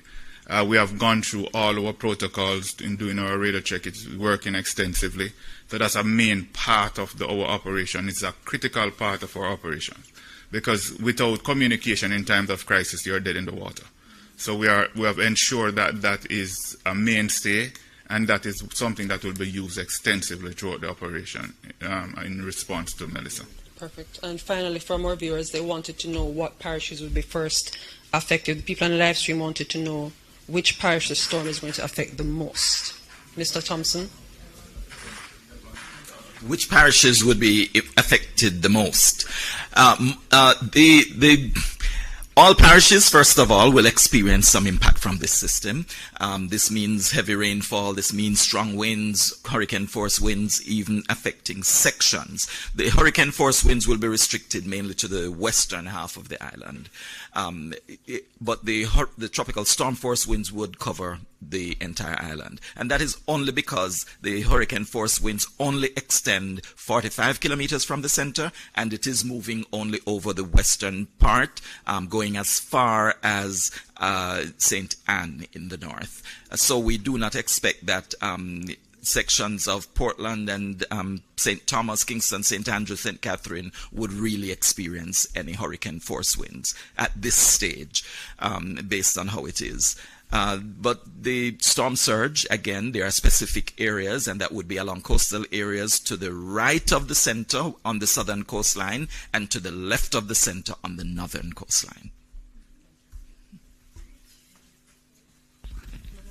Okay, thank you all. There's just one last one, and I'll answer it because Minister had already answered it. It was, how are the evacuation efforts going in places like Rocky Point and Portland Cottage in particular? And those are actually going well. Minister Mackenzie had been monitoring those, and persons were in fact heeding the evacuation orders. And so we are encouraged by that, and we ask others who may not be doing the same to follow suit also. All right, so I don't see any other hands up, and so we are going to close this press briefing now.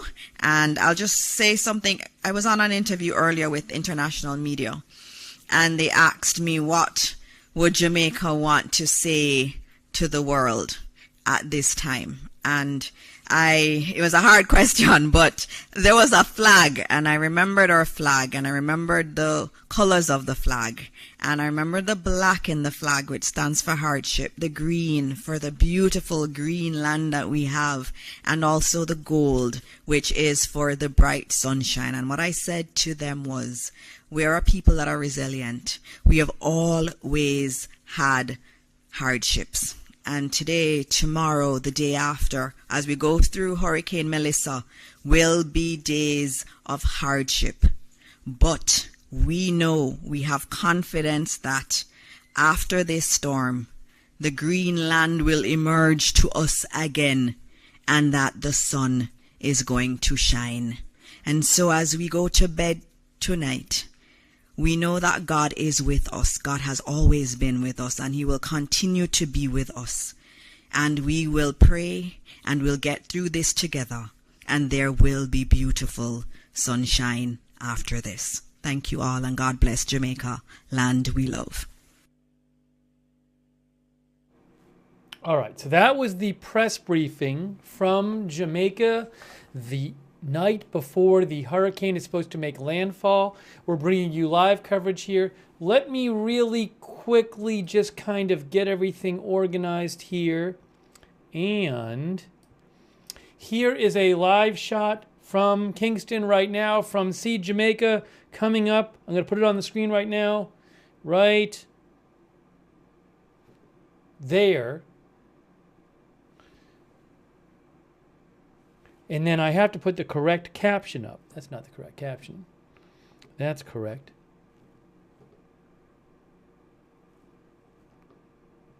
That's up. There we go. That is from See Jamaica. And DE said, love her spirit. Jamaica will rise again, God willing. This is a Category 5 hurricane with max sustained winds of 175 still. The new update came out about 15 minutes ago, 175. And it is supposed to make landfall tomorrow morning. And we're giving you live coverage. A couple quick thank yous. Dupper Bob, thank you. Boston Brat for your support. Quentin from Astoria, who says hopefully everyone is safe tomorrow. Also Kaiser Soze, Boston Brat, who has a friend in St. Catherine. I hope they stay safe there. Evolving Brain, thank you. Jonathan.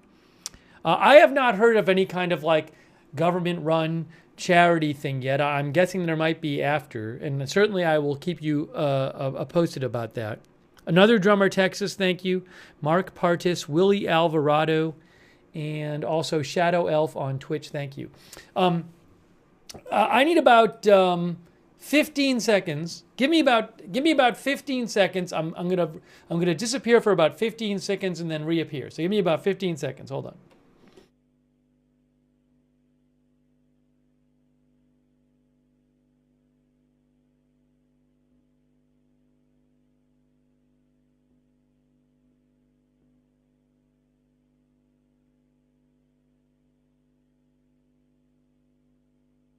So what I did is towards the end of the press briefing, because I was we've been on for hours, so I'm gonna have to eat anyway. We're planning on continuing our coverage through the evening. I did put some food in the air fryer, so in a few minutes, my food will be ready, and I will take a break and eat, and I'll leave the live shot up and the satellite up while I'm eating. But have to eat. We're gonna keep doing coverage as the night continues. So, I did figure out how to get Radar Omega. Radar Omega working. Hold on a second here. There is Radar Omega, and they have a satellite with the track, with the forecast track. See that? Tomer Berg, who is a weather expert I follow, he said about an hour ago, he said Melissa's north turn is getting slightly delayed by it completing a loop, which has led to its motion briefly deviating to the southwest. Once this loop is completed, it should turn on a more north-northeast trajectory. Some of you guys were commenting about how it hasn't seemed to be hasn't really made that move to the east. It was moving west before. It's been moving north. Seems like kind of just stable on this one here. But, eventually it's expected to move as that track goes more to the east as it moves north. So that is the Radar Omega. We'll keep an eye on that. And then... Oh, is this not updating? It looks like this one might not be updating. That says 2245. Tropical Tidbits may be having issues. Let's see, hold on. I just refreshed it. It looks like this... hold on. It looks like it's updating now. Let's see.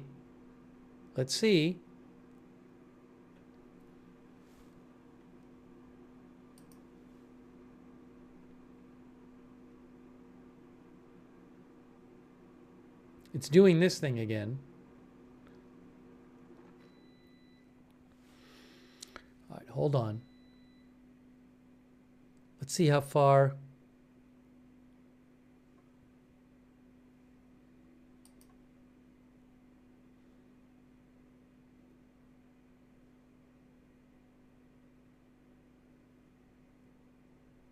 Oh, that's up. It's updated now. This is updated. So I refreshed a couple times, and that satellite shot seems to be updated now.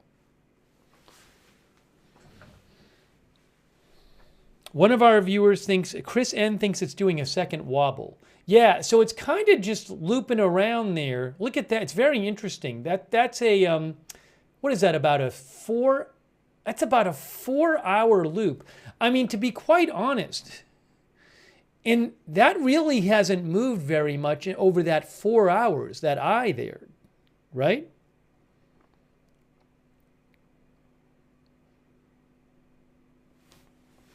DSV says it's stuck, our viewer. But that's a 4-hour radar loop, basically.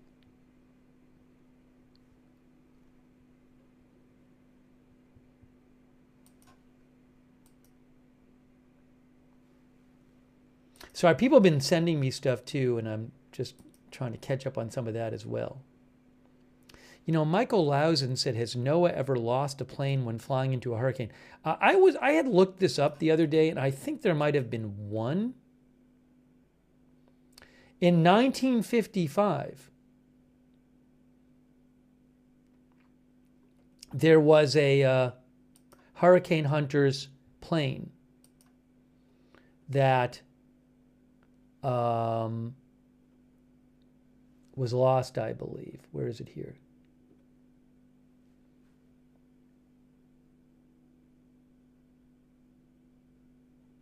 (1955).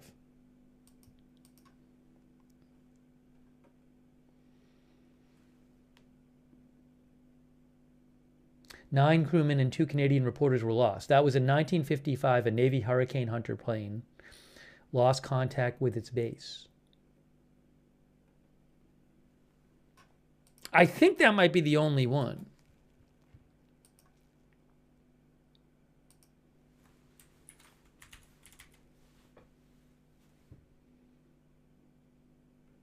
I'm looking. Anyways, you can look at that, look that up.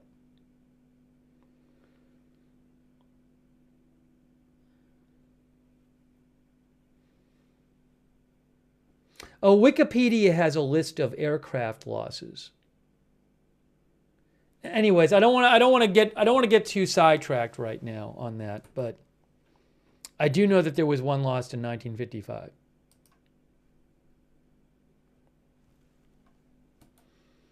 Okay. Sorry, and people have been messaging me, so I gotta catch up when I have a chance on some of these messages people have been sending. It's been busy here.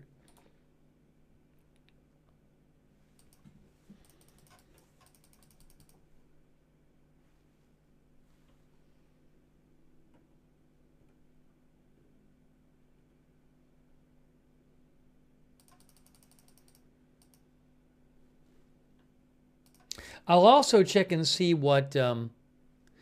I'll check and see what some hurricane experts are saying about what's going on. And also, let me show you some other live shots here from Sea Jamaica. This is also Kingston. This one from Sea Jamaica. I'm going to put on the screen right now. Look at, hey, it's raining more heavily, it looks like. Doesn't that look like the rain's getting more heavy there? That is in Kingston. That's the HWT Transport Center. Maybe a little more heavy rain there going on.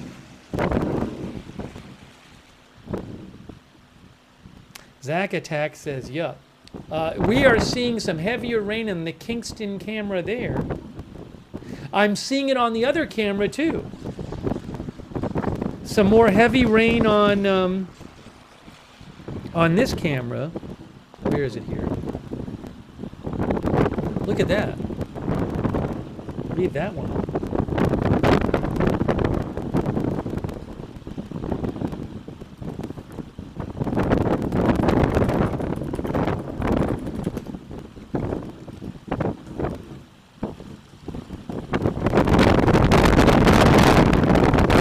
Sorry, it's a little loud. I know that's loud. Got to turn it down.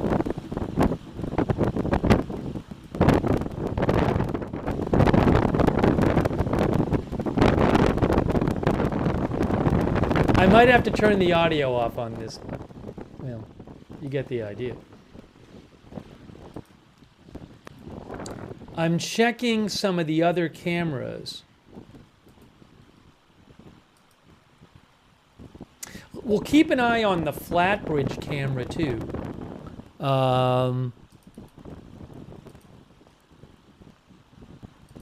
This one right here. That is from Sea Jamaica, the Flatbridge camera, which is a bridge in St. Catherine, a well-known bridge. And we'll keep an eye on how high the water is getting there. That camera seems to not be working that great at the moment.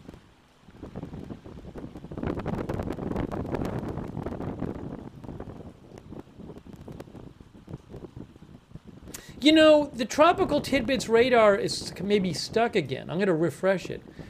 Tropical Tidbits, maybe because so many people are on it, seem to be having some issues before. I don't know if it's still having issues.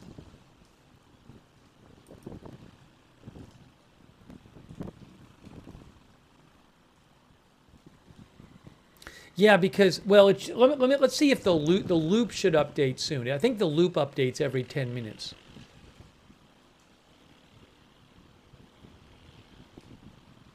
So shortly we should get the new loop.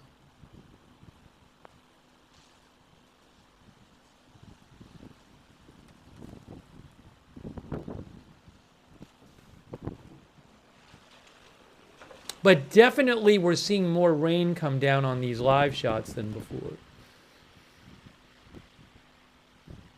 Oh, thanks, Melvin Elder. Thanks, Melvin. Melvin, I can only use, people are suggesting some, hold on. Thank you, Melvin. Yeah, I can't use every website. I have permissions and rights to use certain websites, so I appreciate the suggestions, but I can only use certain sites. Normally, the Tropical Tidbits is very good. They seem like they're maybe having some issues.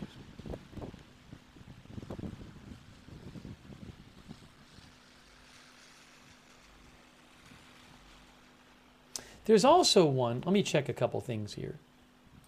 I gotta eat in a minute. Then we'll keep our coverage going.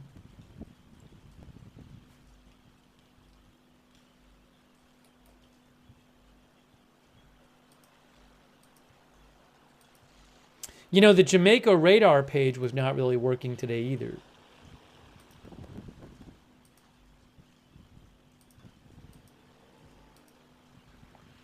Give me a moment. Just give me a moment.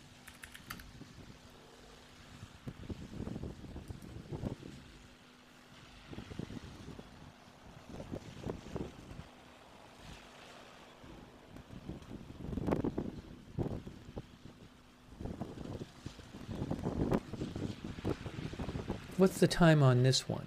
23:40. Well, the one on the National Hurricane Center one is old. I think 23:40. This one, I'll show you that one. How about the one on Radar Omega? Let me look at the Radar Omega one. 750? That's not as updated as the...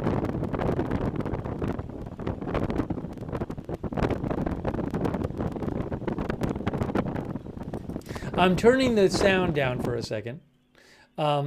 So I need to eat in a moment, but I want to try to, I was trying to make sure, hey, thanks to Patricia Grace. I really appreciate that, Patricia. Thank you so much, Patricia. Also, really, shout out to our moderators. We got Janet B. moderating over there on YouTube. Again, thanks to Marvin Elder for your support. I really appreciate that. Thank you, Janet B. Also, Linda Belkmisha, Larry on X moderate for us. Kay Larry Body, Margaret Riley, Shannon Davis Hughes, Christina Neal on Facebook. On Twitch, our moderators there. A Big Ball of Yarn, Cerrero. Good Luck Duck, LB Prairie Dawn, Idaho Star, I Got That Fire, Matthew Kohai 3, McBritches, and Papa Bear. Thanks so much. Thanks also to Shadow Elf and Big Dog Gaming for your support on Twitch.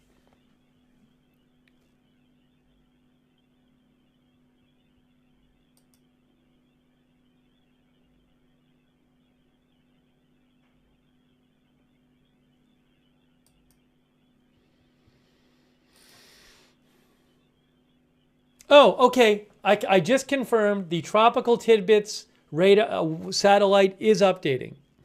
The Tropical Tidbits satellite is updating. Okay, so it's working.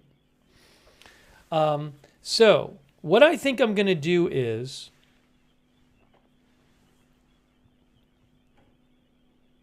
is there more aircraft data really quick before I go eat?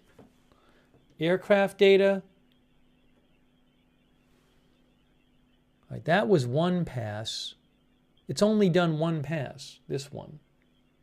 Oh no, we didn't look at this one.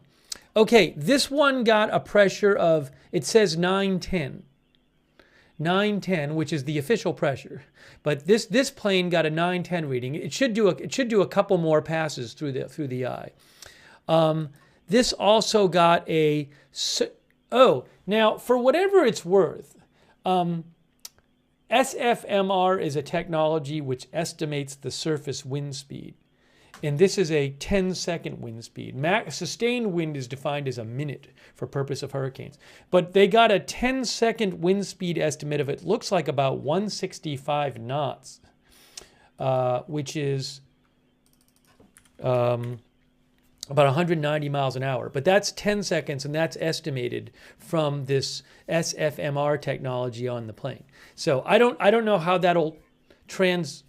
But they did get they got a flight level wind speed of about 155. And 155 would be about 180 miles an hour. But flight level wind speed, I think if you want to get the surface level wind speed, not the flight level, you have to subtract some, maybe 10% or something. Anyways, so I don't know. The National Hurricane Center will look at this wind data and figure out what they think is the max sustained wind on the ground, basically. But in terms of pressure, this got a 910, which is that's the official pressure right now. And then the other plane, I think, maybe made a second pass. Yeah, the other plane has made two passes. And the other plane in the storm right now has gotten, if you look right here, I think this was the 909 pressure on the first pass. And it looks like the second pass was roughly 910, right? Flight level wind about 155 knots, which is similar to the other plane. Anyways, in terms of pressure, the pressures that these planes are getting are around 910. Stronger pressure down means storm stronger, pressure up means storm weaker. This is an incredibly strong storm, but at least the data right now in terms of pressure seems to be all in that 910 area.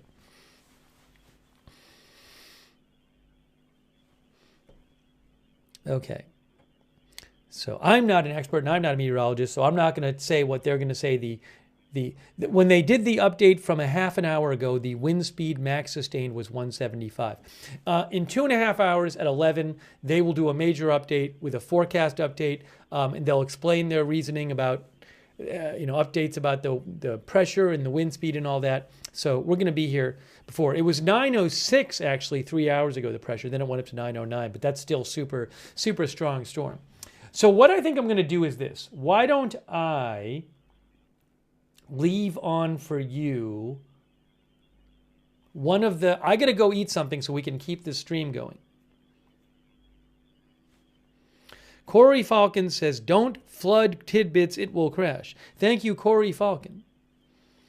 What I'm going to do is I'm going to go and eat and leave the radar, leave the satellite up. I'm going to leave one of these streams up from See Jamaica. You can go to See Jamaica on YouTube and see all their streams. Again, they're very nicely letting me use their streams. I'm going to pay them, but really nice to see Jamaica. And should I leave the stream up with this? I can leave two of them up, I guess. Well, I think one is probably better. I don't know I think it's probably better to just have one up.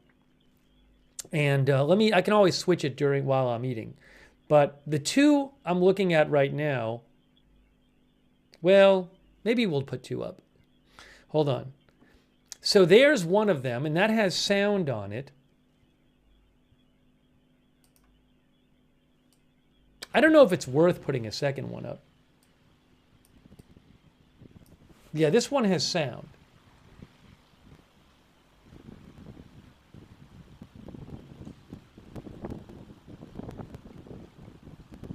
I could put a second one up. Do you want me? I could do this. Hold on, I'll show you. I'll show you what I could do. I really need to eat, though. Hold on. I just messed everything up. I messed everything up. What is happening here? Everything got messed up. What did I do?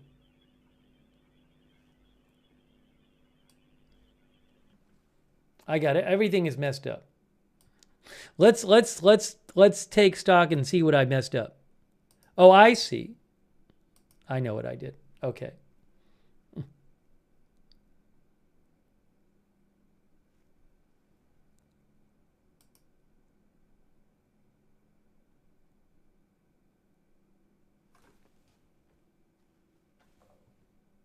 I think I figured it out.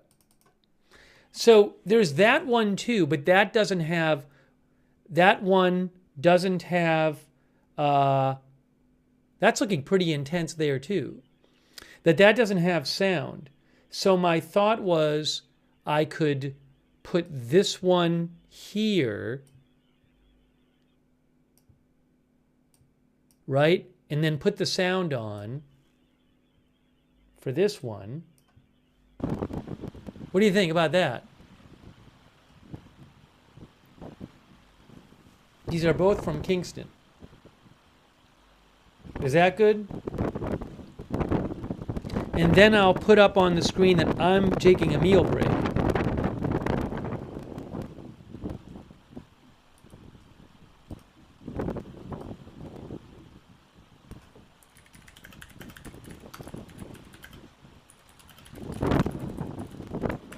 And I'll keep an eye on this too, definitely. Now, where is the...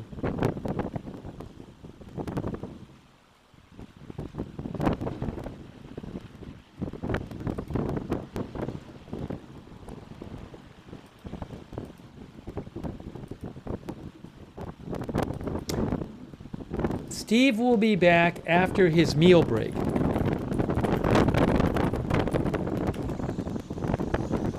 There.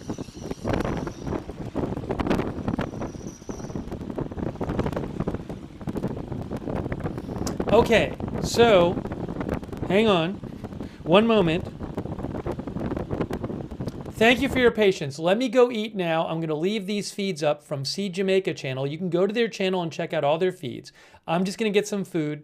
I'm eating right now. And as soon as I'm done eating, I will come back in and we'll continue our coverage, planning on continuing our coverage tonight as this hurricane moves towards Jamaica. Hey, thanks, Fred Withrow, for your support. I really appreciate that, Fred. But conditions do appear to be worsening, unsurprisingly, as the hurricane moves closer to Jamaica. All right. So I'll be back in a little bit. I'll leave you here, and I'll see you in a few.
Thank you, everybody, for your patience.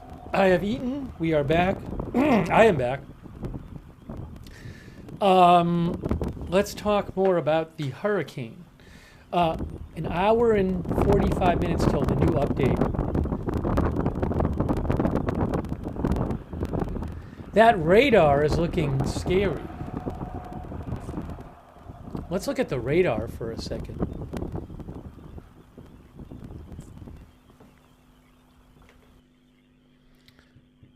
Oops. Let's look at the radar for a second. If I can. I mean, the satellite. I'm sorry. The satellite, not the radar. The satellite. Okay, this is the satellite. Now,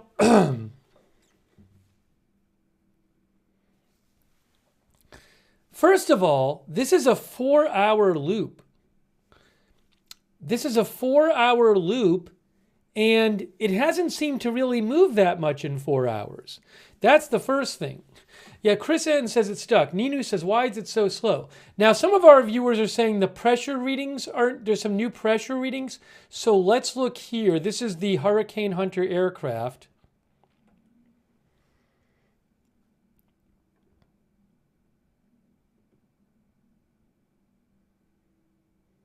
Hang on. Excuse me.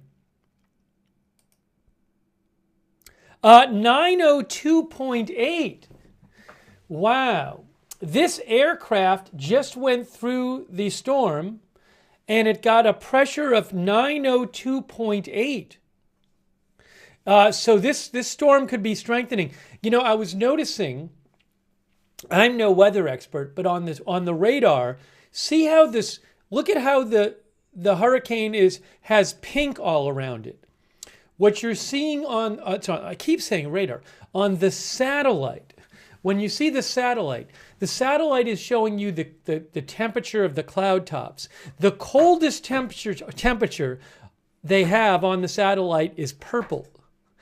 And purple is now all the way around the storm. So when you see purple, that means that you're getting stronger storm activity. The purple, the colder cloud tops are characteristic of a stronger storm.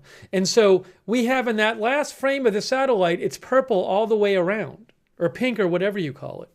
And so, and now we're seeing this new plane data with a 903.4 and a 902.8 pressure.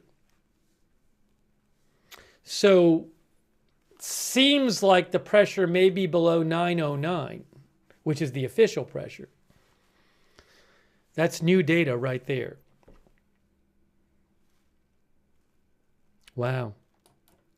And then how about the wind speed? Yeah, so they got, well, I mean, the wind speed that they measured wasn't really much different than it was about 2 hours, what was it, 2 hours ago when they went through the first pass through? Anyway, so I don't know. I don't know what's going to be. I can't look at that myself and really read too much into it. Oh, how about this one?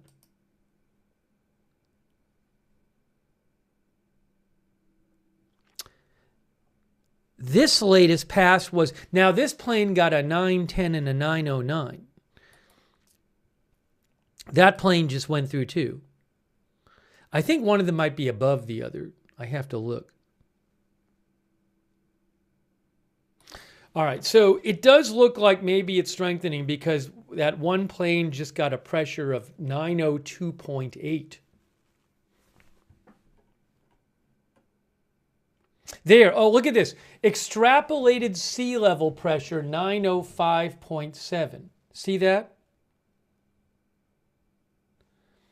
So anyways, I would not be surprised if the 909 is lower in the next update.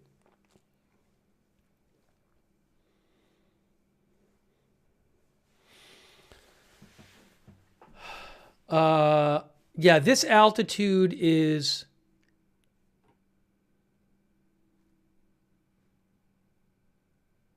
what is GPM altitude?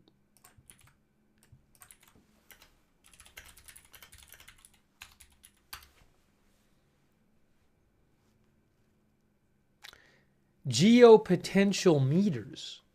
Geopotential meters.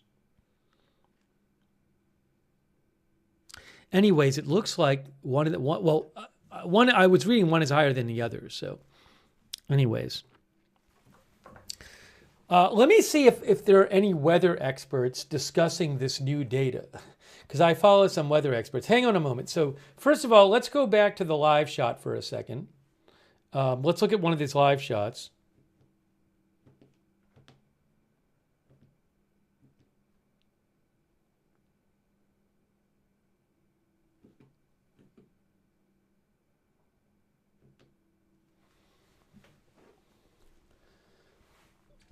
And let me just check and see if I can get more perspective on the new aircraft recon data.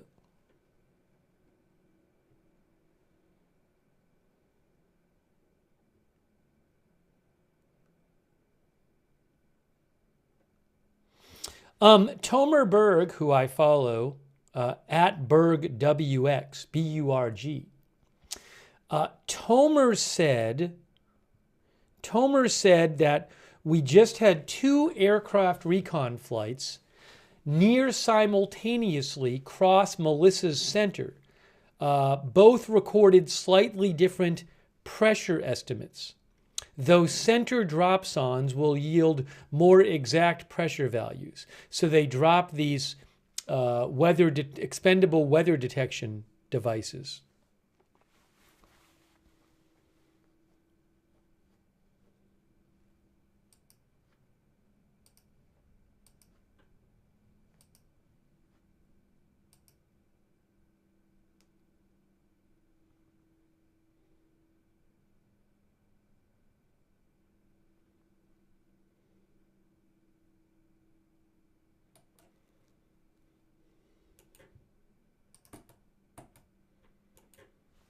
Hang on a moment. Hang on.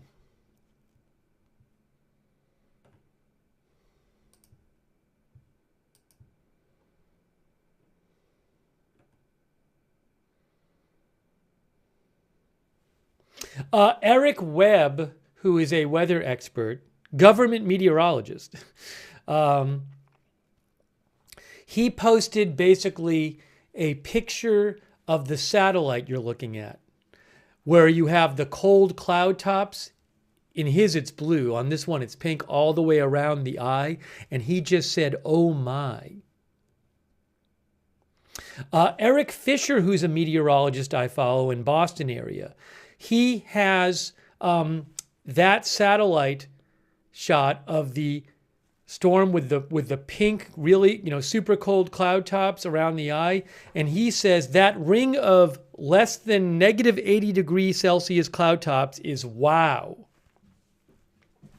He says Melissa may try to squeeze out a little more intensity from those warm Caribbean waters overnight.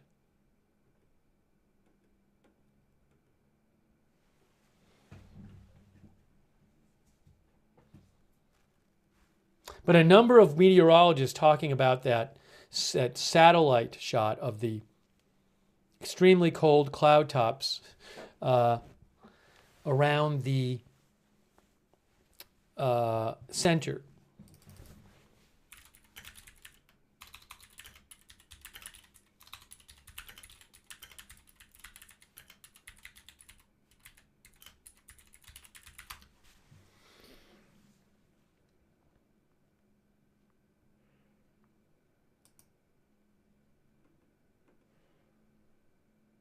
The NOAA says colder cloud top temperatures often indicate that the clouds are deep and that the thunderstorm is intense. Okay? They say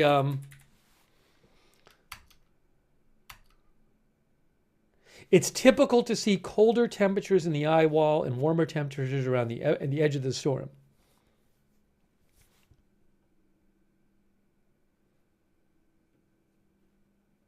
But again, colder cloud tops often indicate that there's more intense thunderstorm activity going on.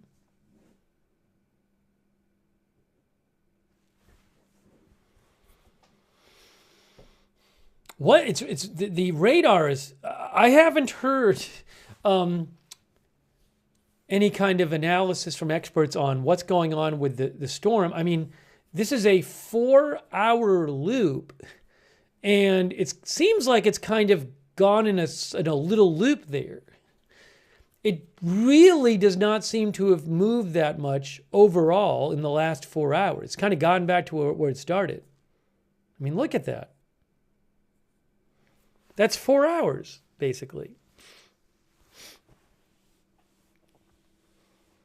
Kartiki says if it's moving slowly, it's dangerous. Well, first of all, it gives it more time to strengthen if it's going to strengthen. I don't know how much more it's going to strengthen. But second of all, if it's moving slowly as it approaches, it's going to give it more time to, say, dump rainfall, for one, and batter it with wind. But, I mean, it's not right next to Jamaica at the moment. So I don't know what's going on.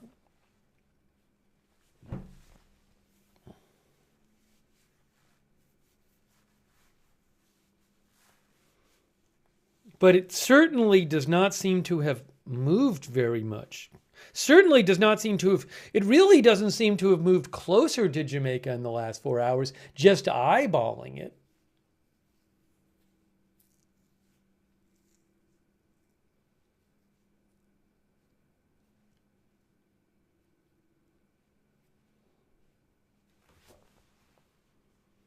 I wonder if the National Hurricane Center is going to move later their forecast of landfall.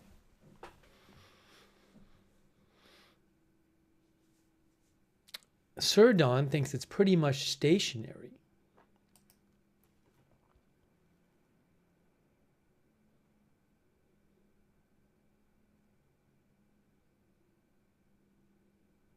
I mean, it's lucky it's not doing this when it's right next to or over. You know, if it was right next to, you'd have all this. It's raining certainly in a bunch of Jamaica. We can see it, but on the live shots, but it's still a little ways away.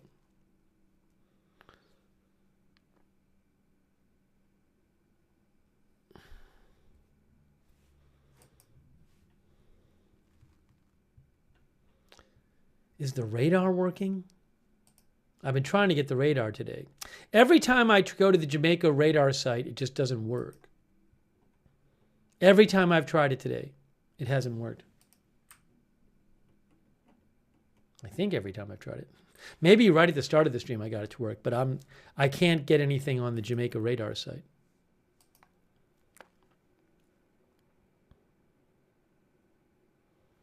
It's just black.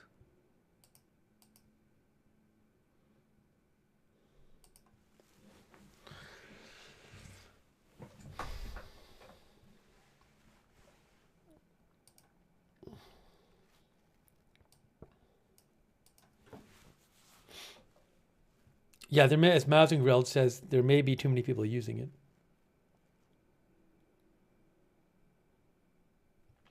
Another comment from weather expert Tomar Berg, who says, if you compare Melissa's structure from between now and 12 hours ago, the inner core has barely changed, with a similar peak wind speed and what is RMW?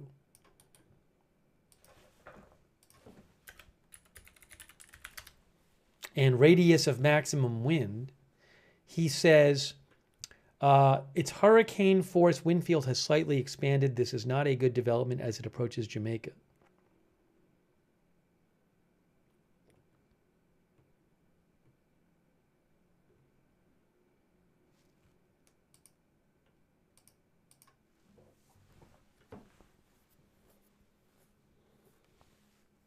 Truth WSYF thinks it will pick up speed soon.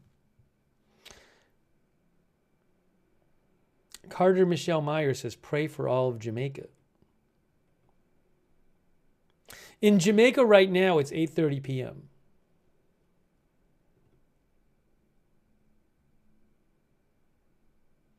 Jessica Lynn says, I can't imagine how terrifying it must be for the people that are there right now. I can't even imagine just waiting.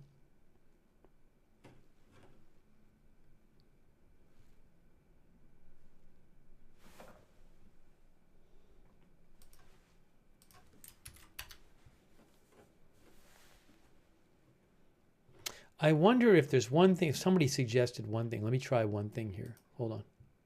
Hang on one moment. One moment here.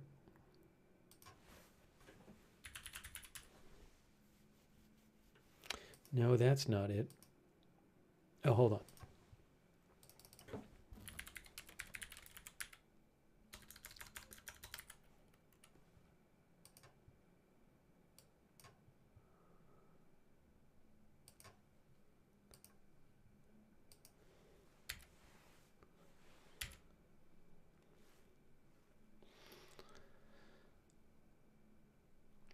Random Life Thing says, my relatives there are saying they can't wait to get it over and done with. It's the anxiety.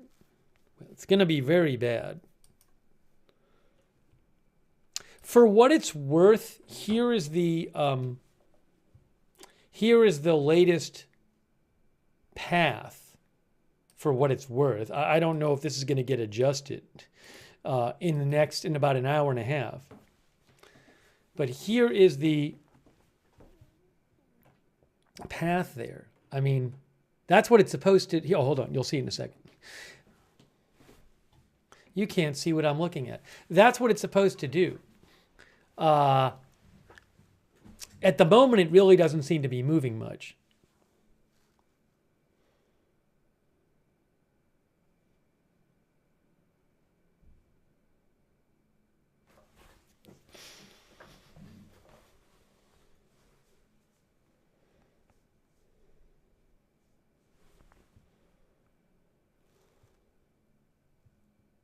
Carly Willis says it's the waiting.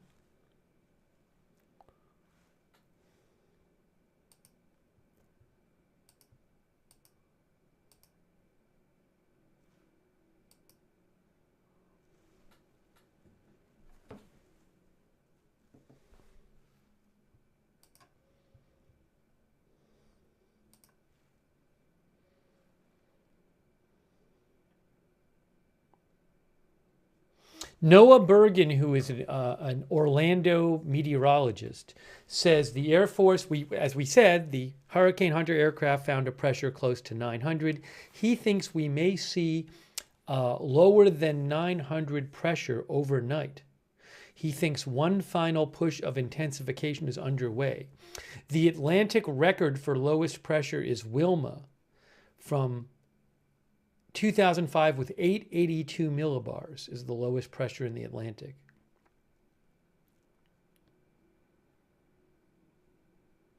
He also says, rarely in this part of the world do you see such an intense hurricane so slowly moving and not weaken. The storm has done a loop/stall tonight.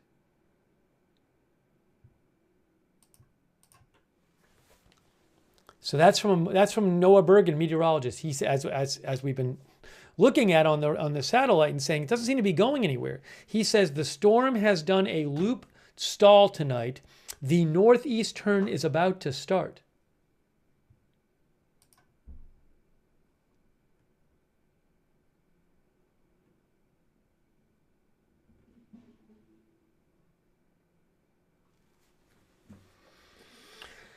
Naz Kamain says at least it's stalling out at sea.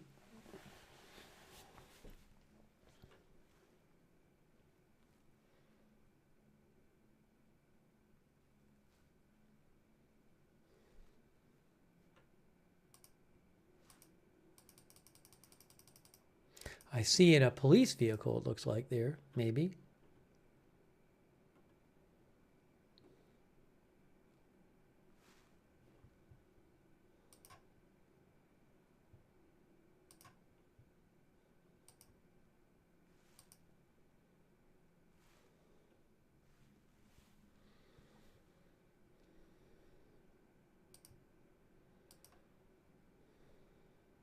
Thank you, Cheech Ardolino, for your support. I really appreciate it. Cheech, thank you. Also, Night Vibe TV, who says, pray for Jamaica. Jesse Urdo, thank you. Corey Falcon, thank you so much, Corey Falcon. Also, Big Dog Gaming, thank you. Here's another hold on. The other live shot I want to show you is this one. Oops, I gotta make this bigger.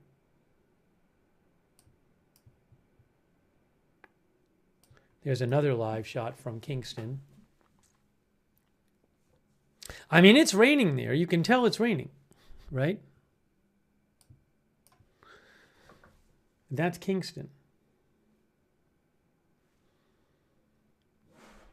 From Sea Jamaica.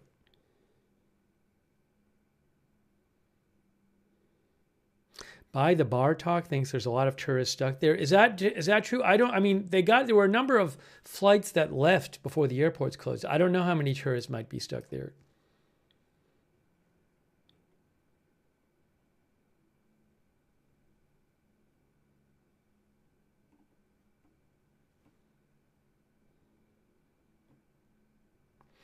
Now, for whatever it's worth, there's this other thing. We were talking about, is it Dvorak?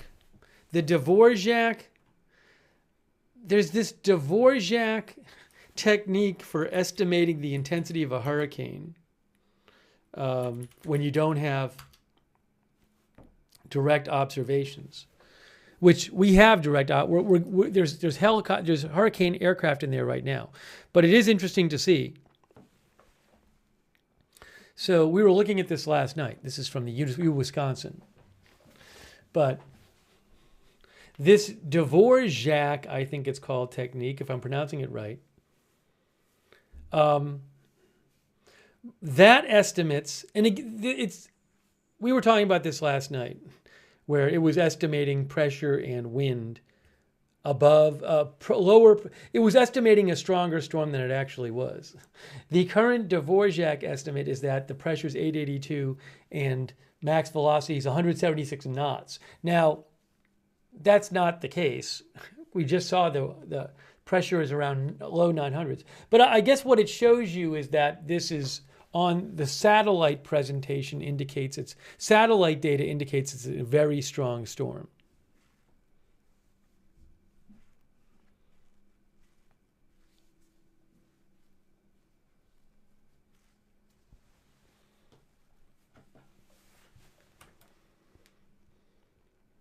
The advanced Dvorak technique. That's from University of Wisconsin-Madison. Hey, let's look at this one. Hold on.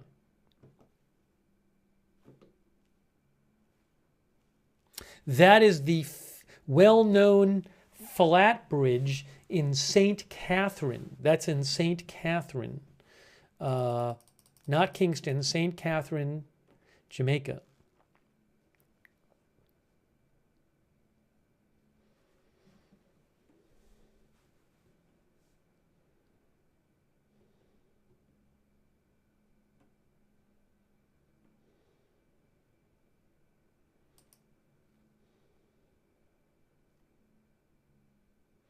Yeah, this is pretty crazy. Check this out. This is this right here you're going to see is this is the satellite. This not update? That's behind. I got to update the satellite. Hold on a second here. I got to refresh this. We need to refresh this satellite.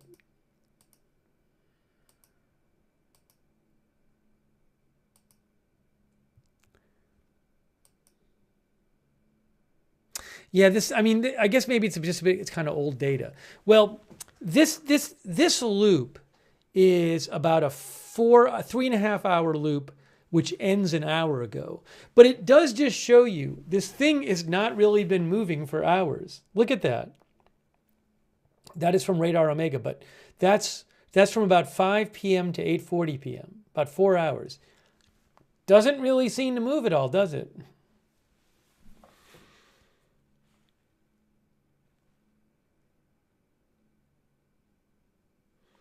Dancing in the Sand says, looks like it's stalled. It wasn't forecast to stall, but it seems like it has.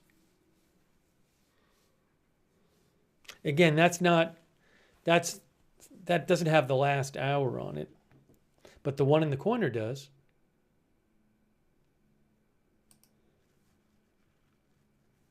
Hey, a car is going over the bridge.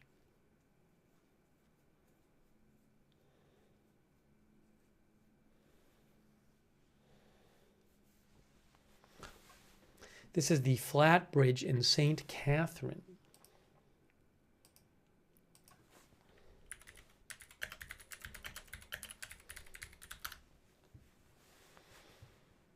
Wikipedia says it is a bridge across the Rio Cobre.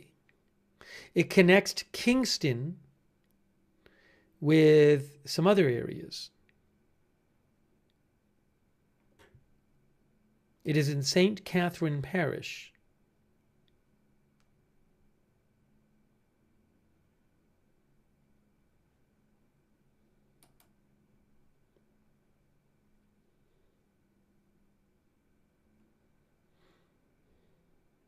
The bridge is often flooded after heavy rains. In such times, motorists are advised to take alternative routes, says Wikipedia.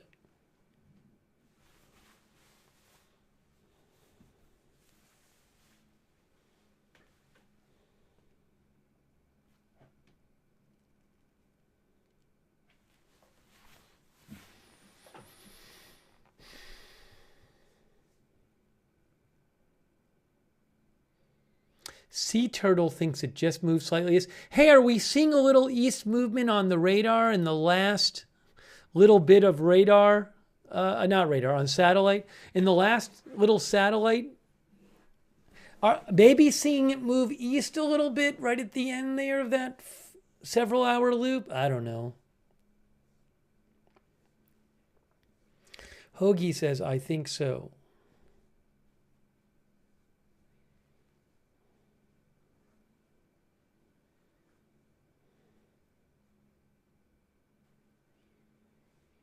Chris says a little.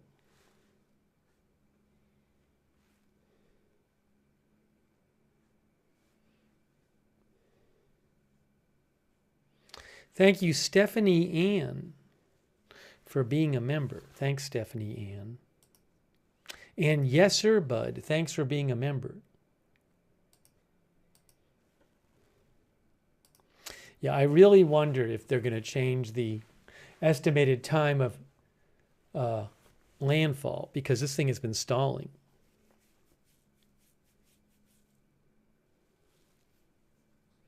Don Singleton thinks it's about to make its move. Jimmy Two Cat says northeast turn.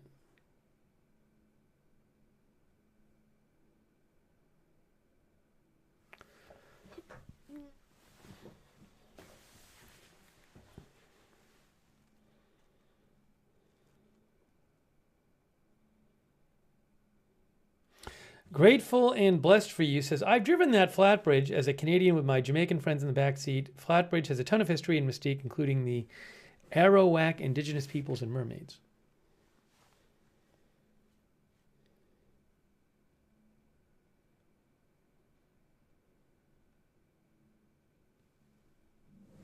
Refresh it. It refreshes on its own. These loops, this satellite, the loops update every 10 minutes.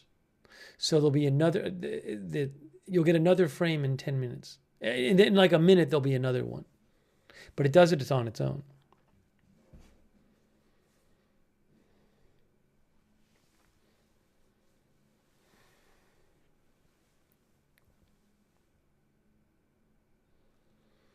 Anytime now, we should get the next frame of the radar. Of the satellite, I'm sorry. Jay says landfall was supposed to be 7 or 8 a.m. in Jamaica, I think, but now I wonder if it'll be later. The new in an hour and 15 minutes, we'll get the new forecast from the National Hurricane Center. Okay, so the new frame is there. Yeah, it definitely looks like at the end of this satellite route, there's a jog to the east. So are we starting to see, guys, the move to the east? Look at right at the end, right at the end. See? Right at the end.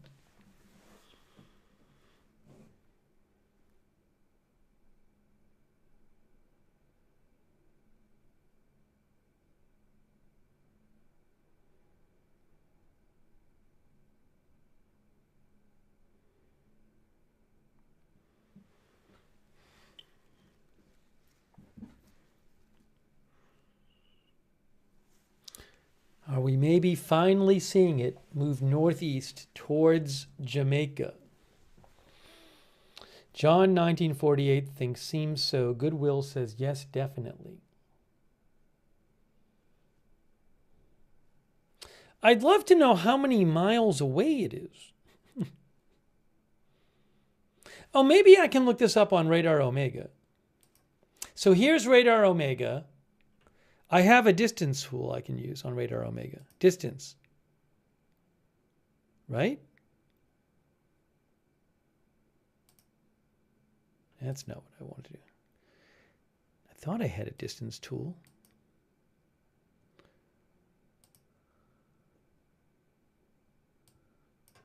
It's not letting me do this stupid thing. Hold on.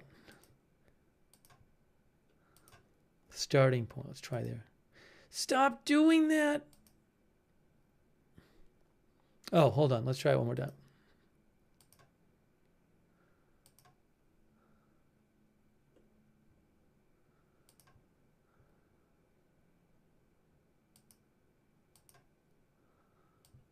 There. Okay, it looks to me like it's about, if I had to guess, it's hard to see. If about 150 miles or less between it and Jamaica. I mean, I didn't really do a great measurement there, but if I drew it again,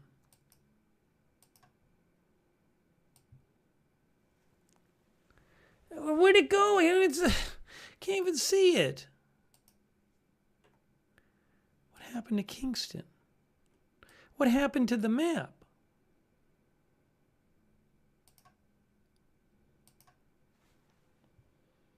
Know what I did here.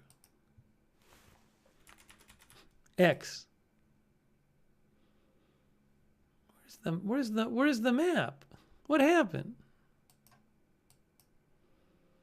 Might have to refresh the whole thing. Oh, there it is. I did it. Okay. So let's try this one more time. Kind of hard to see, but Jamaica's right here. Oh, I see what I can do.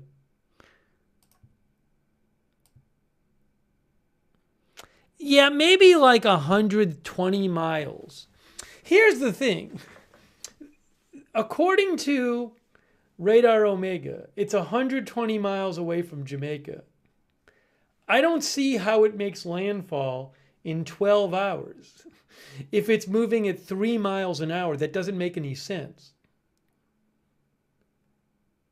Oh, maybe it's 60 miles. Well, this is weird. This says 120 miles. Is that the circle? No, that must be, that's the radius, right?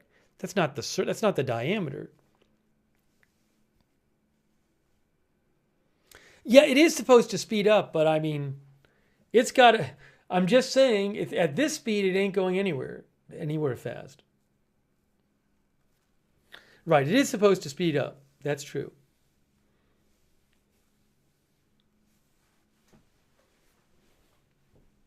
Anyways, it looks to me it's about 120 miles away.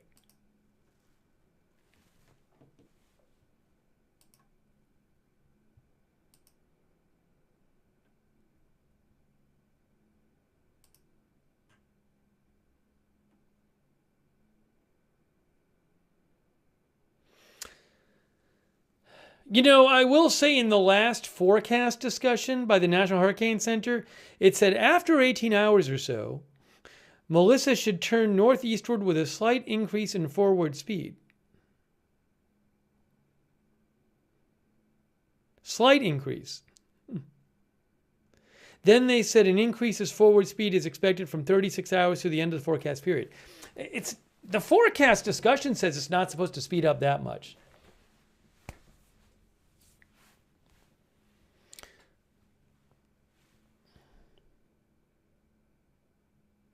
I don't know if there's something wrong with the... let's look at Google. Can we find it on Google Maps? I mean, unless I did something wrong with the... You saw what I did. I showed you how I did it on Radar Omega. I mean, I literally just used the distance tool to do this. There it is. I mean, it says 115, 120 miles. Depends on where you go, but I mean, you're looking at it right there.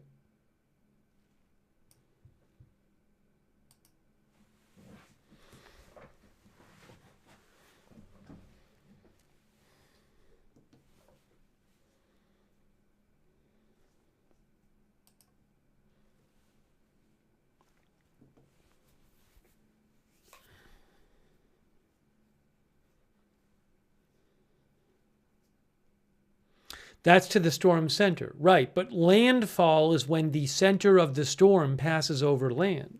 So if you want to know when landfall is, you got to measure it to the storm center.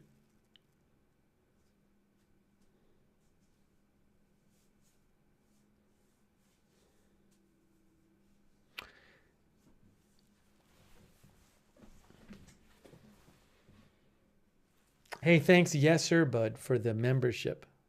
Thanks, Yes Sir Bud.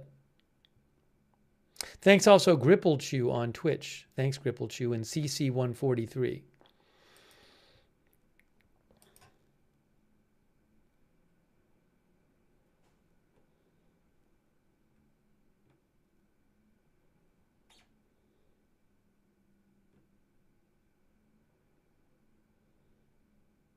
Dylan Federico, who is a meteorologist in Florida, he says just when you thought it couldn't get any worse, it is.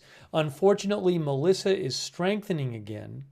A new ring of storms, that's that pink there, has exploded around the eye over the past few hours, and hurricane hunters confirm the pressure is falling. He says, I wouldn't be surprised if the pressure falls below 900 before striking Jamaica tomorrow. It could challenge the 1935 Labor hurricane, which was 892, for the strongest hurricane ever to make landfall in the Atlantic Basin.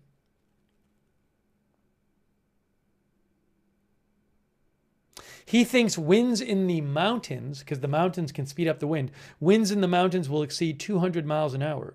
Dylan Federico thinks trees will be completely deforested and debarked.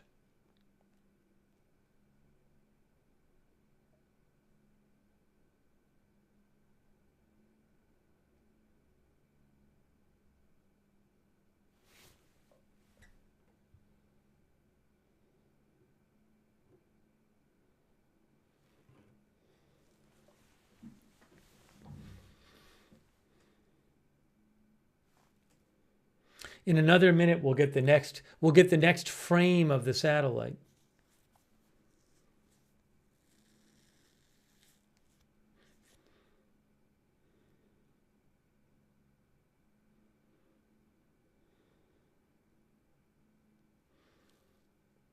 We'll see if it keeps moving to the east like it does at the end there.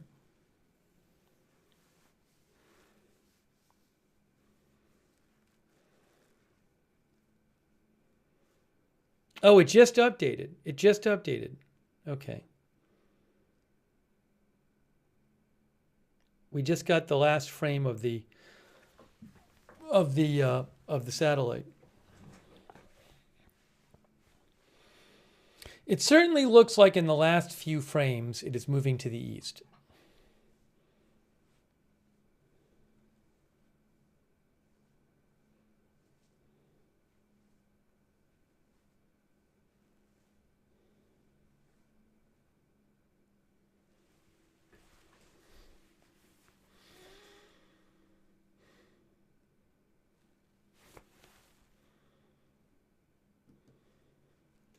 And when it moves closer, I mean, things will deteriorate further. Right now, it's basically at the same distance.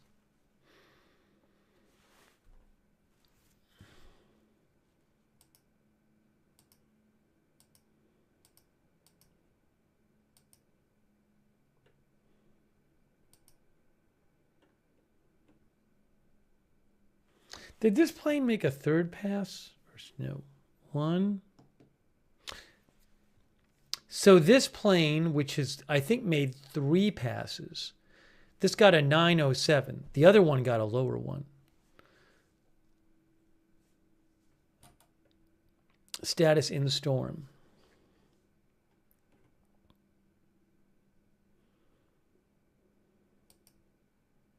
Earlier, this one had a raw reading of like 902 something.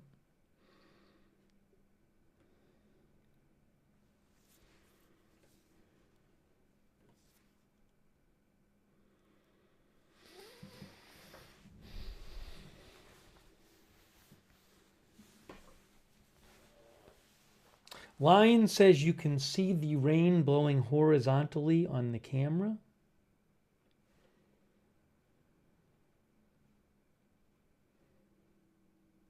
I mean, it's clearly raining there. Clearly a decent amount of rainfall, and that's just going to keep going, and it's going to get worse.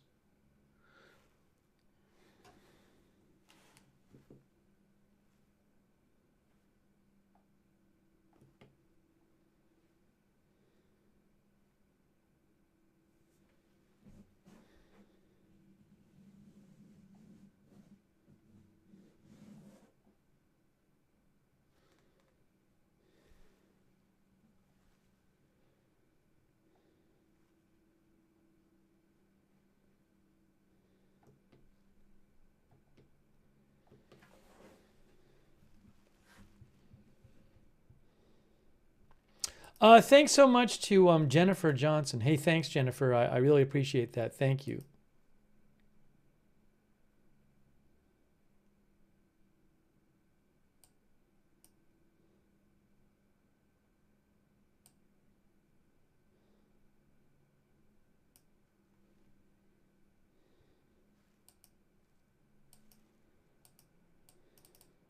Frank Pellegrino thinks it's definitely jogging to the northeast now.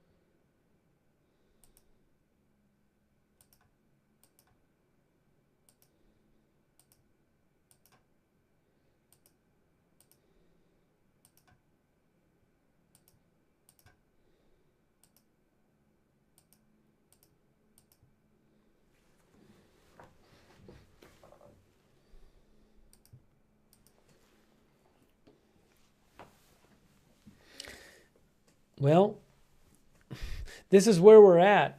This is where we're at. Is it going to really make landfall tomorrow morning, or is it going to be later? I don't know.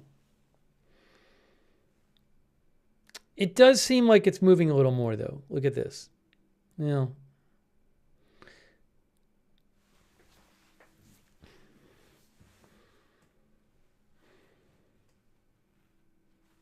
Oh, my thing, my back in 1 minute is still up. Is it? I don't see it there. Somebody, I think, is behind in the broadcast.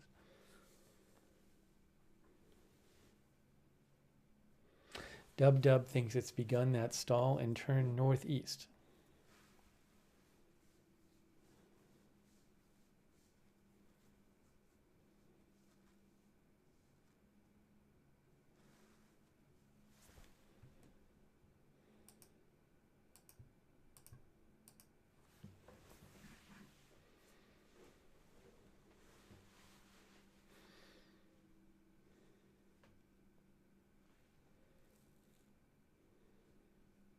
Yeah, people are asking what time landfall is. We just don't know. I mean, we don't know how fast it's going to go. We'll have to see how fast it goes.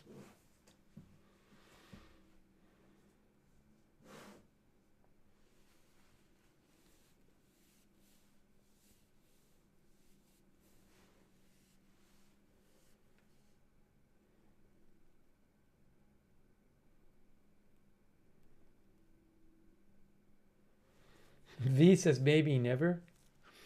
I'm very interested. Look, in less than an hour, we'll have the 11 p.m. update from the National Hurricane Center. And I'm sure they're aware of what the movement has been like. So I'm very interested in seeing how they adjust the forecast track.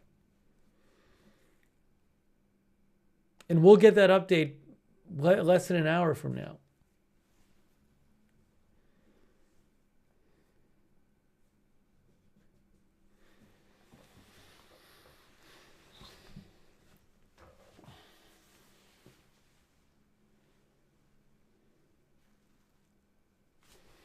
Is there a lightning overlay on tropical tidbits? There's a lightning overlay on radar Omega, but that radar isn't as up to date. I mean, that satellite isn't as up to date.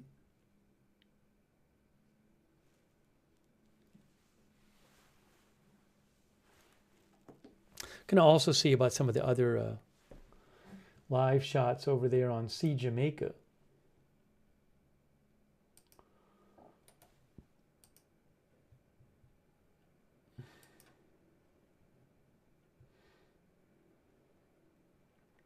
Downtown May Pen. There's one called Downtown May Pen. That is Downtown May Pen.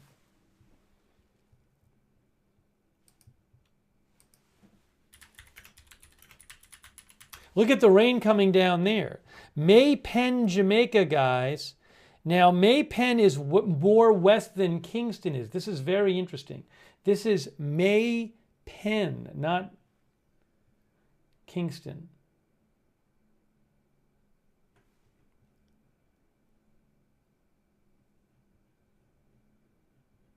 I almost feel like I should take the Kingston off and just have it say live Jamaica, because some of the live shots we're looking at are not in Kingston.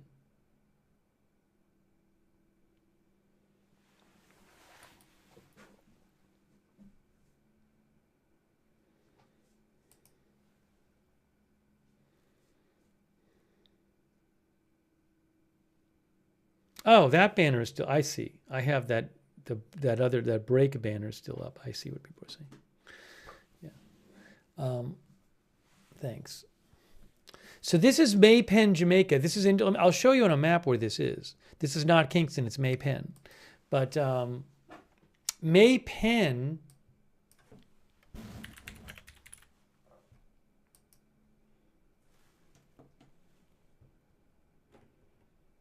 so Kingston is more east than May Pen is. There's Kingston and there's May Pen. So May Pen is, I think, a bit closer to the hurricane now, and it's getting more rain, it looks like, than Kingston, I think.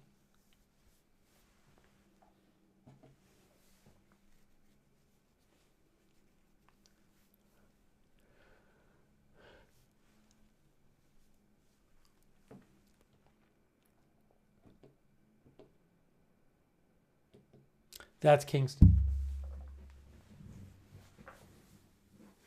Plenty of rain there, though.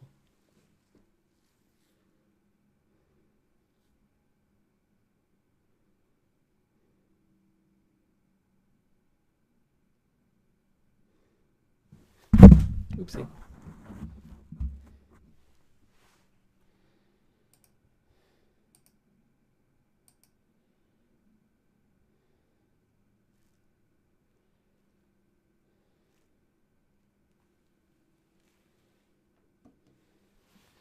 Almost time for another satellite frame.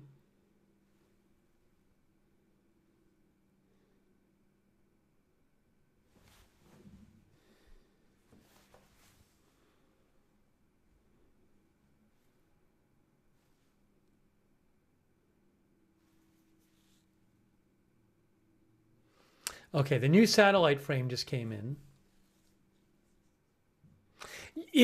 It definitely looks like it's making its turn to the northeast. Look at this, guys. Look at what happens right at the end in the last few frames. Definitely looks like it's making that turn to the northeast, right? Look at that. Jonah says Recon will make another pass soon. I'll keep an eye out. Thank you, Jonah. Definitely look like it's made that turn.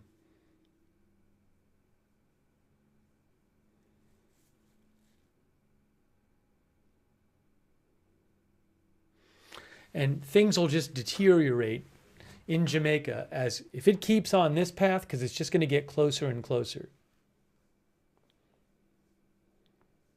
Jay says slowly but yup. Jane Jones says it's beginning to turn northeast.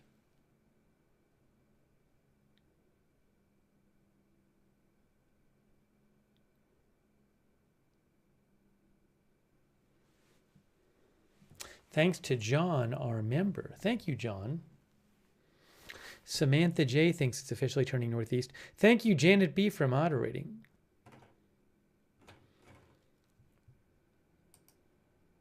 Thanks, Christina Neal, for moderating, and Margaret Riley, and Charlotte Webb. Thanks, Martha Crawford, for subscribing over there. Thanks, Margaret Riley, for moderating.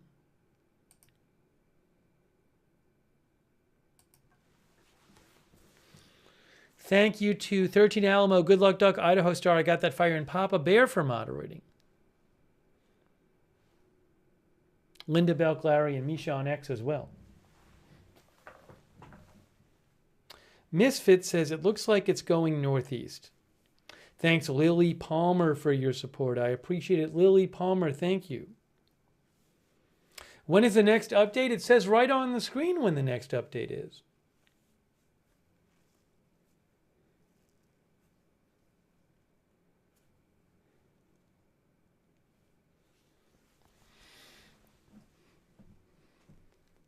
JB says that last loop looked like its first jog northeast.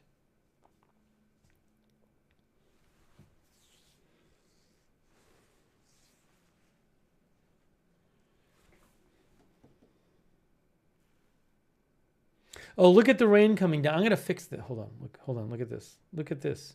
Look at this. You can see that rain coming down, or you could before. Like the angle shifted. Can see it here. There's the rain in Kingston.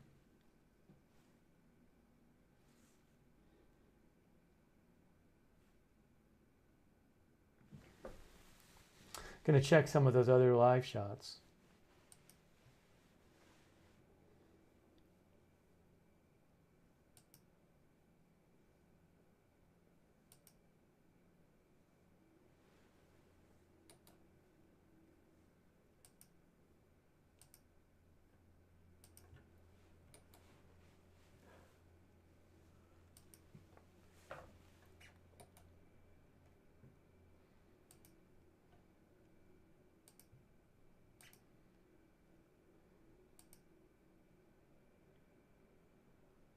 It's raining in Little London, Jamaica.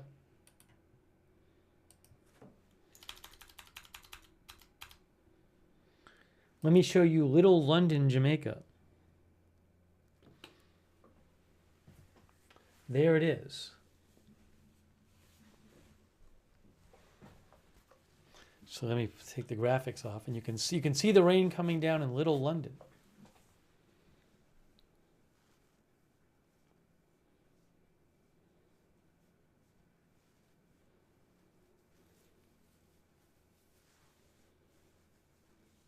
Messi thinks it's almost to the home stretch.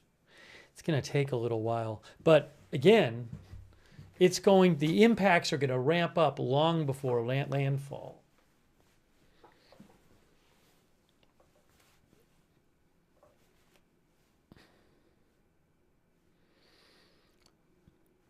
Yes, I know the new update at 11 will have a new forecast track. Ooh, I can see the rain blowing there. See, you can see the water blowing. Look. Little London is on the west side of Jamaica. But you can see the water blowing, coming down and blowing. That's closer to the storm than Kingston is. Look at that, the sheets of water. See that?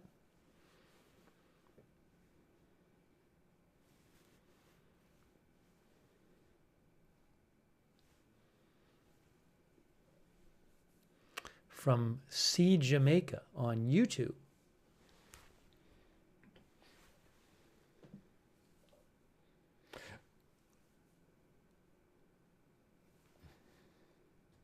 Then a bunch of, in Kingston, a bunch of rain there right now. Look at Kingston. There's Kingston, Jamaica. And that rain's going to go on for hours and hours, and it's going to get worse and worse.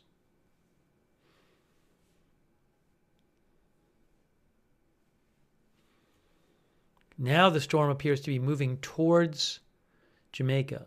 Worse and worse.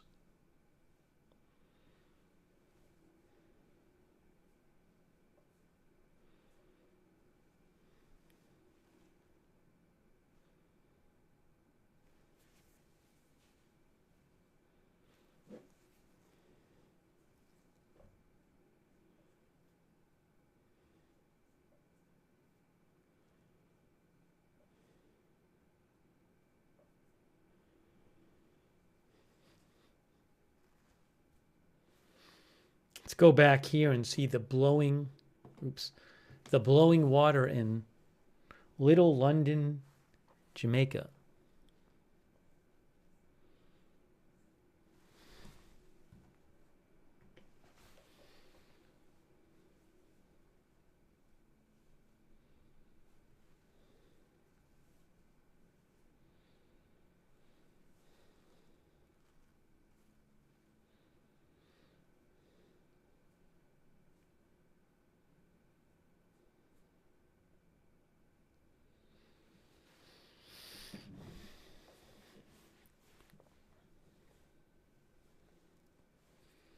Some of our viewers have expressed concerns about tornadoes. Oh, close-up shot over in Kingston, right there.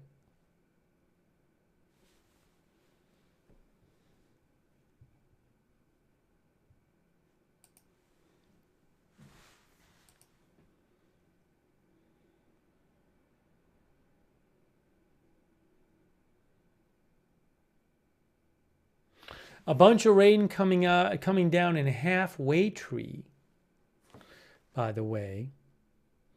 Halfway Tree in Kingston right here. No, that's not it.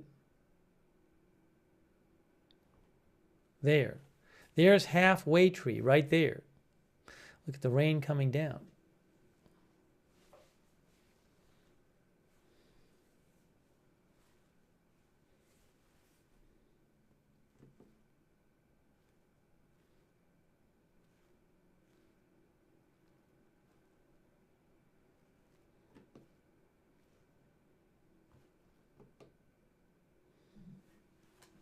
Kingston.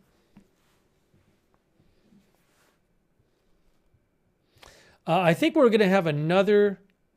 Oh, new satellite frame came in.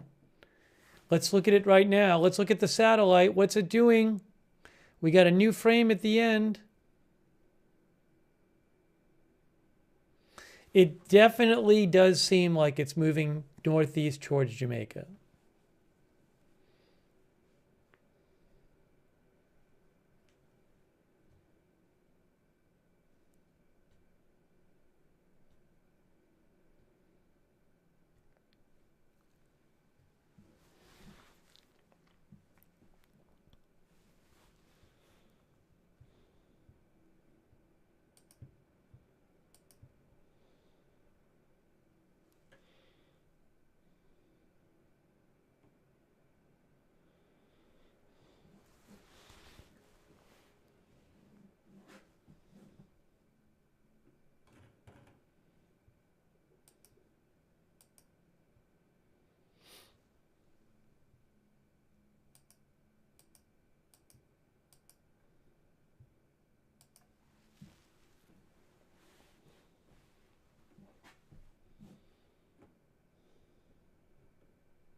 We only have about less than 45 minutes till the 11 p.m. update.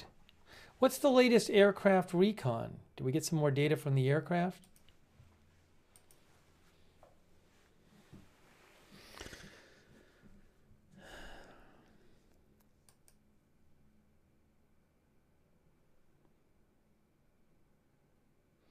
This got a pressure of 902 or 903 a little while ago. Oh, this one, where's the, oh no, the plane, that's got to go through again. Hold on, how about this? Is this one here? Where's the plane here? Where is it? Oh, it's this one's leaving. I think this one is leaving. This one's, yeah, finished. This one is finished. But that did get a measurement of pressure measurement of 907. Less than 909. This had a 907. Maybe that's extrapolated pressure. 907.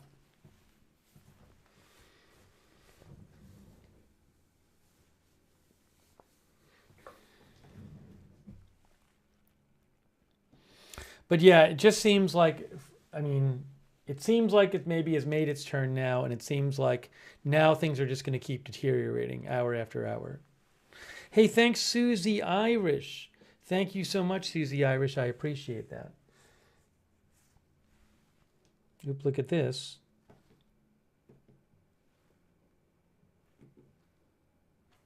Hey, look at that. That's Kingston. Significant rainfall coming down there.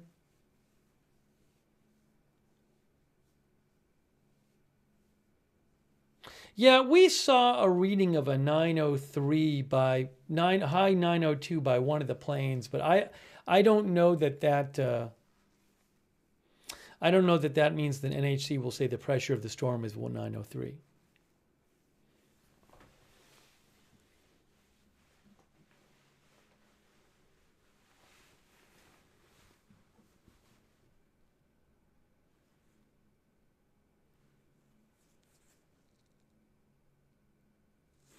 Susan D says, I lost my business in 1996 to Hurricane Fran on a peninsula at Carolina Beach. I'm sorry to hear that.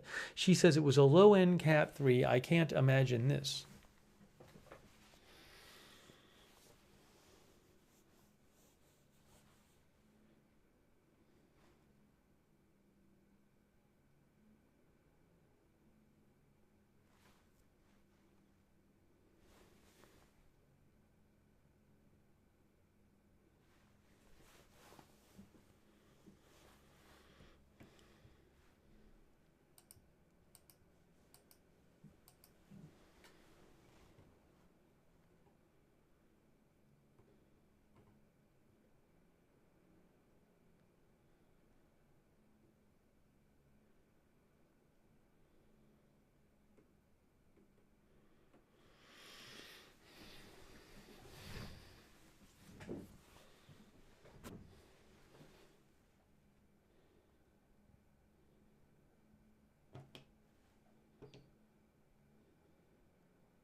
And that is Kingston right there.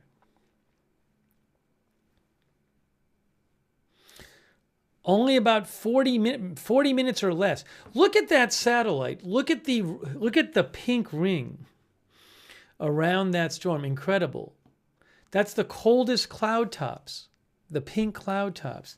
That means stronger storm activity usually. And the pink is the coldest you can get. And it's a completely pink ring around the thing.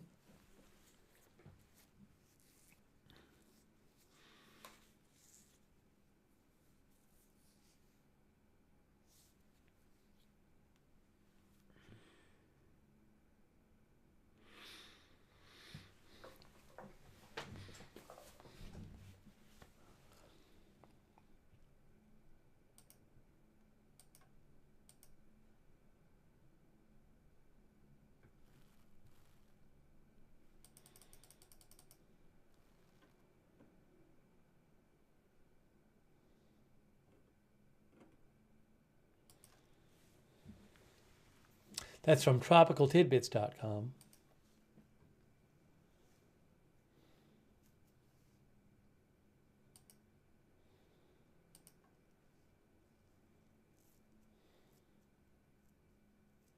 Oh, I should have checked this. Black Irish mentioned that, yeah, it does get, Black Irish mentioned if you go to the National Hurricane Center, you can get the position public advisory. I forgot about this. As of 8 p.m., it was about Well, it was about 155 miles southwest of Kingston. Looks like it was less far than other parts of Jamaica. Thanks, Black Irish.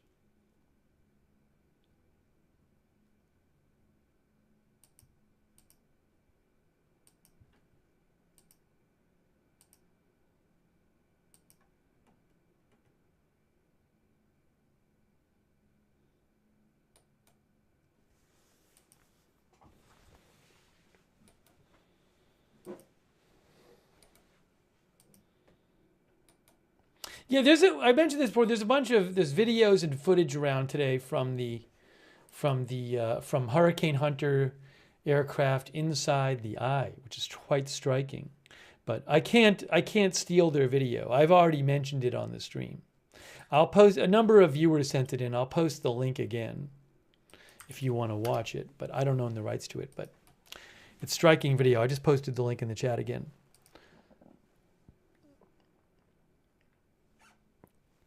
Wickedest Witch and others have sent in video.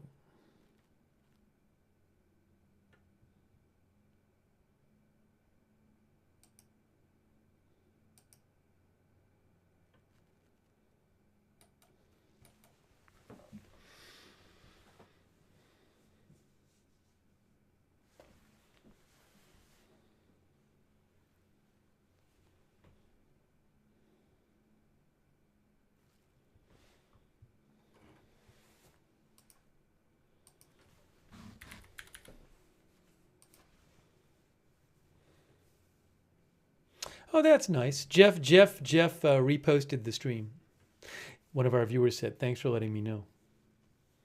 Yeah, thanks, Giga Marie. Yeah, we talked about Jeff before. As I mentioned, you can follow Jeff Piotrowski. He's one of the storm chasers he's great. He's one of the storm chasers in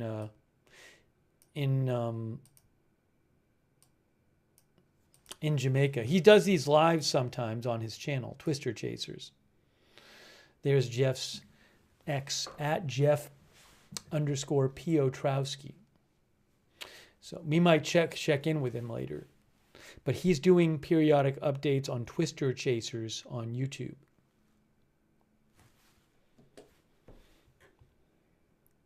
He is there.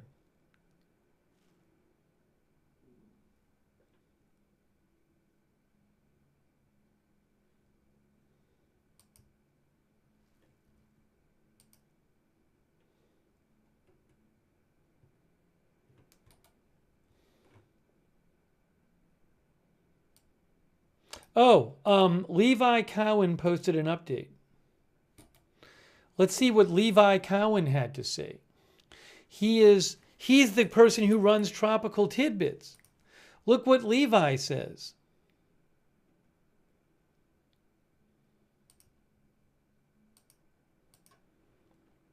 He just posted an update.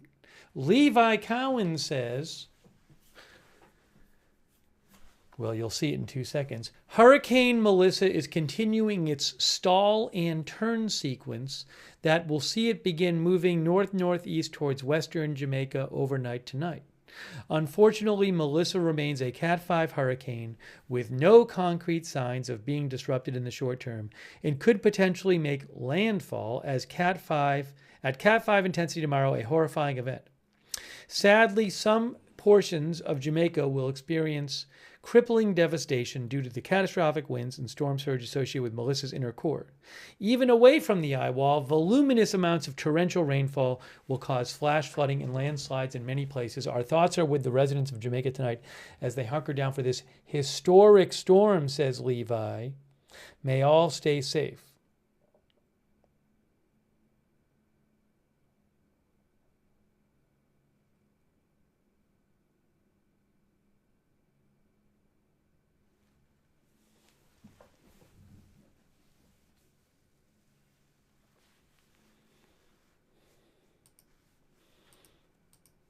At this point, though, from the Tropical Tidbits radar, from the Tropical Tidbits satellite,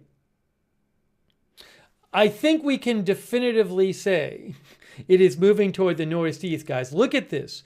Look at that on your screen. Look at the at the last few frames of that satellite. It clearly is moving to the northeast.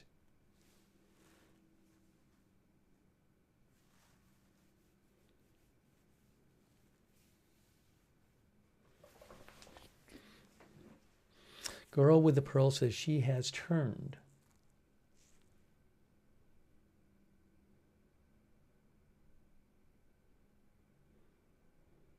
Hoagie says it made a U-turn.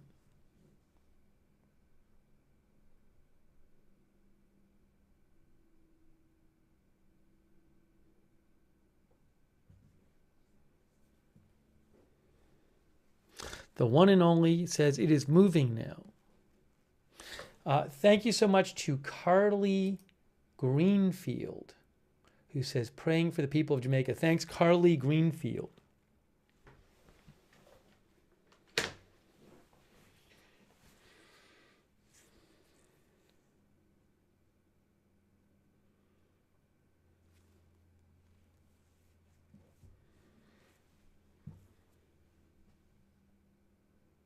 I'm going to keep looking for some of the other live shots here.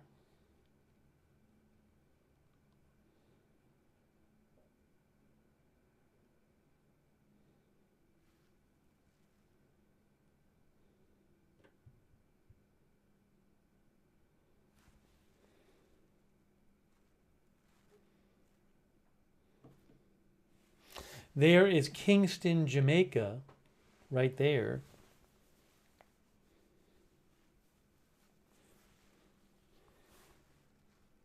So look, as the storm gets closer to Jamaica, it's just going to get worse there. The heavier rainfall is going to move in. The winds are going to pick up. That's what's going to happen.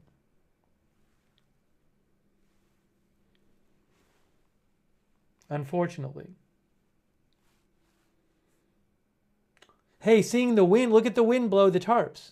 See that? Look at the tarps blowing.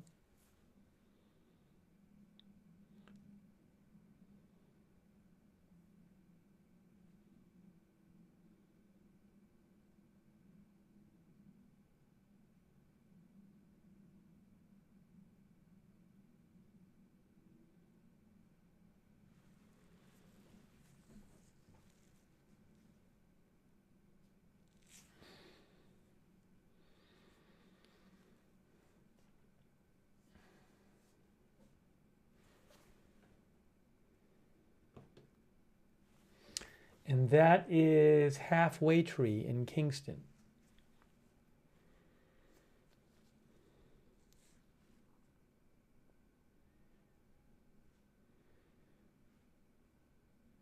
From Sea Jamaica.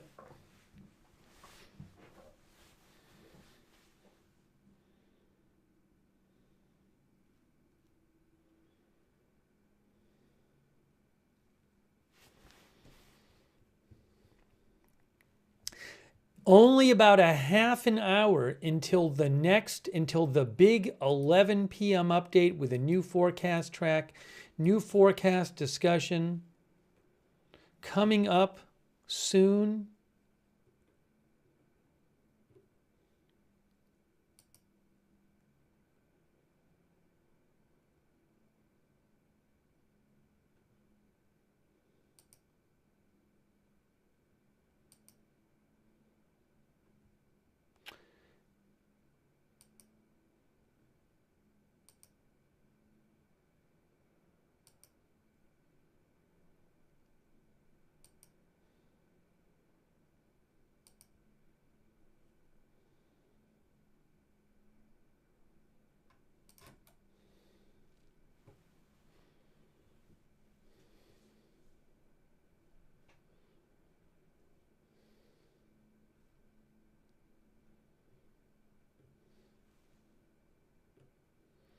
Ryan Maui mentioned the Dvorak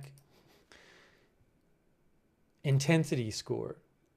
All right, this is pretty crazy. So, to repeat, the Dvorak, I'm guessing that's how you pronounce it, Dvorak intensity analysis.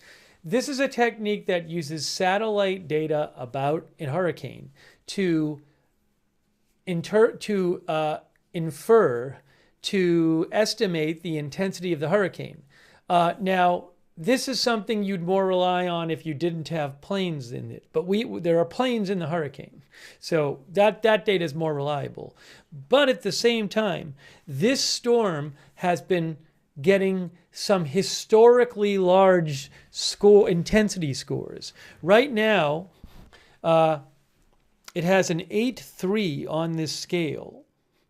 It has one of the highest Dvorak intensity scores ever, I believe, for an Atlantic hurricane.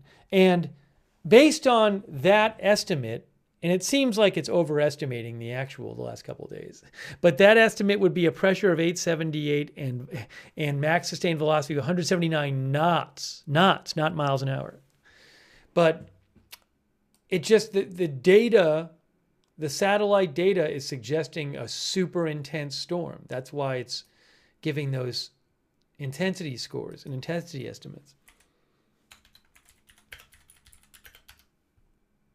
179 knots is 206 miles an hour. So now when the planes go in there, they don't get a pressure of 878.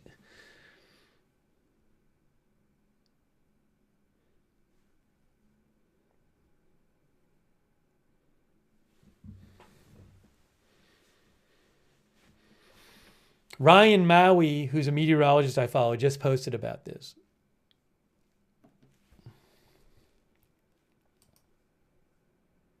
So Ryan Maui says the intensity score on the Dvorak intensity scale that this is getting, he says this is unprecedented in the satellite era in the Atlantic. He says this hurricane has the highest Dvorak intensity score of anyone ever in the satellite era in the Atlantic. Crazy.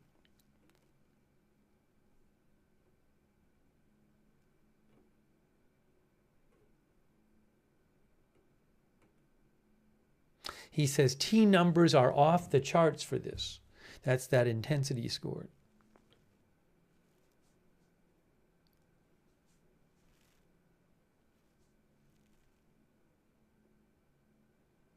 Starting to see some wind-blown rain on one of the other shots here, right here. This is Kingston, and you're seeing rainfall, but you're also starting to see, look at the light here. See the light? When it pans out, you can see, we're certainly seeing, I feel like, more wind on this shot. We're seeing the trees blow, we're seeing the tarps blow, and when it pans away, you'll be able to see, when it pans back, you'll be able to see, even in the corner behind my head, look at behind my head. See up there behind my head, where the clock is? You can see that rain blowing sideways. Where the light is, you can really see, look at the lights. So clearly, they're getting some significant wind there with the rainfall. And it's just going to get worse. But we weren't seeing this before. So just look at the two street lights, and clearly you can see that rain being blown sideways. And it's just going to get worse. The thing is, it's just going to get worse as the storm approaches.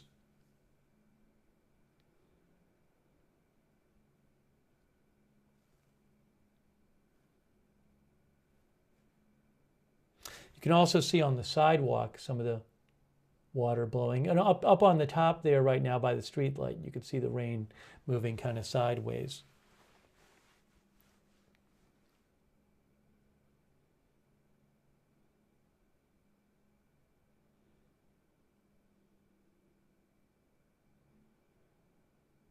And there are those tarps.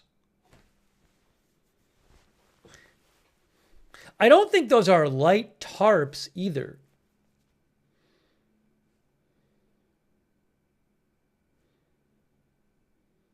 Something's being blown down the street, a little piece of something. So we'll see this develop as, the things deteriorate further.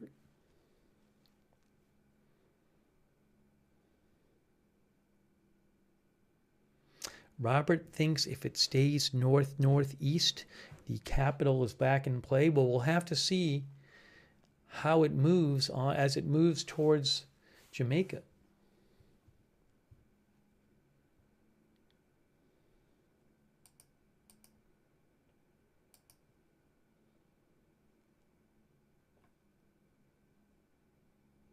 We're about to get a new frame in on the satellite. So let's look at the satellite here from tropicaltidbits.com.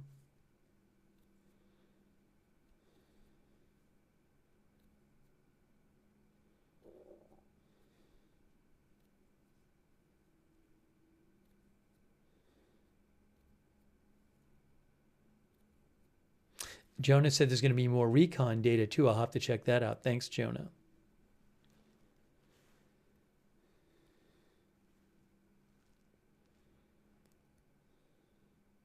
Chris Old says, looks like it's starting to move north. Yes, northeast it looks like. In any moment now, there should be a new frame.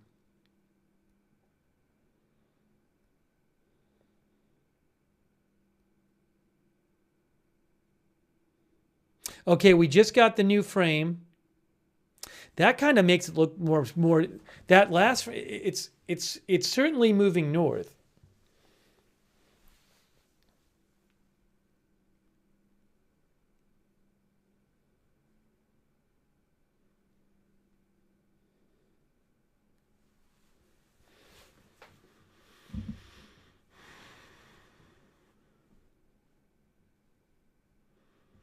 Mike Petrek said the eye is moving north.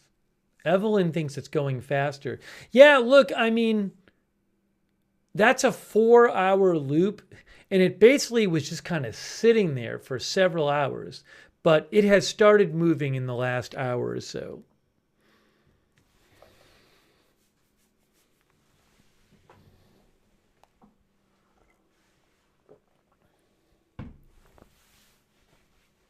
Sea Turtle thinks it's moving faster. We'll get a new speed estimate from the National Hurricane Center in not that long from now, probably 15, 20 minutes, we'll get the new update.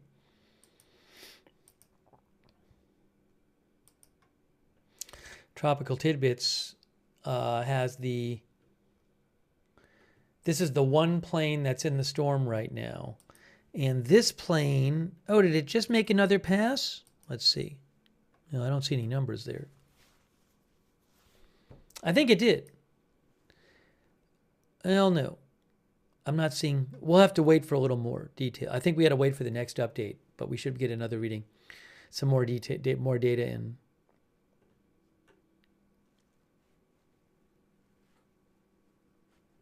I'll go back and check on that.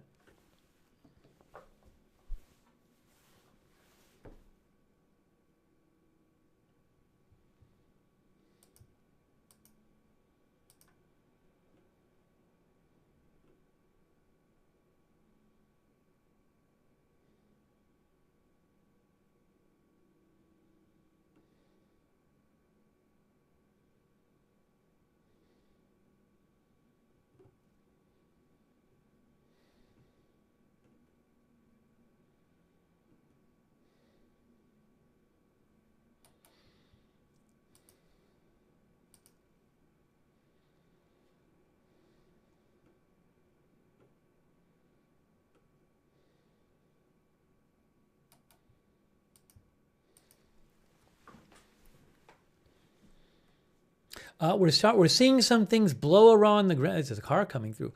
We're definitely seeing some debris blowing on the ground a bit.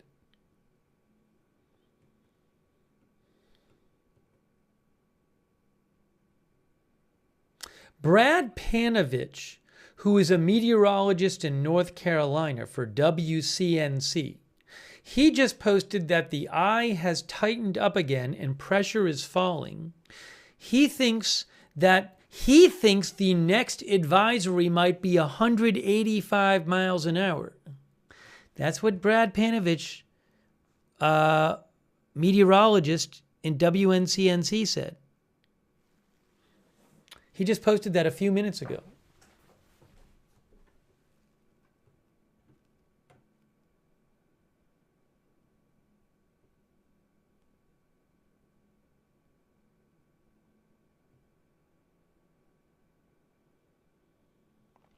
Alan Huffman, who is a weather expert, posted, Monster Melissa may be turning northeast. Long, terrible night, morning coming up for Jamaica.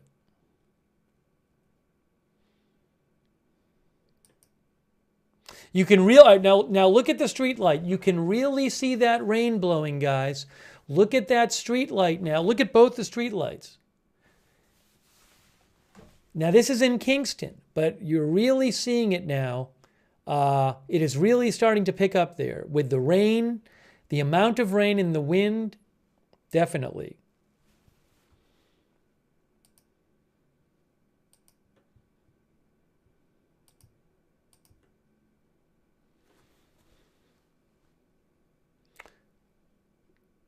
But you are really seeing it now.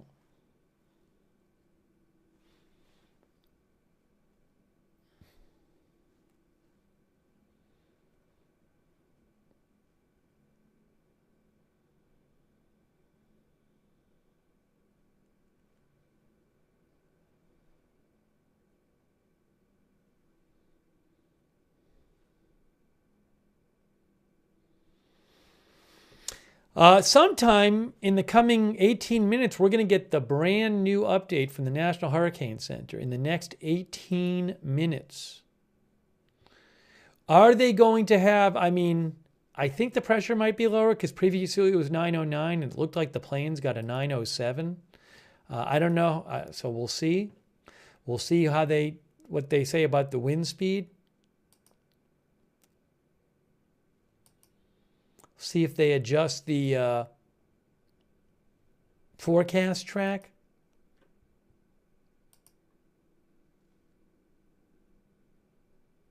Sean R. thinks they are already getting tropical storm force winds.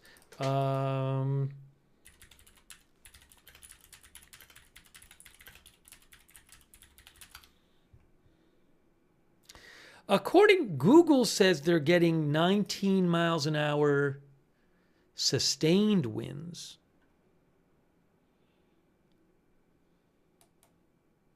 I don't know if that's a forecast or a weather station though. That's the thing. So don't hold me to that.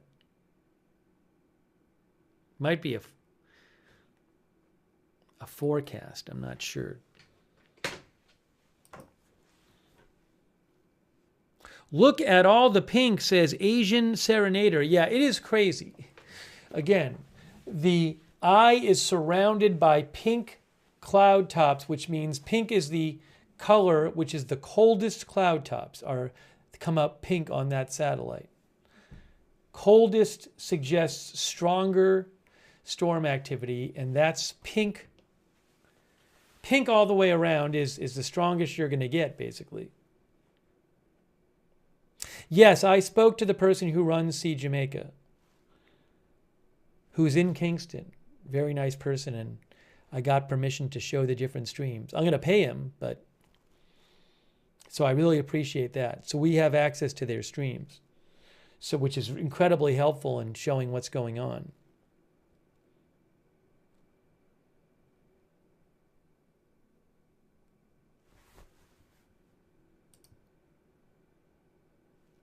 We're about to get a new satellite loop, new satellite frame coming up any moment now.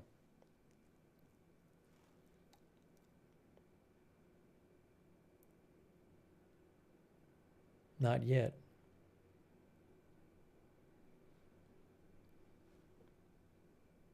All right, there's the new frame. What did it do? It's really going... it seems to be moving like just kind of due north at this point. Maybe the last couple frames. Definitely going north. If you look at the forecast track, I think it's, well, let's see. The forecast track, this was the last forecast track right here. So this will get updated.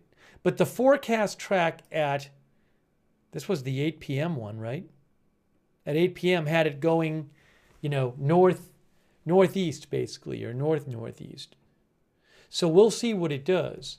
The last couple frames, it looks like it's more going to a maybe a little bit east, but definitely north. No, this is radar data. This is not a prediction. This is tropicaltidbits.com. They have the radar data. I mean, not radar, the satellite data, excuse me, the satellite data.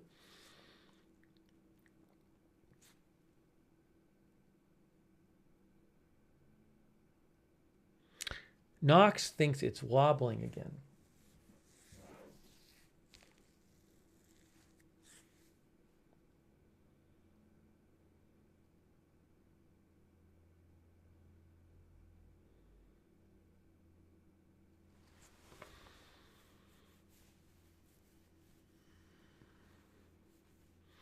Sea Turtle says, "Whoa," at the end of that loop.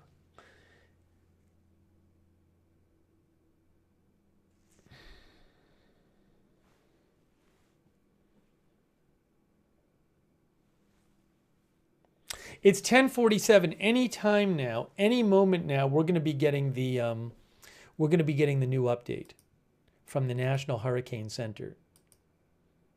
So let me keep an eye out for that. Look at the rainfall and the lights there blowing almost horizontally there in Kingston, Jamaica. I see a little dog or cat running around. But hey, there's a person out there. There is a person walking around. But you are seeing rainfall and you are seeing some heavy winds there. Let's see. See the little animal? Is that a cat or a dog? I don't know. They have the camera on it.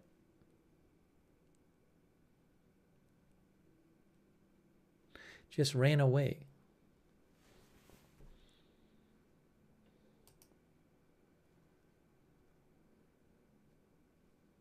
Light Engine said the radar transmitter in Jamaica stopped working. I have not had luck today trying to get the radar on the Jamaica radar site. I haven't been able to get it. I just get nothing. So I don't know if it's broken or what.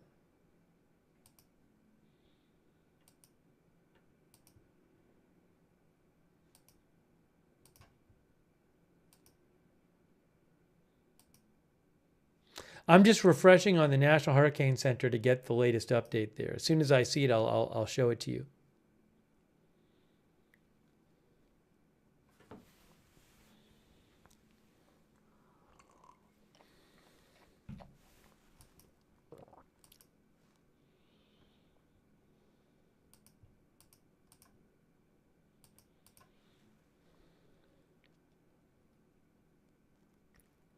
Michelle said she was seeing that dog for days.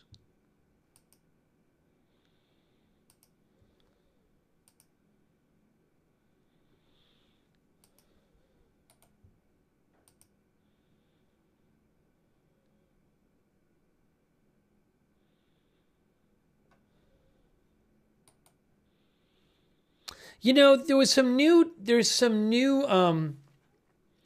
recon plane data, but it's a little funky.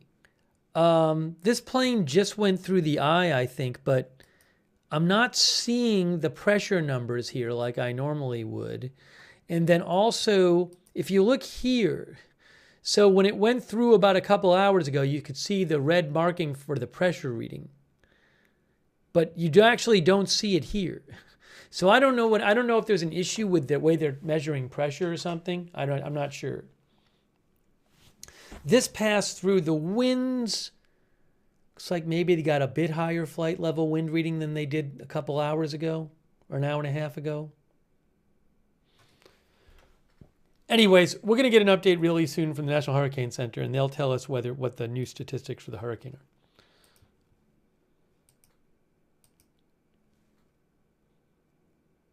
Hey, April Coco.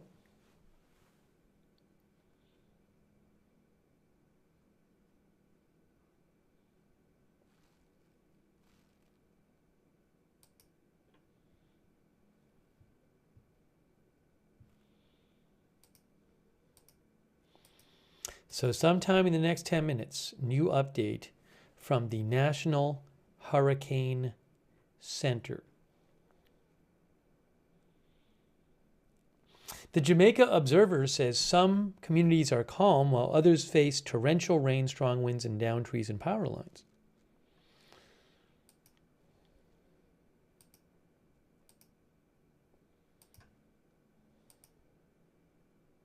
Still not out yet. Update is still not out. Look at the rainfall.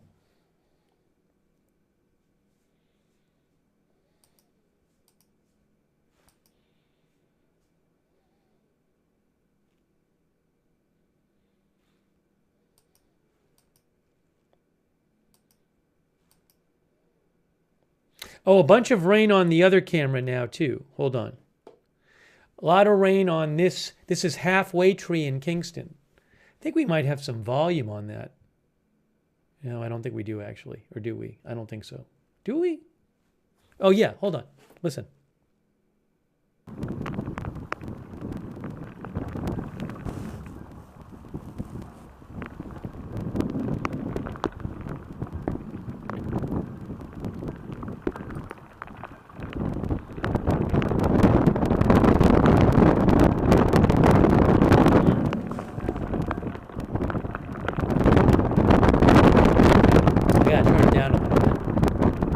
A little loud.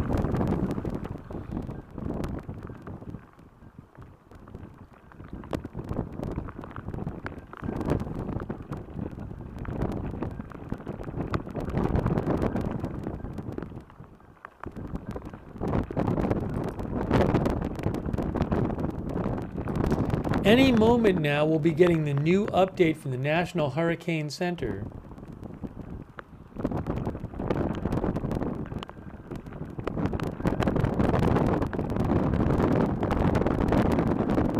You can actually see the rain blowing. At the bottom of the screen there, you can see the waves of sheets of water blowing across the ground.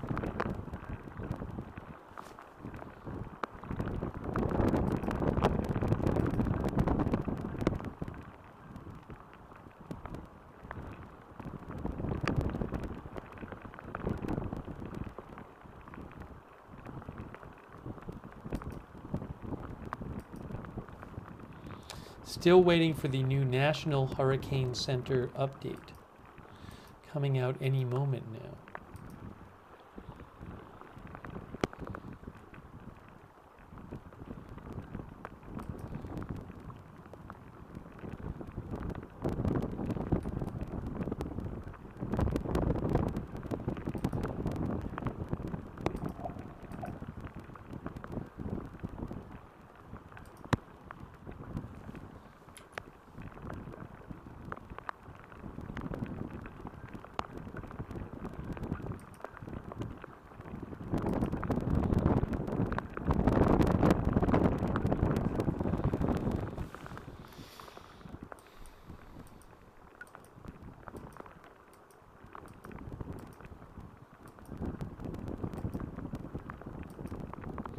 I'm refreshing the National Hurricane Center site.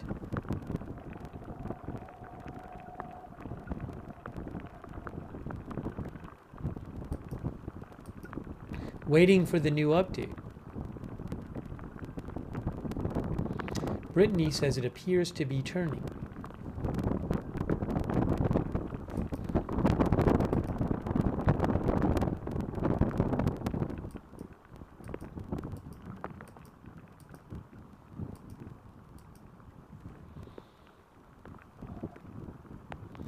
It's 10:55. Sometime in the next 5 minutes. Update.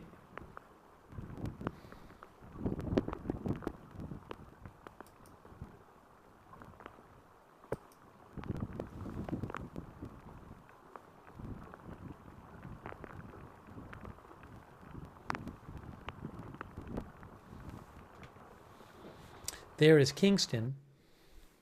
Hey, thank you so much, Confidence in God. I really appreciate that. Confidence in God. Thank you.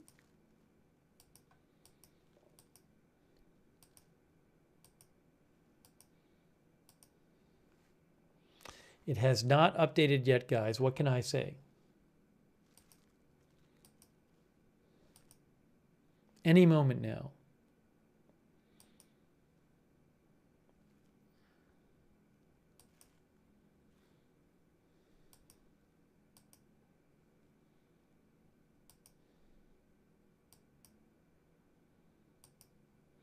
I'm looking at it. It hasn't updated on my I'm literally looking at the National Hurricane Center page. I'm literally updating it. It still says 8 p.m. Eastern Time. I'm pressing refresh. Thanks, Robert Wiktorowicz. Thanks, Robert, for becoming a member. I appreciate that, Robert. And also Andrew Koski. Thank you, Andrew Koski, for your support. Much appreciated. Guys, I'm refreshing.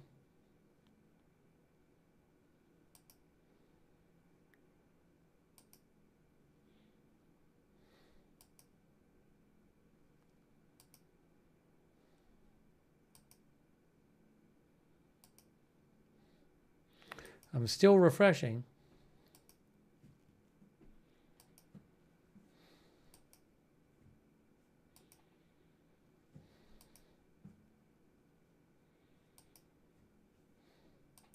I'm still refreshing. It's 10:57.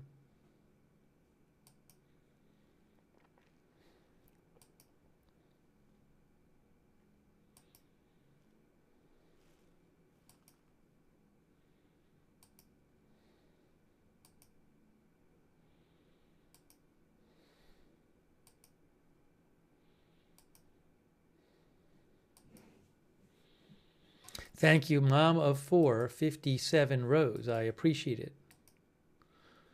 I am still refreshing. We only have 2 minutes before 11. Any moment now. Maybe they were waiting for the latest Hurricane Hunter data.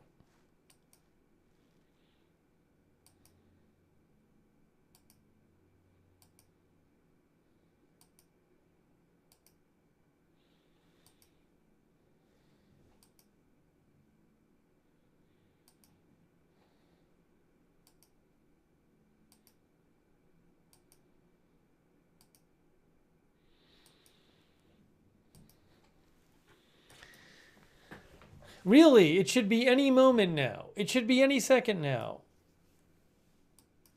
People keep saying it's in, but you see I'm refreshing, don't you? Don't you see that I'm refreshing?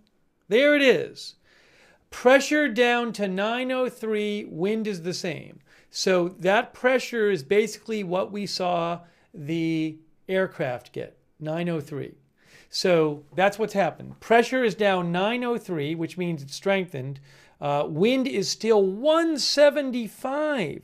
Max sustained wind still.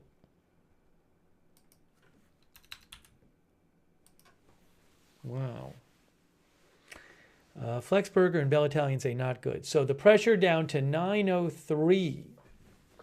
I think that's the lowest it's been so far. 903.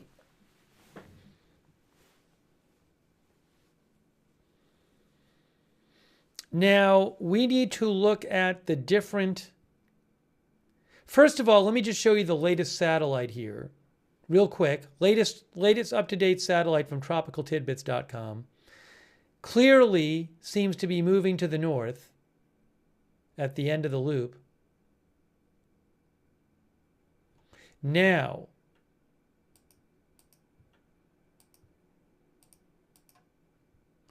okay, let's see what the update says.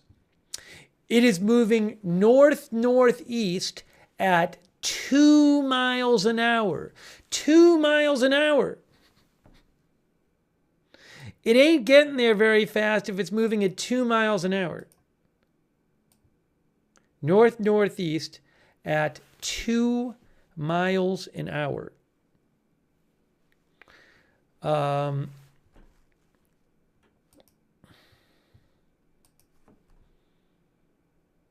It is about 150 miles from Kingston, Jamaica.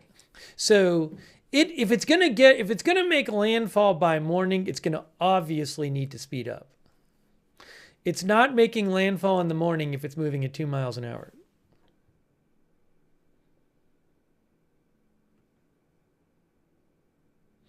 A turn toward the northeast with an increase in forward speed is expected on Tuesday. It's almost Tuesday.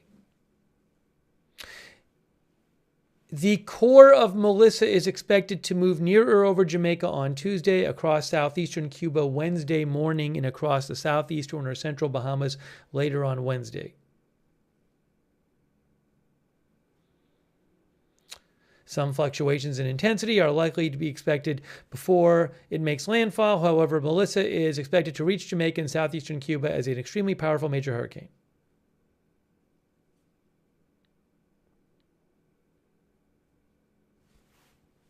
It looks like the rainfall numbers are similar to before. Storm surge is similar to before. Did they update the rainfall graph or not? No, the rainfall graph is the same as earlier today. We can look at that later. Is there a new cone yet? Here is the new track. This is the brand new track. I'm showing it to you right now.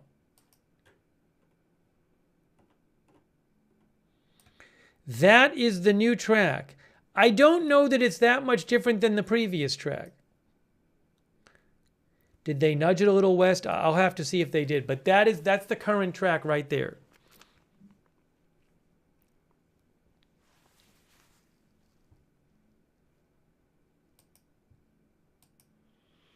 That is 8 p.m. Eastern Time, and that is 8 a.m. Eastern Time. So, it kind of looks like we're talking about,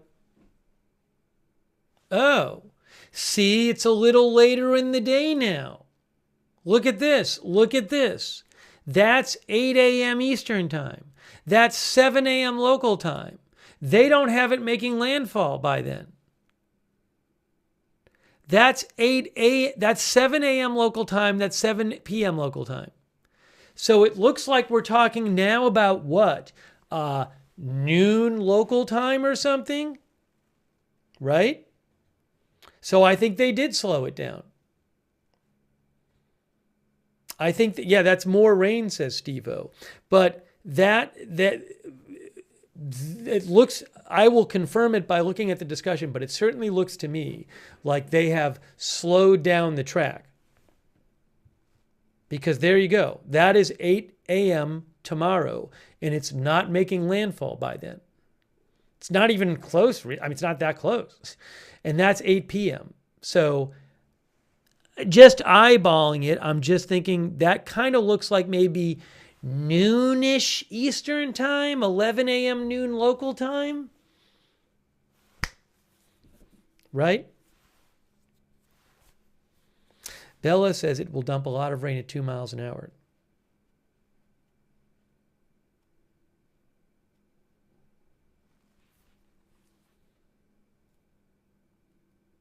Yeah, I don't think, as Mama 457 Rose says, I don't think it's good news.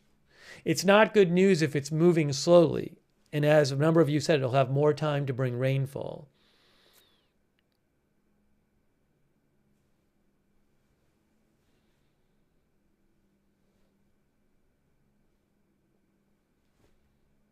We don't know, though. This thing could either speed up or stay slow. We don't, who knows? I don't know how fast it's going to go. But I would certainly not assume it's going to be making landfall in 7 hours. Let's see the discussion. I'm sure they discussed this in the discussion. Yeah, look. The only significant difference in the new track forecast is a slower motion during the first couple of days, which delays the expected arrival of the core of Melissa over Jamaica. There you go. That's what we've been saying. Eastern Cuba and the southeastern central Bahamas. So they have remade the track to call for a more delayed landfall.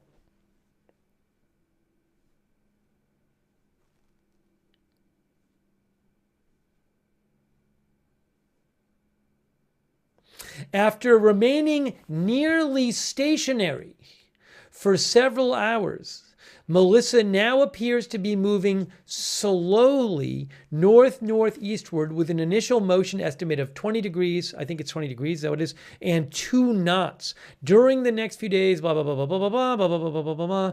It'll have increasing forward speed during the next few days. But again, they said that they adjusted the forecast for slower motion. Jamaica. Remain in your safe shelter. Catastrophic flash flooding and numerous landslides are expected through Tuesday. The eye wall's destructive land winds may cause total structural failure, particularly in higher elevations, leading to widespread infrastructural damage, prolonged power and communication outages in isolated communities along the southern coast. Life-threatening storm surge and damaging waves are expected through Tuesday. Failure to take immediate action may result in serious injury or significant loss of life.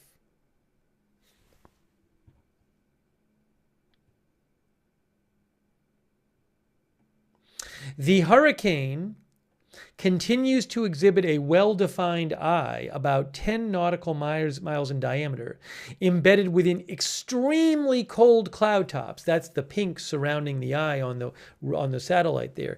Extremely cold cloud tops to near 90 degrees Celsius, negative 90 degrees Celsius. Although such intense tropical cyclones typically undergo an eye wall replacement, radar observations from Jamaica do not show this occurring so far.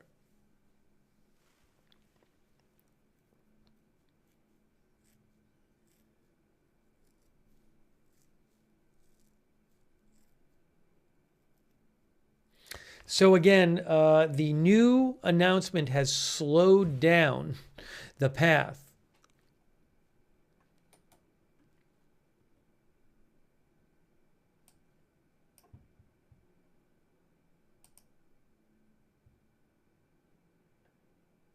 That's 8 a.m.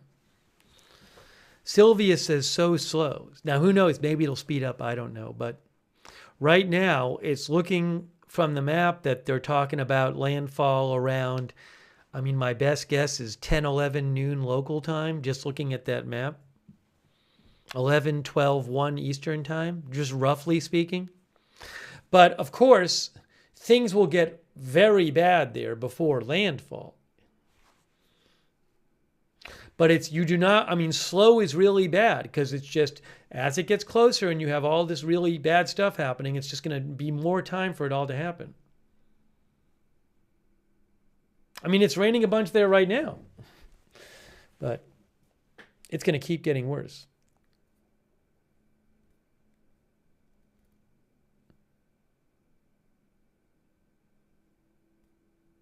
No, one of the viewers said Kingston is no longer in danger. No, you should not think that way. So much of the island is supposed to get huge amounts of rainfall, for example. So, and also the, winds. This right here is just the middle of the storm where it's going to go.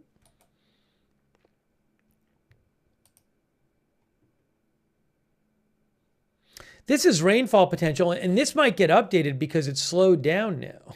But I mean, earlier today, Kingston was roughly supposed to get roughly about a foot or more of rain around there. But it could get more. I mean, it depends on how fast it's going. So there's the rain, there's the wind, there's the storm surge. Kingston could get storm surge. I mean, it's better for Kingston the further west this goes in terms of, the further you're away from the core, the less, hopefully you get less wind, or less intense winds. But as they have said I believe, if I remember, we're hearing this in the press conferences, they say it's going to affect the whole island. Now, Pat White says Kingston, I forgot about the landslides. Exactly. Pat White thinks Kingston is in great danger from landslides. But don't forget about the landslides.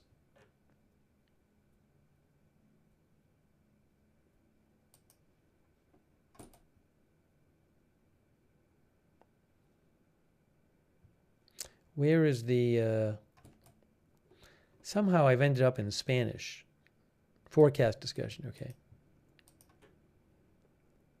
Jamaica, remain in your safe shelter. Catastrophic flash flooding and numerous landslides are expected through Tuesday. The eye wall's destructive winds may cause total structural failure, particularly in higher elevations, leading to widespread infrastructural damage, prolonged power and communication outages in isolated communities along the southern coast. Life-threatening storm surge and damaging waves are anticipated through Tuesday. Failure to take immediate action may result in serious injury or significant loss of life.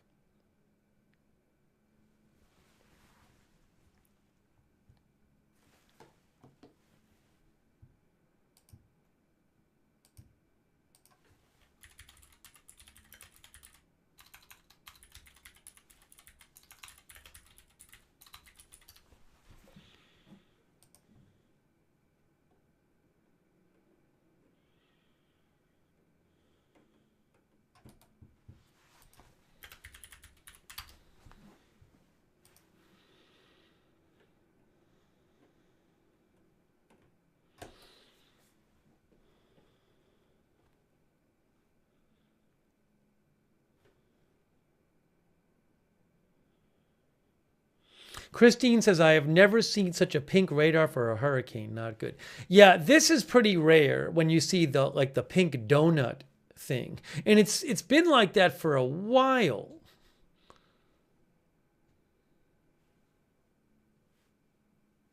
It's moving at 2 miles an hour.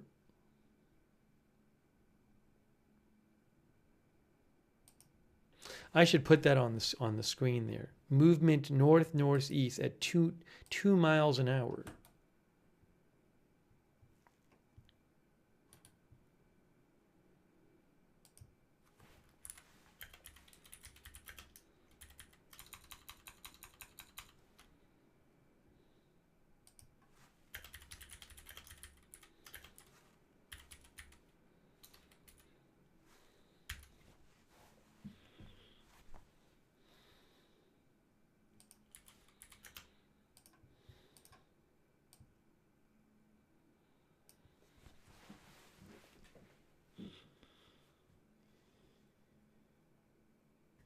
Pink is the coldest cloud tops. That means cold cloud tops suggest intense storm activity. Pink is the coldest you can get. Those colors represent the temperature of the cloud tops.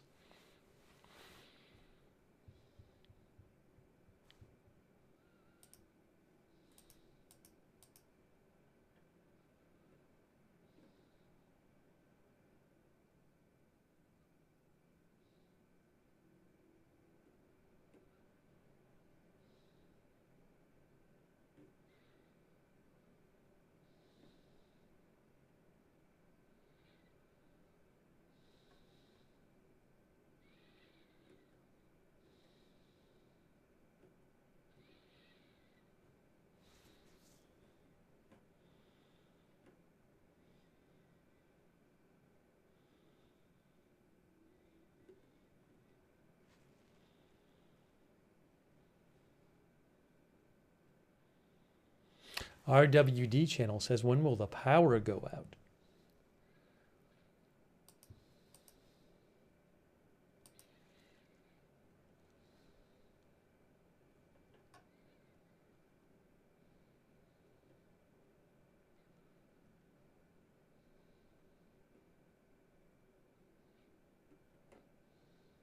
Oh, the gusts, by the way. Did it say something about the gusts in the update?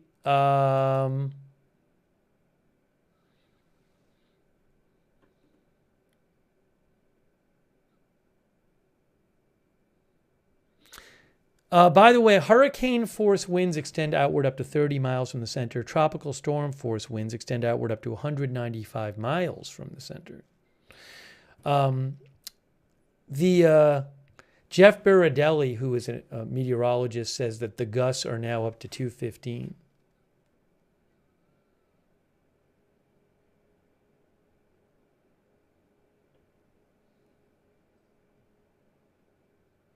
Brad Panovich, weather expert, says that this is the 9th strongest hurricane in the Atlantic basin ever in terms of going by pressure.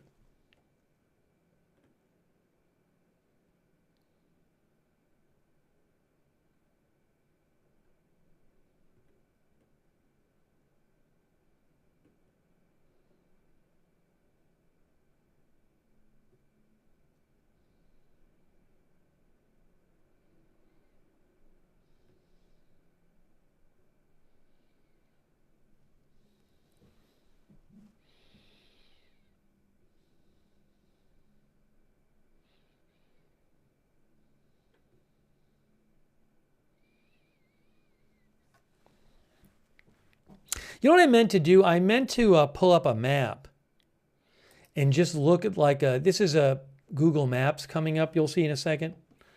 I meant to pull up a map and just check out, obviously Kingston is highly populated there. I think around 1 million people live there in metropolitan Kingston. But going to the west, this thing is supposed to make landfall more towards the west. But, for example, just looking around here, Savannah Lamar, this whole area, that's very densely populated, and that's right on the coast. How about like Wakefield and Smithfield?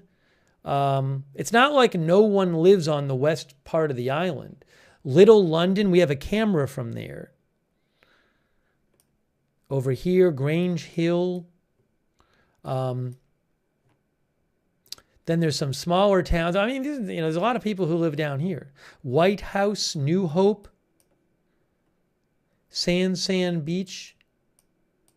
How about Black River is a decent-sized town there, right on the coast.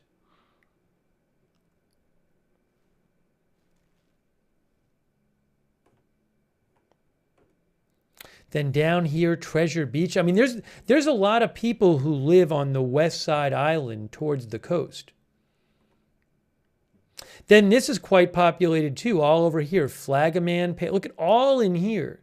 See all in here. This is the west part of the island here. All in here. There's plenty, all this is houses. Trial. So it's not like it's Kingston and no one lives anywhere else. It's about 150 miles wide, long. But just there are a lot of people who live on the western part of the island, closer to the south coast.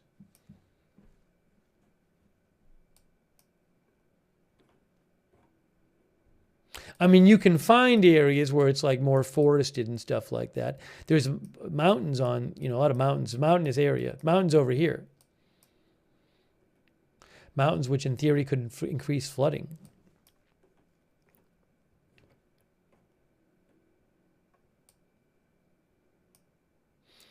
But yeah, so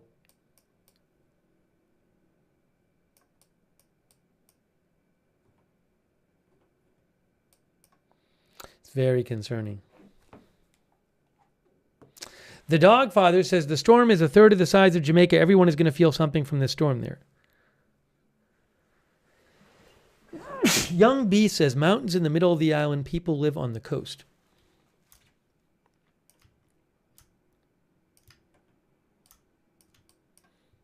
I'll show you the terrain. Here is the terrain map right here.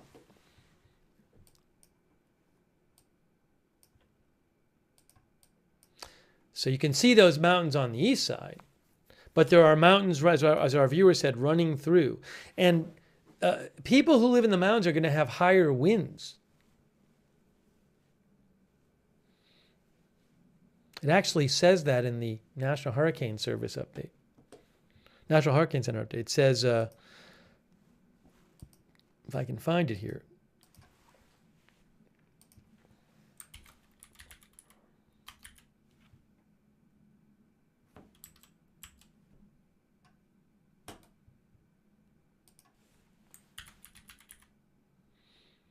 Yeah, the National Hurricane Center said, in higher elevation areas, wind speeds on top of and on the windward side of hills and mountains could be up to 30% stronger.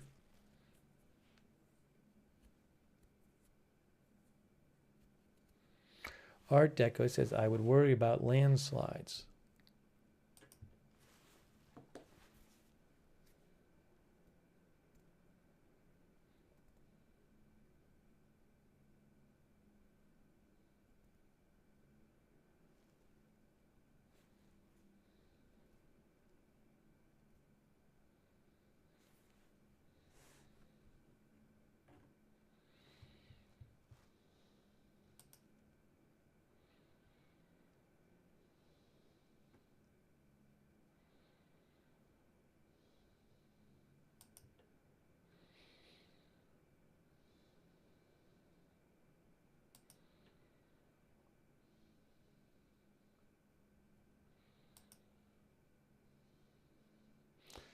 P. Lacola thinks concrete cinder block buildings could be destroyed. That's what our viewer P. Lacola said.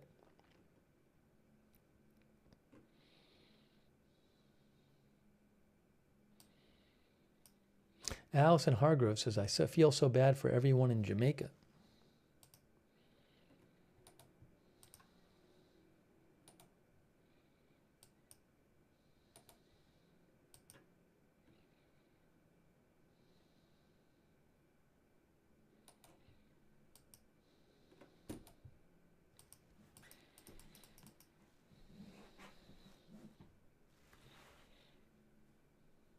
A lot of rain on the shot from Kingston here.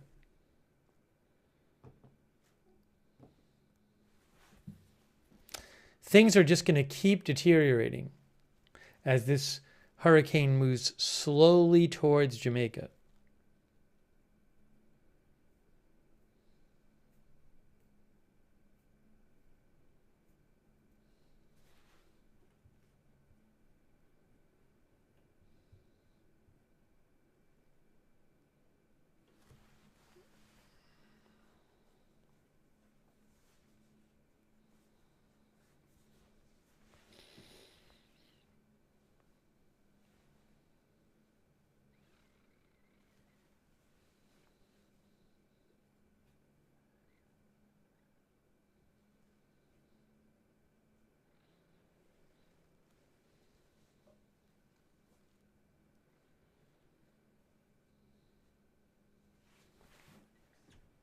People keep saying, what is the landfall? We don't have an exact time for landfall.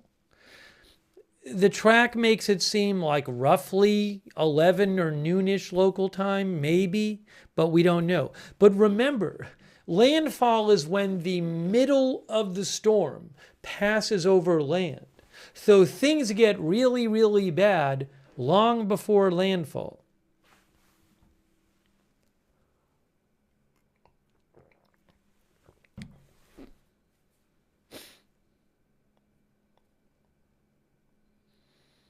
Sean R. thinks it's clearly intensifying.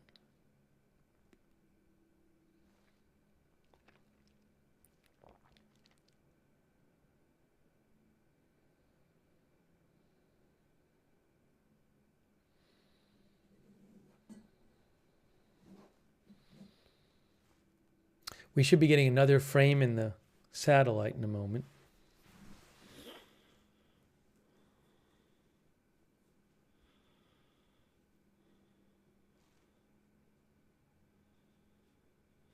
RWT channel thinks the live cameras might go out when the power goes out.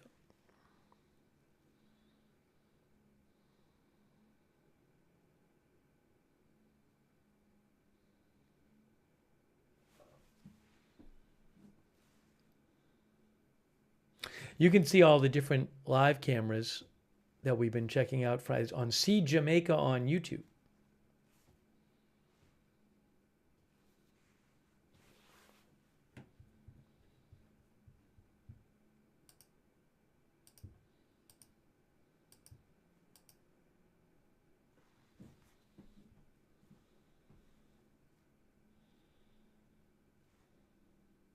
I think we just got the new frame for the radar, for the satellite.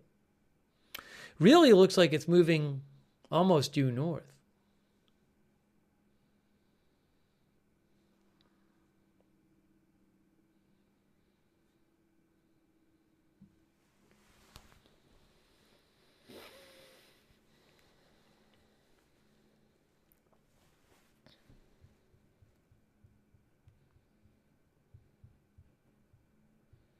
I'm going to show you some of the different live shots. Let's see here.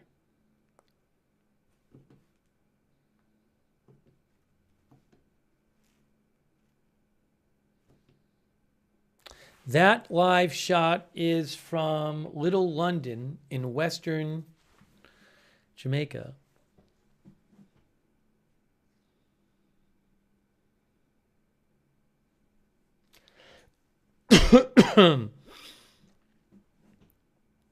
Planet Arizona thinks landslides will have a huge impact on Kingston.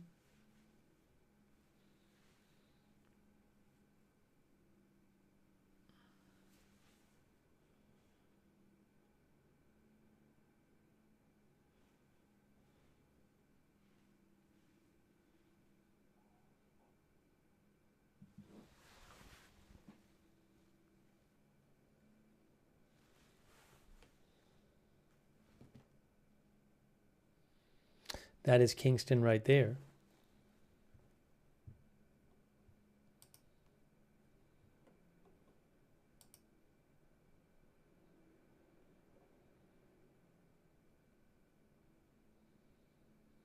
I got another one from Kingston here.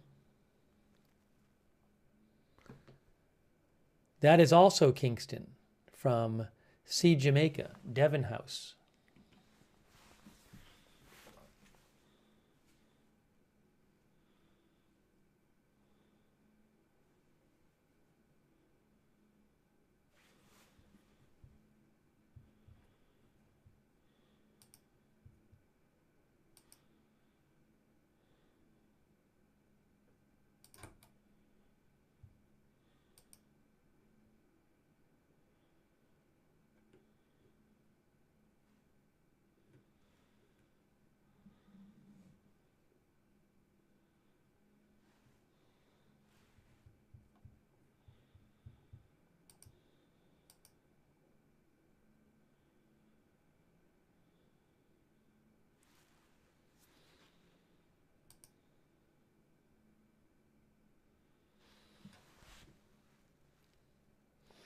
You know what I'm going to do? I'm going to take a second. I'm going to take 1 minute here. I'm going to leave this up and I'm going to take 1 minute myself.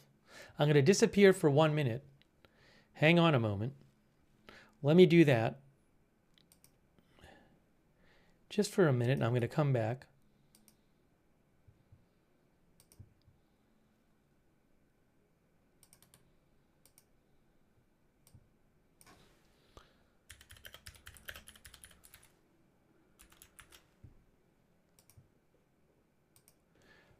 Give me 1 minute. I'm coming right back, and we will return in 1 minute.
That was more like a couple minutes. Sorry.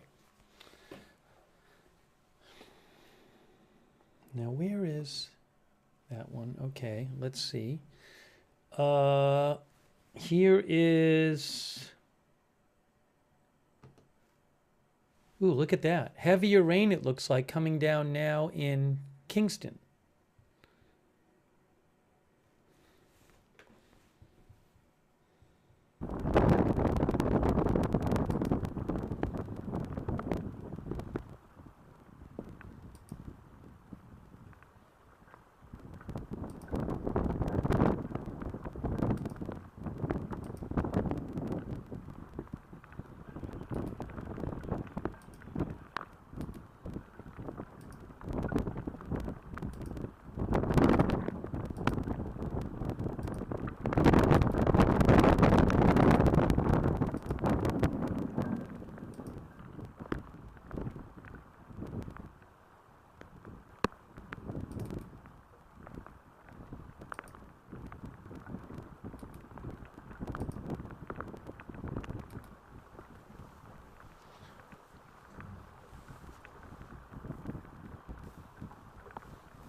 You can really see the,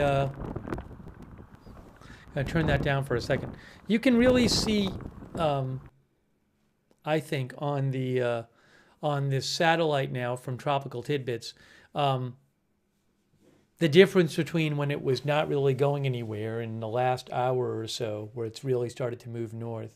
I mean, it's slow, but clearly a difference.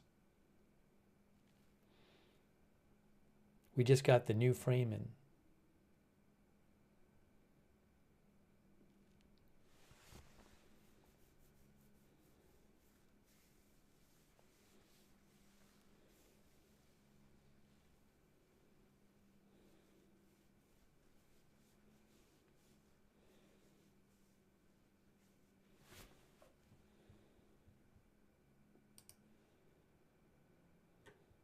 Oh, I haven't looked at, what is that? I got to refresh this. Hold on. This is the satellite on,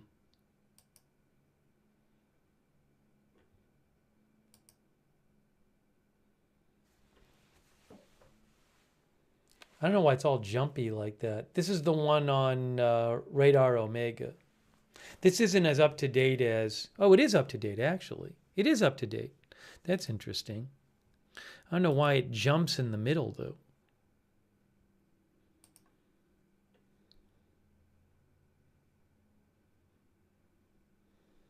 I think it like zooms in the middle.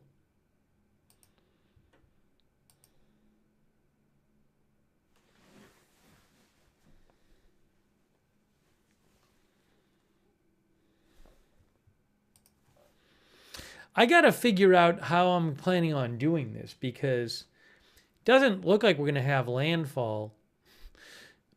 I mean, maybe like another 12 hours or at least or something, you know. So now, obviously, things are going to get much, much worse in the hours before landfall. My worry is that I try to stay up all night, then I'm sleeping when it's getting closer. I got to figure out how to do this. The timing's a bit tricky, you know.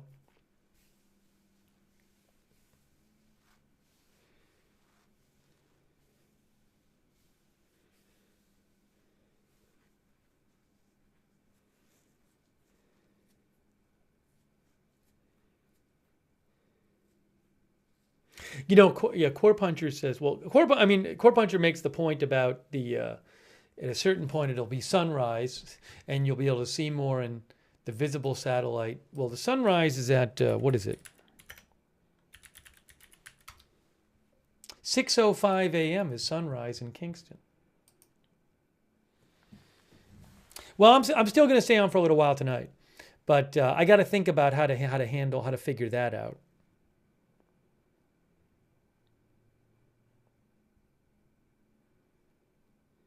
Sometimes with storms like this, it's just like it because you don't know, you're trying to figure out when it's going to get closer, and the timing for this actually changed.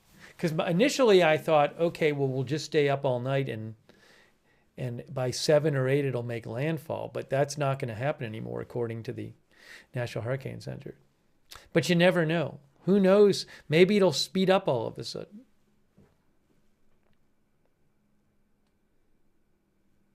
The next update is not even the next major update is at 5 a.m. The next update at 2 a.m. is going to be probably the pressure and the movement and the pressure and the speed and the max sustained winds.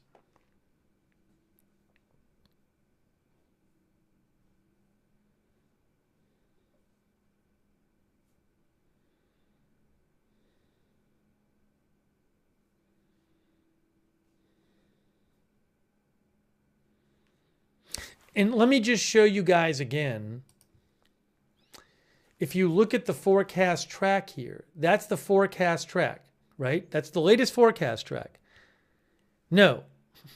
Which page do I have open? Do I have the right page open? That's the previous one. Sorry. I had the new one open and I closed it. This is the right forecast track. Sorry. Here we go. So this is the forecast track, and look at that.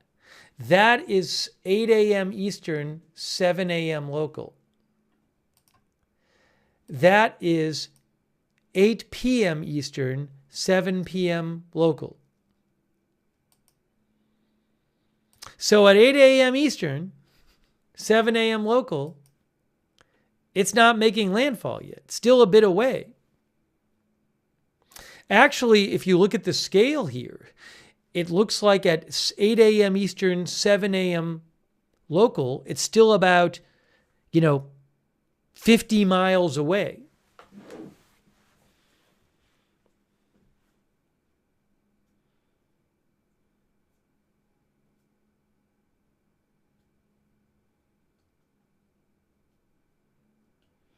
Cray Sky, if you want to check the chasers, you can look up. You can go to like Jeff Piotrowski's channel. Jeff has been posting some videos on YouTube. His channel is called Twister Chasers, I think. Twister Chasers?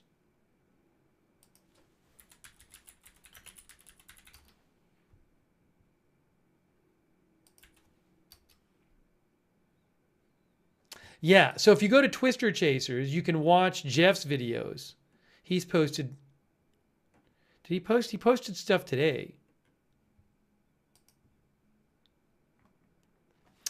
Jeff did a stream like 5 hours ago. But look, it's the storm chasers in Jamaica right now, right? Houses are not blowing away in Jamaica right now.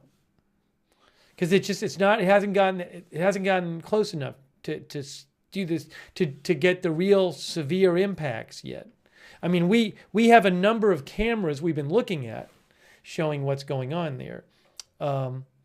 So you can check Jeff on Twister Chasers. There's some other chasers who are out there posting videos and stuff.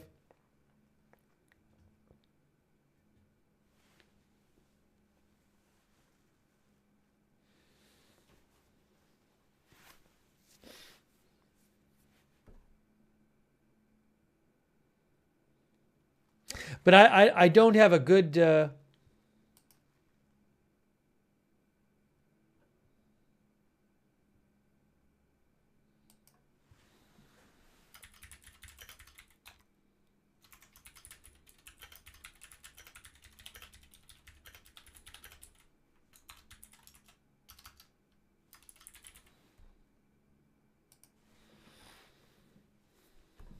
I don't have a great sense of how things will develop over time.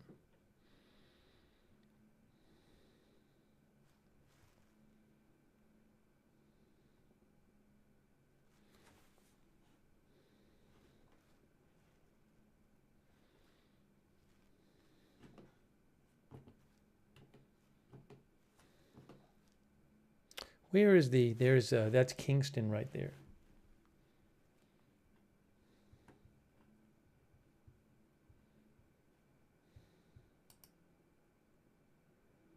Starting to see more heavy rain in Maypen. Hey, look at Maypen from Sea Jamaica. Check out Maypen. Look at the blowing rainfall there on the ground. That's worse than it was before. That's in western Jamaica. Look at that.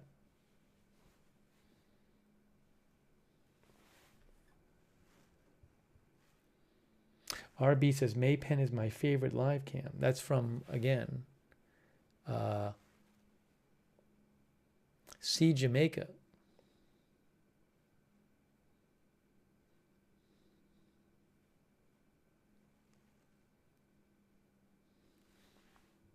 By the way, shout out to our moderators who have been here. I really appreciate it. Roberts May Queen. Thank you, Roberts May Queen.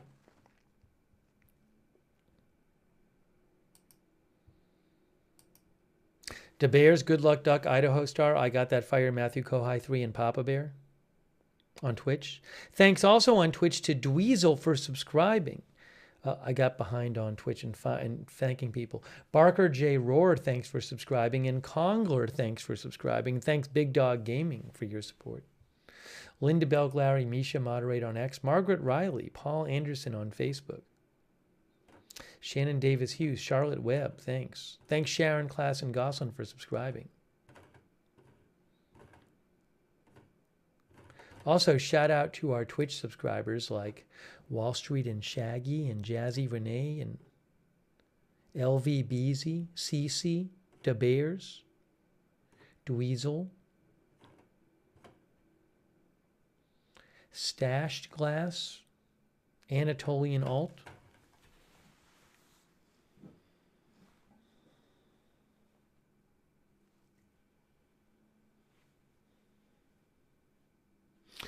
Tux Joker thinks they might amend the rainfall totals expected because the storm is now being predicted to be a slower storm. Yeah, I'm interested in seeing whether they adjust the rainfall totals.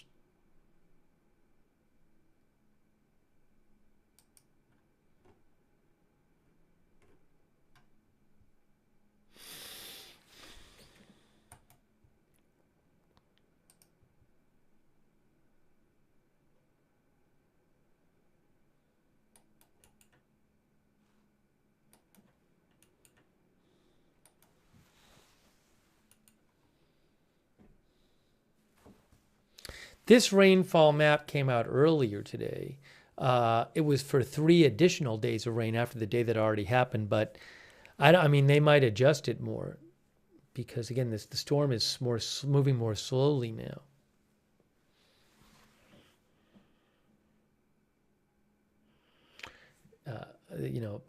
Previously most of the island was supposed to get over, the majority of the island was supposed to get over 20 inches.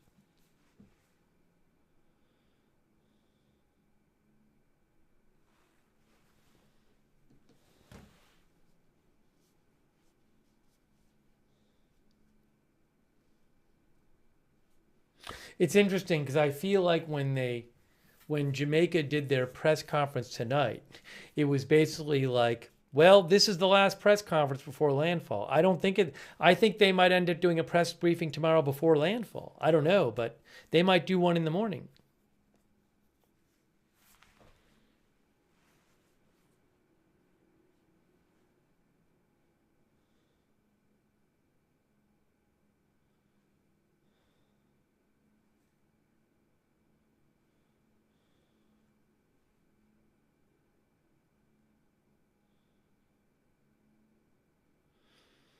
RB says, in 4 to 5 hours, it's only moved about 8 to 10 miles. Will it change that much then? Right. I mean, that's a fair point. It's just, it's supposed to speed up some.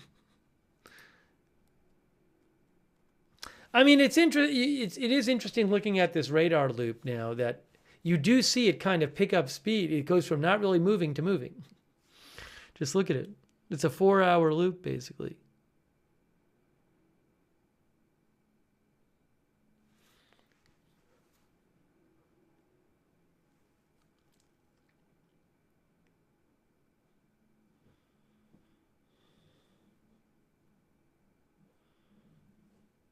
I have radar Omega.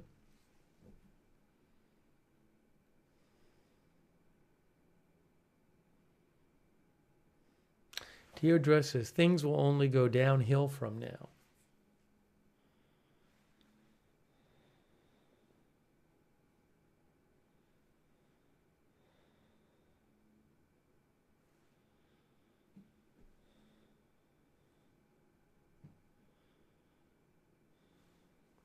JJ Jewel says, hope people are taking this seriously and getting shelter, filling up water receptacles too. Oopsie, hold on.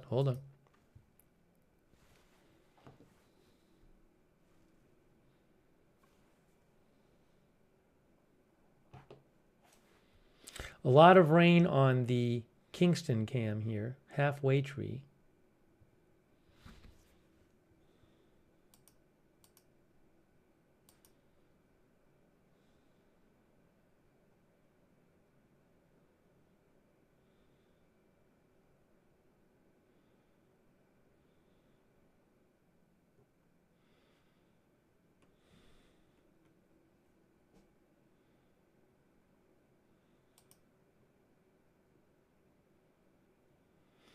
Levi Cowan, who is with Tropical Tidbits, who runs Tropical Tidbits, he posted that, if you can see this right here, some of the last Hurricane Hunter aircraft data measured a central pressure of 903, the lowest so far. That's now the official pressure. There are also continuing hints in the wind profile of a secondary wind maximum beginning to form pink arrows, which could signal a coming eye wall replacement cycle short term, but one isn't guaranteed to occur. For now, Melissa is at its peak intensity so far.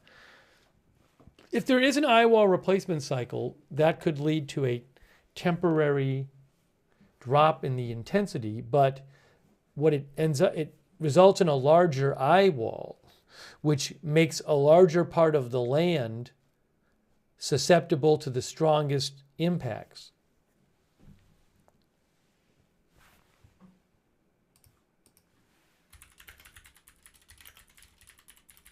We haven't seen one yet, though.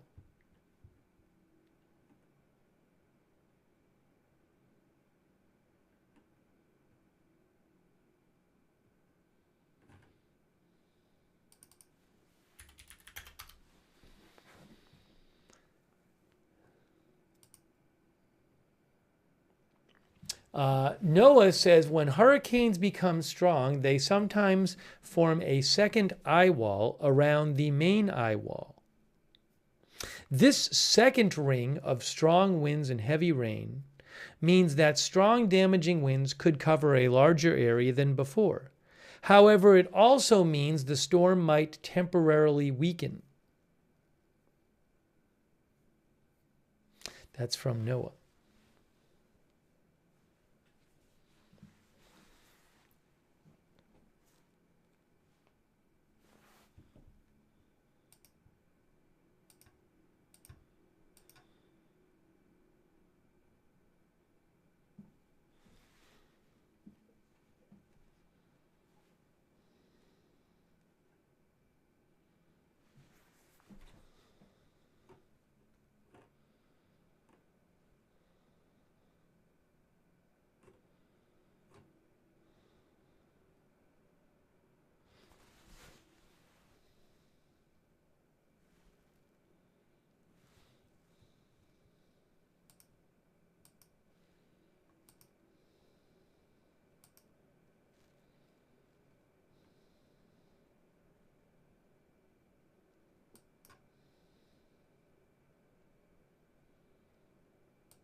I have never been to Jamaica.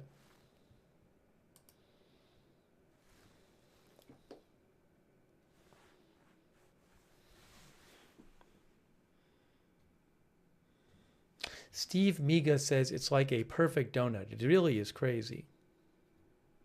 It is definitely getting closer. Look at this, guys. You can clearly see it. Look at this. It is making progress towards Jamaica, no question. It could speed up.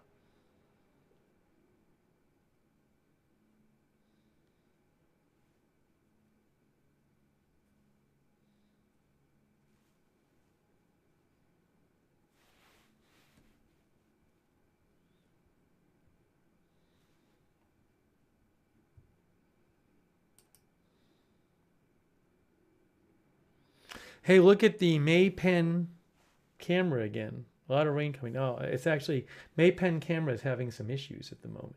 Some issues with the Maypen camera.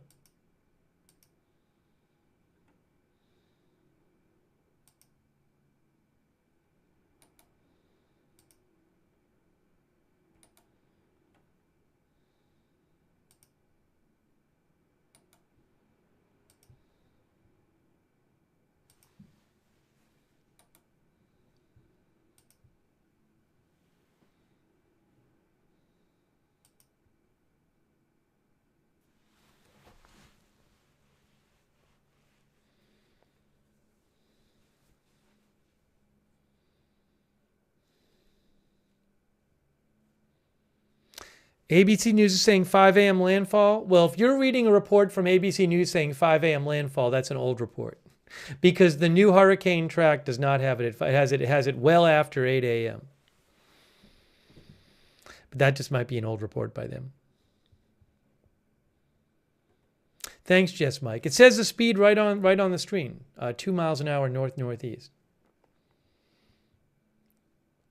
Thanks to Dweezil for subscribing on Twitch. Yeah, I wonder, I kind of have to figure out how I'm going to do this. There's an argument for trying to take a break now and trying to get some sleep maybe, you know? Because otherwise you're sitting here at noon around and you haven't slept and you've been up all night. So probably the better thing is to try to get some rest.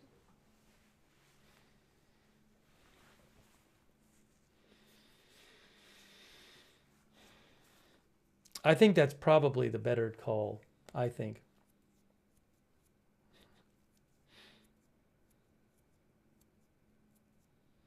Even if you can sleep a few hours.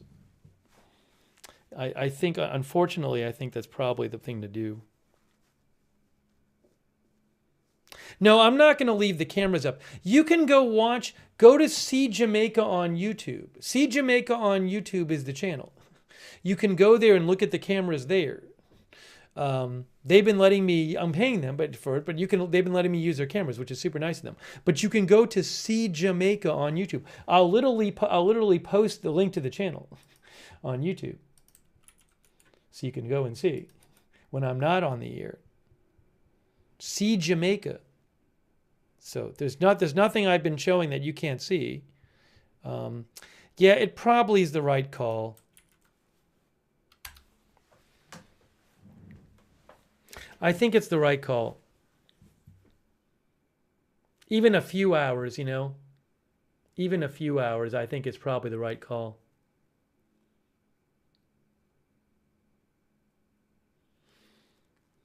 There's going to be a bunch to cover tomorrow or later today.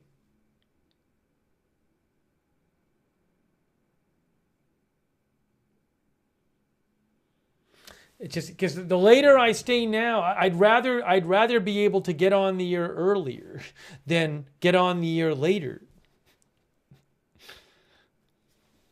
You know?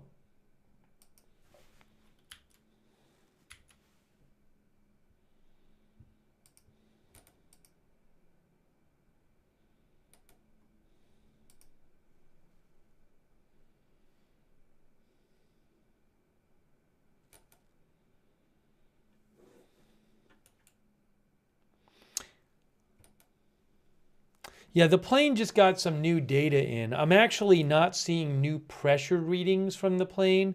The wind readings look kind of similar to what it got hour and a half ago or so.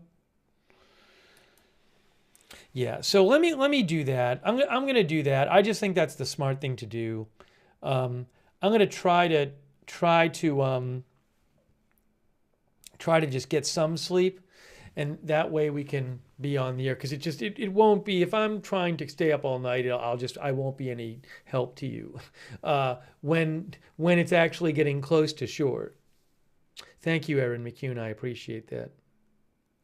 So I think a few hours sleep, if I can just get off quickly and do it, is going to be most helpful.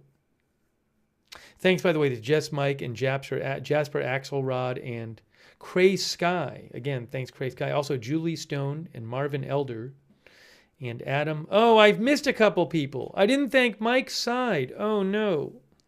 And Yvette Mendonca. Oh, no. I don't know if Mike Side and Yvette Mendonca are still watching. I'm really sorry for not thanking you before. I missed your donations.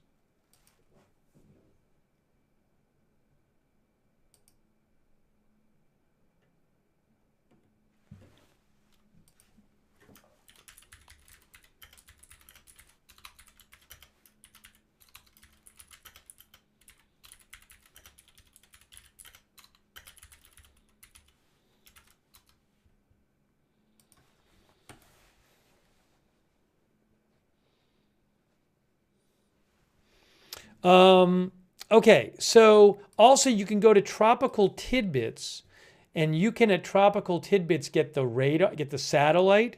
You can get the aircraft recon at tropicaltidbits.com. Get forecast models over there. But so I would check out tropicaltidbits.com, and then check out See Jamaica for the live cams. So let me kind of do this quick. I want to kind of just get off the air quick and try to get some sleep so I can get back on the air. Okay. Subscribe, follow Agenda Free TV. We cover all kinds of live breaking news without an agenda. Sign up for our notifications. We have a free notification system. It'll let you, it'll send you a message whenever we go live. Because I don't know when big news is going to happen. So we do it through Discord. It's free. The mods will post a link to the notifications in the chat. The link is also in the description of this video on YouTube and Facebook. But sign up for those free notifications. I will post updates on my X account, which is @Lookner, while I'm off the air. You can follow me over there if you'd like. @Lookner. And then also... at Agenda Free TV, it's another good way to find out when we're live. For those who are on X, I always post there before we go live, and I post updates about the channel. So follow over there.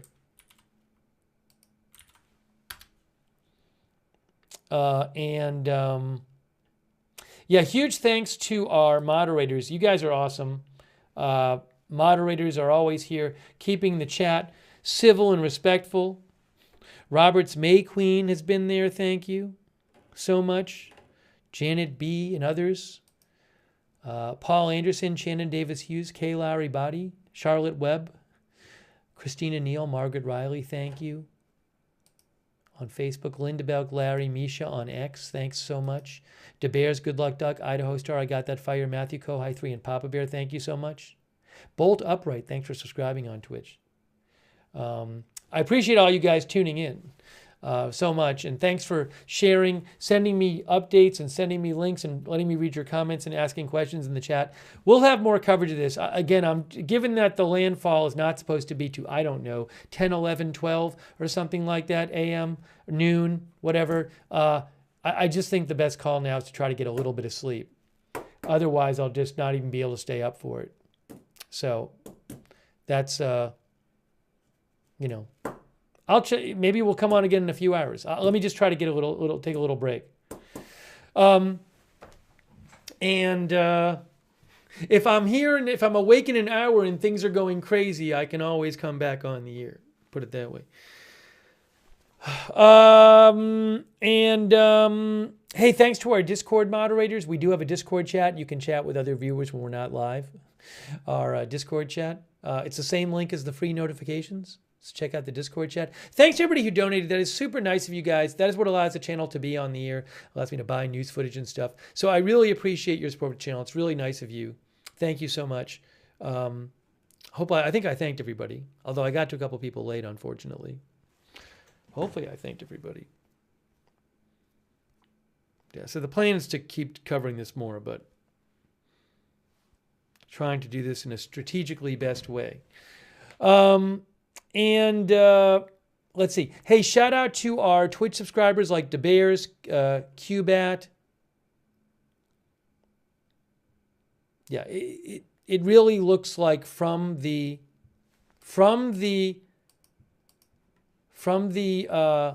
National Hurricane Center track suggests that it's not going to be that. There's the track right there. See the track on the screen right there?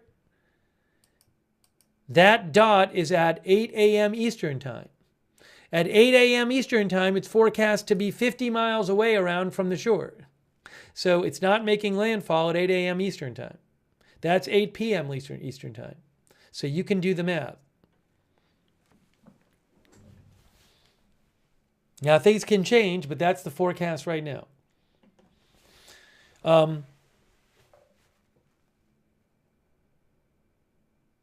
Let's see here. Thank you so much to our subscribers on Twitch. DeBears, Qbat, Wall Street Shaggy, CC, Jazzy Renee, Moomed. Who else there? Iconic Song, LVBZ, thank you. All of our other Twitch subscribers. YouTube, our Facebook subscribers, thanks for your support. Sharon, Klassen, Goslin, Michael Clayton, Margaret Riley, Kay Lowry, Body, Robert Rial II.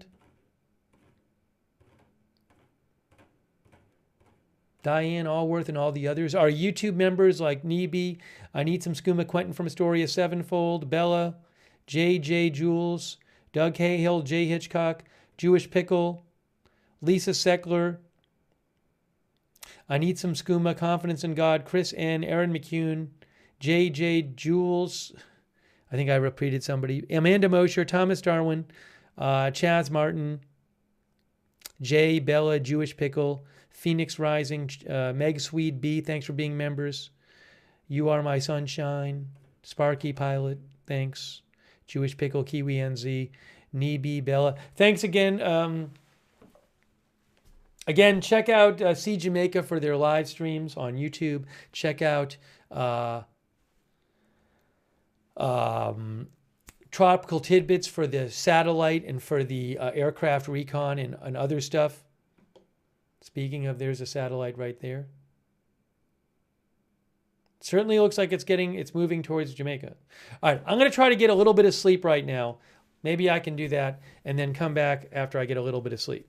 Okay? That's what I'm going to try to do. We'll see if that can happen. We'll see if that can happen. So join us if you want a little later today for more coverage of this. It is really a terrible situation it's looking like with this Category 5 hurricane, looking like it's going to make a direct hit on Jamaica. Terrible. But we're bringing you the latest updates here. So special shout out to everybody in Jamaica. Please stay safe. Please do what the authorities are suggesting. All right, guys. Thank you, everybody, for watching. More coverage soon. Thank you again to our moderators. We'll see you soon with more live coverage right here at Agenda Free TV.